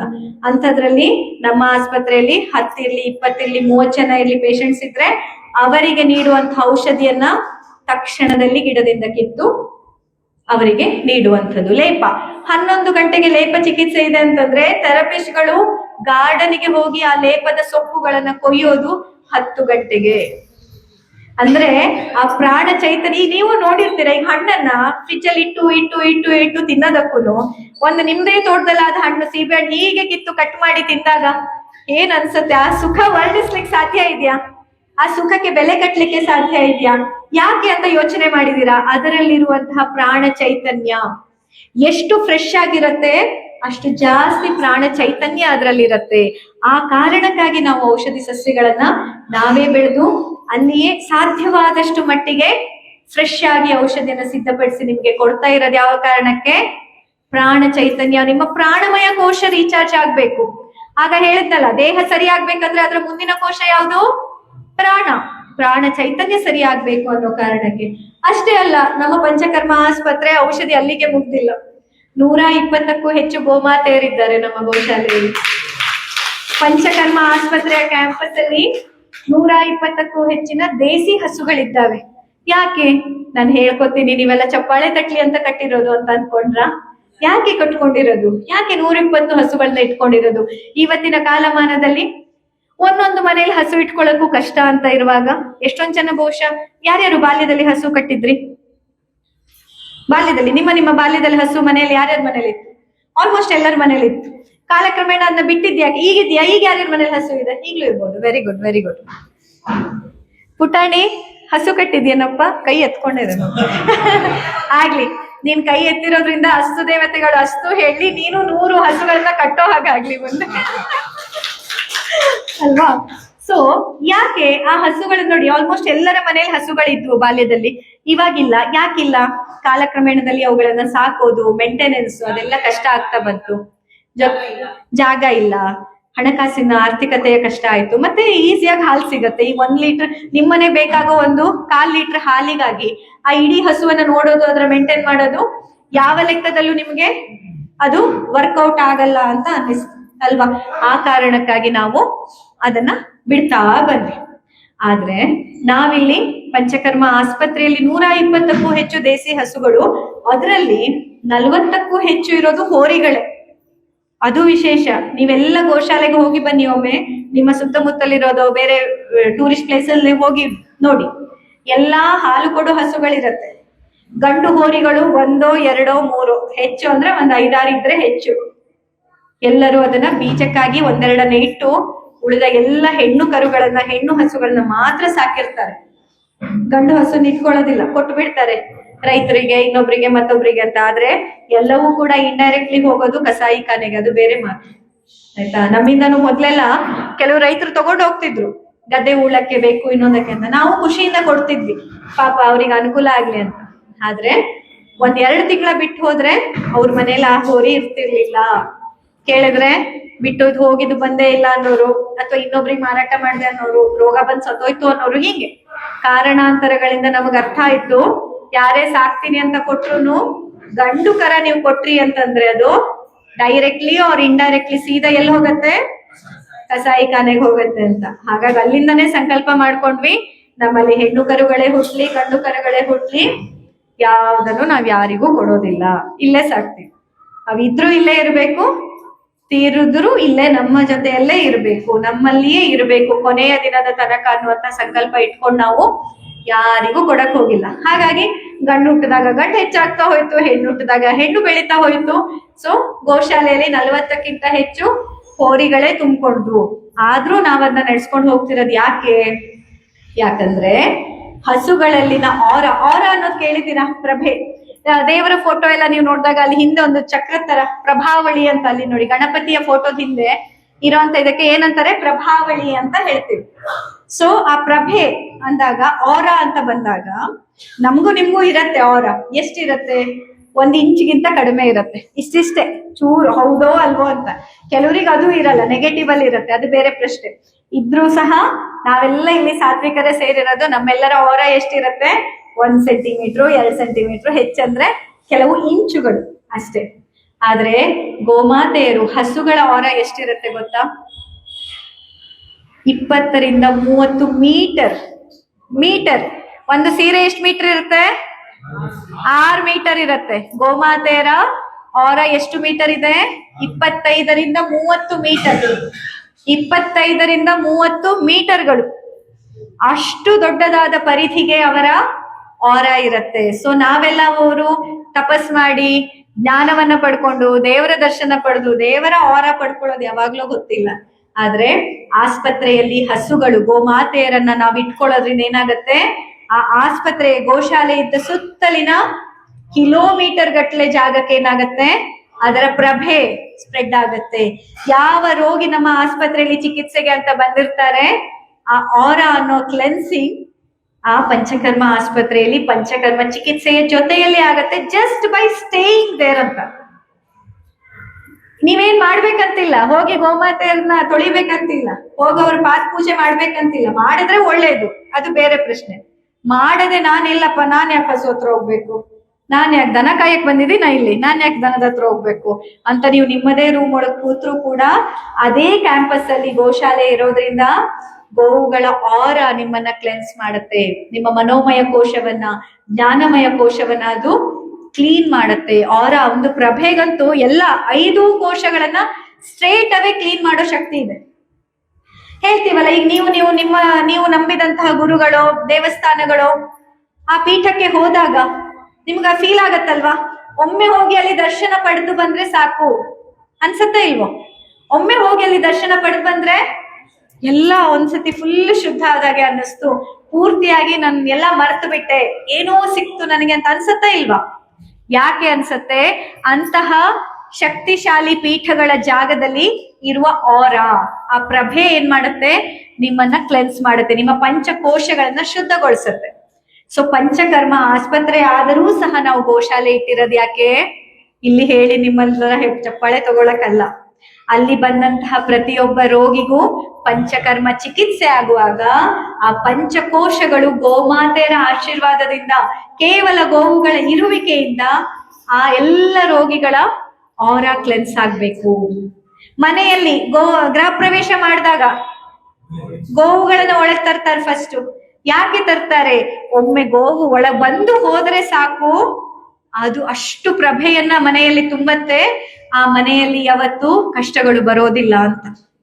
ಆದ್ರೆ ಇವಾಗ ಏನಾಗಿದೆ, ನಾವು ಬಹುಶಃ ಗೃಹ ಪ್ರವೇಶಕ್ಕೂ ಸಹ ಆಟಿಗೆ ಸಾಮಾನ್ ತಂದ್ಬಿಡ್ತೀವಿ, ಅದು ಬೇರೆ ಪ್ರಶ್ನೆ. ನಿಜವಾದ ಆಕಳು ತರೋದಿಲ್ಲ. ಎಲ್ಲ ಬೇರೆ ಬೇರೆ ರೀತಿಯ ಕಾರಣಾಂತರಗಳಿಂದ, ಅನಿವಾರ್ಯತೆಗಳಿಂದ ಏನಾಗಿದೆ, ನಾವೀಗ ಮನೆಯಲ್ಲಿ ಪ್ರಭಾ ಶೂನ್ಯರಾಗ್ತಾ ಇದ್ದೇವೆ. ಹಾಗಾಗಿ ಮನೆಯಲ್ಲಿ ಗೊಂದಲಗಳು, ಜಗಳ, ಇದು ಎಲ್ಲರೂ ಒಳ್ಳೆಯವ್ರೆ ಮನೇಲಿ ಇದ್ದವ್ರು. ಈಗ ನಿಮ್ಮನ್ನ ಬೇರೆ ಬೇರೆ ನೋಡಿದಾಗ ಗಂಡ ಹೆಂಡತಿ ಮಕ್ಕಳು ಸೊಸೆಯಂದಿರು ಮೊಮ್ಮಕ್ಕಳು ಎಲ್ಲ ಒಳ್ಳೆಯವ್ರೆ, ಆದ್ರೆ ಒಬ್ರಿಗೊಬ್ರಿಗೆ ಆಗ್ಬರೋದಿಲ್ಲ. ಯಾಕೆ ಆಗ್ಬರಲ್ಲ? ಅವರು ಕೆಟ್ಟವರಲ್ಲ, ನಾವು ಕೆಟ್ಟವರಲ್ಲ. ನಮ್ಮ ನಡುವೆ ಆ ಪ್ರಭಾವಲಯ ಇಲ್ಲ, ಪ್ರಭಾ ಶೂನ್ಯತೆ ಇರುವ ಕಾರಣದಿಂದ ನಾವೆಲ್ಲ ಅಸಮಾಧಾನವನ್ನ ಅನುಭವಿಸ್ತಾ ಇರೋದು. ಸೊ ಪ್ರಭಾ ಶೂನ್ಯತೆಯಿಂದ ಹೊರ ಬರ್ಬೇಕಂದ್ರೆ ಗೋಶಾಲೆ, ಗೋಪೂಜೆ, ಗೋವುಗಳ ಸನ್ನಿಧಿಯಲ್ಲಿ ನಾವಿರೋದು. ಅದರಲ್ಲೂ ಈ ದೇಸಿ ಗೋವುಗಳು, ಗೋವು ಅಂದ ತಕ್ಷಣ ಇಲ್ಲಿ ನಾನು ತುಂಬಾ ನೋಡ್ತಾ ಇದ್ದೆ, ಎಲ್ಲ ಜರ್ಸಿ ಹಸುಗಳು. ಏನ್ ಸೀಮೆ ಅಂತ ಹಸು ಅಂತೀರಾ ನೀವು ಇಲ್ಲಿ ಇದಕ್ಕೆ? ಅದು ಇದೆಲ್ಲ ನಂತರದ ಕಾಲದಲ್ಲಿ ಹಾಲು ಹೆಚ್ಚಬೇಕು ಅಂತ ತಂದಿರೋರು, ಇವು ನಮ್ಮವಲ್ಲ ಅಲ್ಲ. ಪಾಪ ಅವ್ರ ಮೇಲೂ ನಂಗೆ ಗೌರವ ಇದೆ, ಇಲ್ಲ ಅಂತಲ್ಲ. ಆದ್ರೆ ಇವು ಕೇವಲ ಹಾಲನ್ನ ಕೊಡ್ಲಿಕ್ಕೆ ಅಂತ ಬಂದಂತಹ ತಳಿಗಳು. ನಮ್ಮ ದೇಸಿ ಹಸುಗಳನ್ನೇ ನಮ್ಮ ಹಿರಿಯರು ಯಾಕೆ ಸಾಕಿದ್ದು ಅಂದಾಗ ಅವುಗಳಲ್ಲಿ ಇದ್ದಂತಹ ಪ್ರಭೆ ಬೇರೆದ್ರಲ್ಲಿ ಇಲ್ಲ ಅಂತ. ಹಾಗಾಗಿ ನಮ್ಮ ಪಂಚಕರ್ಮ ಆಸ್ಪತ್ರೆಯಲ್ಲಿ ಗೋಶಾಲೆಯನ್ನು ಇಟ್ಟಿರೋದು ಅದೇ ಕಾರಣಕ್ಕೆ. ಸೊ ಪಂಚಕರ್ಮ ಅಂತ ಬಂದಾಗ ಕೇವಲ ಬಾಡಿ ಡಿಟಾಕ್ಸ್ ಅಲ್ಲ, ಕೇವಲ ಬಾಡಿ ಮಾಲಿಶ್ ಅಲ್ಲ, ಕೇವಲ ನಿಮ್ ಒಳಗಡೆದೇನೋ ಬಾಡಿಲೇನೋ ಕ್ಲೀನ್ ಮಾಡಿ ರಿಪೋರ್ಟ್ಸ್ ನಾರ್ಮಲ್ ಬರೋದಷ್ಟೇ ಅಲ್ಲ. ನಿಮ್ಮ ಪಂಚಕೋಶಗಳು ಕ್ಲೀನ್ ಆಗ್ಬೇಕು. ಆ ಪಂಚಕರ್ಮವನ್ನ ಮಾಡುವ ಮೊದಲು ಸಂಕಲ್ಪ, ನಿಮಗೂ ಸಹ ನಿಮ್ಮನ್ನ ಚಿಕಿತ್ಸೆ ನೀಡುವ ವೈದ್ಯರಿಗೂ ಸಹ ಅಷ್ಟೇ ಪ್ರಾಮುಖ್ಯತೆಯನ್ನ ನೀವಿಬ್ಬರೂ ಹೊಂದಿರ್ಬೇಕು. ಬರೀ ರಿಪೋರ್ಟ್ ಮೇಲೆ ಫೋಕಸ್ ಮಾಡಿದಾಗ ಆಗಲ್ಲ. ಒಮ್ಮೊಮ್ಮೆ ರಿಪೋರ್ಟು ಸರಿ ಆಗಲ್ಲ, ಅಥವಾ ಕೆಲವೊಮ್ಮೆ ರಿಪೋರ್ಟ್ ಮಾತ್ರ ಸರಿಯಾಗತ್ತೆ, ನೀವು ಸರಿಯಾಗಲ್ಲ, ಹೀಗಾಗತ್ತೆ. ಹಾಗಾಗಿ ಪಂಚಕರ್ಮ ಮತ್ತು ಪಂಚಕೋಶ. ಸಮಯ ಎಷ್ಟಾಯ್ತು ಇದನ್ನ ನಾವು ನೋಡಿದಾಗ? ಕರೆಕ್ಟ್ ಆಯ್ತಲ್ಲ ಸಮಯ. ಸೊ ಈ ಒಂದು ಅಂಶಗಳನ್ನ ನಾವು ನೋಡಿದಾಗ ಪಂಚಕೋಶ ಪಂಚಕರ್ಮ ಅನ್ನುವಂಥದ್ದು ಏನಿದೆ ಅಲ್ವಾ, ಇದ್ರ ಬಗ್ಗೆ ಇನ್ನು ಹೀಗೆ ನಾವು ಮಾತಾಡ್ತಾ ಹೋದ್ರೆ ಬಹುಶಃ ಮಾತಾಡ್ತಾನೇ ಹೋಗ್ಬೋದು, ಅಷ್ಟೊಂದು ವಿಷಯಗಳಿದಾವೆ. ಆದ್ರೆ ಸಮಯದ ಅಭಾವ ಇರೋದ್ರಿಂದ ಮತ್ತೆ ನಿಮ್ಮೆಲ್ಲರ ಪ್ರಶ್ನೆ ಉತ್ತರಗಳಿಗೂ ನಾನು ಅವಕಾಶ ಕೊಡ್ಬೇಕಂತ ಅನ್ಕೊಂಡಿದೀನಿ. ಹಾಗಾಗಿ ಈ ವಿಷಯವನ್ನ ಇಷ್ಟು ಅಂತೂ ಅರ್ಥ ಆಯ್ತಲ್ವಾ? ಸೊ ಇವತ್ತಿನಿಂದ ಬೆಳಿಗ್ಗೆ ಎದ್ರೆ ನಿಮ್ಮ ಸಂಕಲ್ಪ ಏನಾಗಿರ್ಬೇಕು? ಏನಾಗ್ಬೇಕು? ಸಂತೃಪ್ತಿಯಿಂದ, ಸಾರ್ಥಕತೆಯಿಂದ ಇವತ್ತಿನ ದಿನ ಕಳಿಯೋದು ಅಷ್ಟೇ. ಇವತ್ತಿನ ದಿನ ಏನ್ ಕಳಿತಿದ್ದೀನಿ ಅದನ್ನ ಸಂತೃಪ್ತಿಯಿಂದ, ಸಾರ್ಥಕತೆಯಿಂದ ಕಳಿಬೇಕಷ್ಟೇ. ಮತ್ತೆ ಪ್ರತಿಯೊಂದು ಆದಾಗ್ಲೂ ಈಗ ಒಂದ್ ವಿಷಯಕ್ಕೆ ಬೇಜಾರಾದಾಗ ನೀವು ಕೇಳ್ಕೊಡಿ, ಇದು ನನ್ನ ದೇಹಕ್ಕೆ ನೋವು ಉಂಟು ಮಾಡ್ತಾ ಇದೆಯಾ, ನನ್ನ ಪ್ರಾಣ ಚೈತನ್ಯಕ್ಕೆ ನೋವು ಉಂಟು ಮಾಡ್ತಾ ಇದೆಯಾ, ಅಥವಾ ನನ್ನ ಮನಸ್ಸಿನ ಭಾವನೆಗಳಿಗೆ ನೋವು ಕೊಡ್ತಾ ಇದೆಯಾ, ಅಥವಾ ನನ್ನ ಜ್ಞಾನವನ್ನ ಮಂಪರು ಮಾಡ್ತಾ ಇದೆಯಾ, ಏನ್ ಆಗ್ತಿದೆ, ಅಥವಾ ನನ್ನ ಆನಂದವನ್ನ ಬಾಧಕ ಮಾಡ್ತಾ ಇದೆಯಾ, ಏನ್ ಆಗ್ತಾ ಇದೆ ಅನ್ನೋ ಪ್ರಶ್ನೆ ನಿಮಗೆ ಕೇಳ್ಕೊಳ್ಳಿ. ಆ ಕ್ಷಣಕ್ಕೆ ರಿಯಾಕ್ಟ್ ಮಾಡ್ಬೇಡಿ. ಯಾರು ತಕ್ಷಣದಲ್ಲಿ ರಿಯಾಕ್ಟ್ ಮಾಡ್ತೀರಾ ನಿಮ್ಮ ಜೀವನದಲ್ಲಿ ನೋವುಗಳು ಜಾಸ್ತಿ. ಯಾಕಂತಂದ್ರೆ ಆ ಕ್ಷಣಕ್ಕೆ ಏನೋ ಹೇಳ್ಬಿಡ್ತೀರಾ. ಆ ಮನಸ್ಸು ಅನ್ನೋದು ಮರ್ಕಟ ಇದ್ದಂಗೆ ಅಂತ, ಮಂಕಿ ಮೈಂಡ್ ಅಂತಾರಲ್ಲ, ಏನಂತಾರ ಅದನ್ನ? ಮಂಕಿ ಮೈಂಡ್ ಅಂದ್ರೆ ಮರ್ಕಟ. ಮನಸ್ಸು ಮರ್ಕಟ ಇದ್ದಂಗೆ. ಮನಸ್ಸಿನ ಗುಣವೇ ಅದು. ಹೇಗೆ ನೀರಿನ ಗುಣ ಹರಿಯೋದು, ಬೆಂಕಿಯ ಗುಣ ಸುಡೋದು, ಹಾಗೆ ಮನಸ್ಸಿನ ಗುಣ ಚಂಚಲತೆ. ಆದ್ರೆ ಆ ಚಂಚಲತೆಗೆ ನೀವು ಕುಣಿದಾಡಕ್ ಶುರು ಮಾಡ್ಬಿಟ್ರೆ ಎಲ್ಲಾ ಕೋಶಗಳು ಅಲ್ಲೋಲ ಕಲ್ಲೋಲ ಆಗ್ಬಿಡತ್ತೆ. ಅದು ನೋಡಿ, ಆ ಕೋಶ ಮಧ್ಯದಲ್ಲಿರೋದು. ಮನೋಮಯ ಕೋಶ ಎಲ್ಲಿದೆ ಹೇಳಿ? ಮಧ್ಯದಲ್ಲಿದೆ. ಮನೋಮಯ ಕೋಶದ ಈಚೆ ಲೌಕಿಕ ಜಗತ್ತು, ಪ್ರಾಣ ಮತ್ತು ದೇಹ, ಅನ್ನಮಯ ಕೋಶ. ಮನೋಮಯ ಕೋಶದ ಆ ಕಡೆ ಅಲೌಕಿಕ ಜಗತ್ತು, ಜ್ಞಾನಮಯ ಕೋಶ ಮತ್ತು ಆನಂದಮಯ ಕೋಶ. ಸೊ ನೀವು ಲೌಕಿಕದಲ್ಲಿ ಇದ್ಕೊಂಡು, ಈಗ ನಾಳೆನೆ ನೀವೆಲ್ಲ ಮನೆ ಸಂಸಾರ ಬಿಟ್ಟು ಹಿಮಾಲಯಕ್ಕೆ ಹೋಗಿ ಅಂತ ನಾನು ಹೇಳ್ತಿಲ್ಲ, ಇನ್ಫ್ಯಾಕ್ಟ್ ಹೇಳೋದು ಇಲ್ಲ. ನಾವು ಧನ್ಯೋ ಗೃಹಸ್ಥಾಶ್ರಮ ಅಂತ ನಂಬಿದವರು, ಹೌದಲ್ವಾ? ಸ್ವತಃ ಶಂಕರಾಚಾರ್ಯರು ನಮ್ಗೆಲ್ಲರಿಗೆ ಹೇಳ್ಕೊಟ್ಟಿದ್ದೇನು? ಎಲ್ಲಾ ಆಚಾರ್ಯರು ಕೂಡ ಅಷ್ಟೇ, ಎಲ್ಲ ಸಮಾಜದಲ್ಲೂ ನೋಡಿ, ಗುರುಗಳು ಎಷ್ಟು ಜನ ಇರ್ತಾರೆ? ಒಬ್ರು. ಶಿಷ್ಯಂದಿರೆಲ್ಲ ಯಾವ್ದ್ರಲ್ಲಿ ಇರ್ತೀವಿ? ಗೃಹಸ್ಥಾಶ್ರಮದಲ್ಲಿ ಇರ್ತೀವಿ. ಸಮಾಜ ನಡಿಬೇಕು ಅಂತಂದ್ರೆ ಈ ಕುಟುಂಬ ವ್ಯವಸ್ಥೆಯಿಂದಾನೇ ನಡೆಯೋದು, ಗೃಹಸ್ಥಾಶ್ರಮದಿಂದಾನೇ ನಡೆಯೋದು. ಸೊ ಸಂತರು ಅಂತ ಬೇಕು, ಹೌದು, ಇಲ್ಲ ಅಂತನ್ನಲ್ಲ. ಹಾಗೆ ಅಂತ ಆಧ್ಯಾತ್ಮ ಅಂತ ಬಂದ ತಕ್ಷಣ ನಾವೆಲ್ಲರೂ ಸಂತರಾಗ್ತೀವಿ, ನಾವೆಲ್ಲರೂ ಸನ್ಯಾಸಿಗಳಾಗ್ತೀವಿ. ಅದು ಸಮಾಜಕ್ಕೆ ಸರಿಯಲ್ಲ, ಸರಿಯಲ್ಲ ಅದು ಸಮಾಜಕ್ಕೆ. ಈಗ ನಾವು ಇಲ್ಲಿರೋರೆಲ್ಲ ನಾಳೆ ಈಗ ನನ್ನ ಅಪ್ಪ ಅಮ್ಮ ಎಲ್ಲ ಸನ್ಯಾಸಿ ಆಗ್ತೀನಿ ಅಂತ ಹೋಗಿ ಕೂತ್ಬಿಟ್ಟಿದ್ರೆ ನಾನು ಇರ್ತಿದ್ನ ಇವತ್ತಿಲ್ಲಿ? ನೋಡಿ, ಹೀಗೆ ನಮ್ಮ ಸಮಾಜ ನಡಿಬೇಕು ಅಂತಂದಾಗ ಇಲ್ಲಿ ಕೇವಲ ನೀವ್ ಅನ್ಕೋಬೇಡಿ ಸನ್ಯಾಸಿಗಳೆಲ್ಲ ಶ್ರೇಷ್ಠ, ಗೃಹಸ್ಥರೆಲ್ಲ ನಾವೆಲ್ಲ ಬಿಡಿ ಸಂಸಾರಸ್ಥರು ಅಂತ ಹಂಗ ಅನ್ಕೋಬೇಡಿ. ಸನ್ಯಾಸಿಗಳು ಶ್ರೇಷ್ಠ, ಖಂಡಿತ ಹೌದು, ಅದರಲ್ಲಿ ಎರಡು ಮಾತಿಲ್ಲ.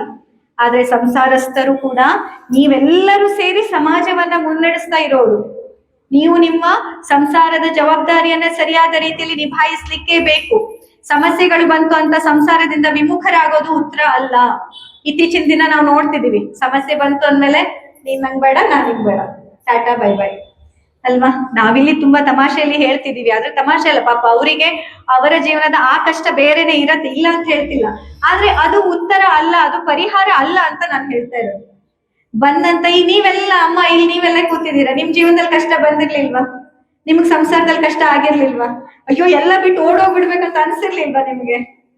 ಅನ್ಸಿದ್ರು ಇವತ್ತಿಗೂ ಕೂತ್ಕೊಂಡು ಅದೇ ಸಂಸಾರದ ಜಂಜಾಟದಲ್ಲೇ ಕೂತ್ಕೊಂಡು ಇಲ್ಲಿ ನಗ್ತಿದ್ದಾರೆ. ಯಾಕೆ? ಅದೇ ಜೀವನ, ಅದೇ ಬದುಕು. ಸೊ ನಾವು ನಮ್ಮ ಲೌಕಿಕ ಜಗತ್ತಿನಲ್ಲಿ ಇದ್ದು ಲೌಕಿಕ ಜವಾಬ್ದಾರಿಯನ್ನ ನಿಭಾಯಿಸ್ತಾ ಅಲೌಕಿಕತೆಯ ಆನಂದವನ್ನ ಪಡಿಬೇಕು, ಅದು ಜೀವನ. ನಿಮ್ಮ ಪಂಚಕೋಶಗಳನ್ನ ಯಾಕೆ ಅರ್ಥಕೊಳ್ಬೇಕು ಅಂತ ಹೇಳಿದ್ ನಾನು? ಆ ಮಂಕಿ ಮೈಂಡ್, ಮನೋಮಯ ಕೋಶವನ್ನ ಹಿಡಿದಿಟ್ಕೊಂಡು ಲೌಕಿಕ ಜೀವನ, ಪ್ರಾಣಮಯ ಕೋಶ ಹಾಗೂ ಅನ್ನಮಯ ಕೋಶವನ್ನು ಸರಿ ಇಟ್ಕೊಂಡು ಜೊತೆಯಲ್ಲಿ ಜ್ಞಾನಮಯ ಕೋಶ ಹಾಗೂ ಆನಂದಮಯ ಕೋಶದ ಆ ಒಂದು ಆನಂದವನ್ನ ನೀವು ಪಡ್ಕೊಂಡು ಆತ್ಮ ಉದ್ಧಾರವನ್ನ ಮಾಡ್ಕೊಳ್ಬೇಕು. ಹಾಗಾಗಿ ಪಂಚಕೋಶಗಳ ಜ್ಞಾನ ಬೇಕು, ಅಷ್ಟೇ ಅಲ್ಲದೆ ಪಂಚಕರ್ಮದ ಅಗತ್ಯ ಈ ಕಾರಣಕ್ಕಾಗಿ ಬೇಕು, ಹೊರತಾಗಿ ಬರೀ ವೇಟ್ ಲಾಸ್, ಡಿಟಾಕ್ಸ್, ಮಾಲಿಶ್ಗಾಗಿ ಅಲ್ಲ. ಕ್ಲಿಯರ್ ಆಯ್ತಲ್ವಾ? ಓಕೆ, ಇಷ್ಟು ಹೊತ್ತು ತಾಳ್ಮೆಯಿಂದ ನನ್ನ ಮಾತನ್ನ ಕೇಳಿದ ನಿಮ್ಮೆಲ್ಲರಿಗೆ ತುಂಬ ಹೃದಯದ ಧನ್ಯವಾದ. ಅವಕಾಶಕ್ಕಾಗಿ ಧನ್ಯವಾದಗಳು.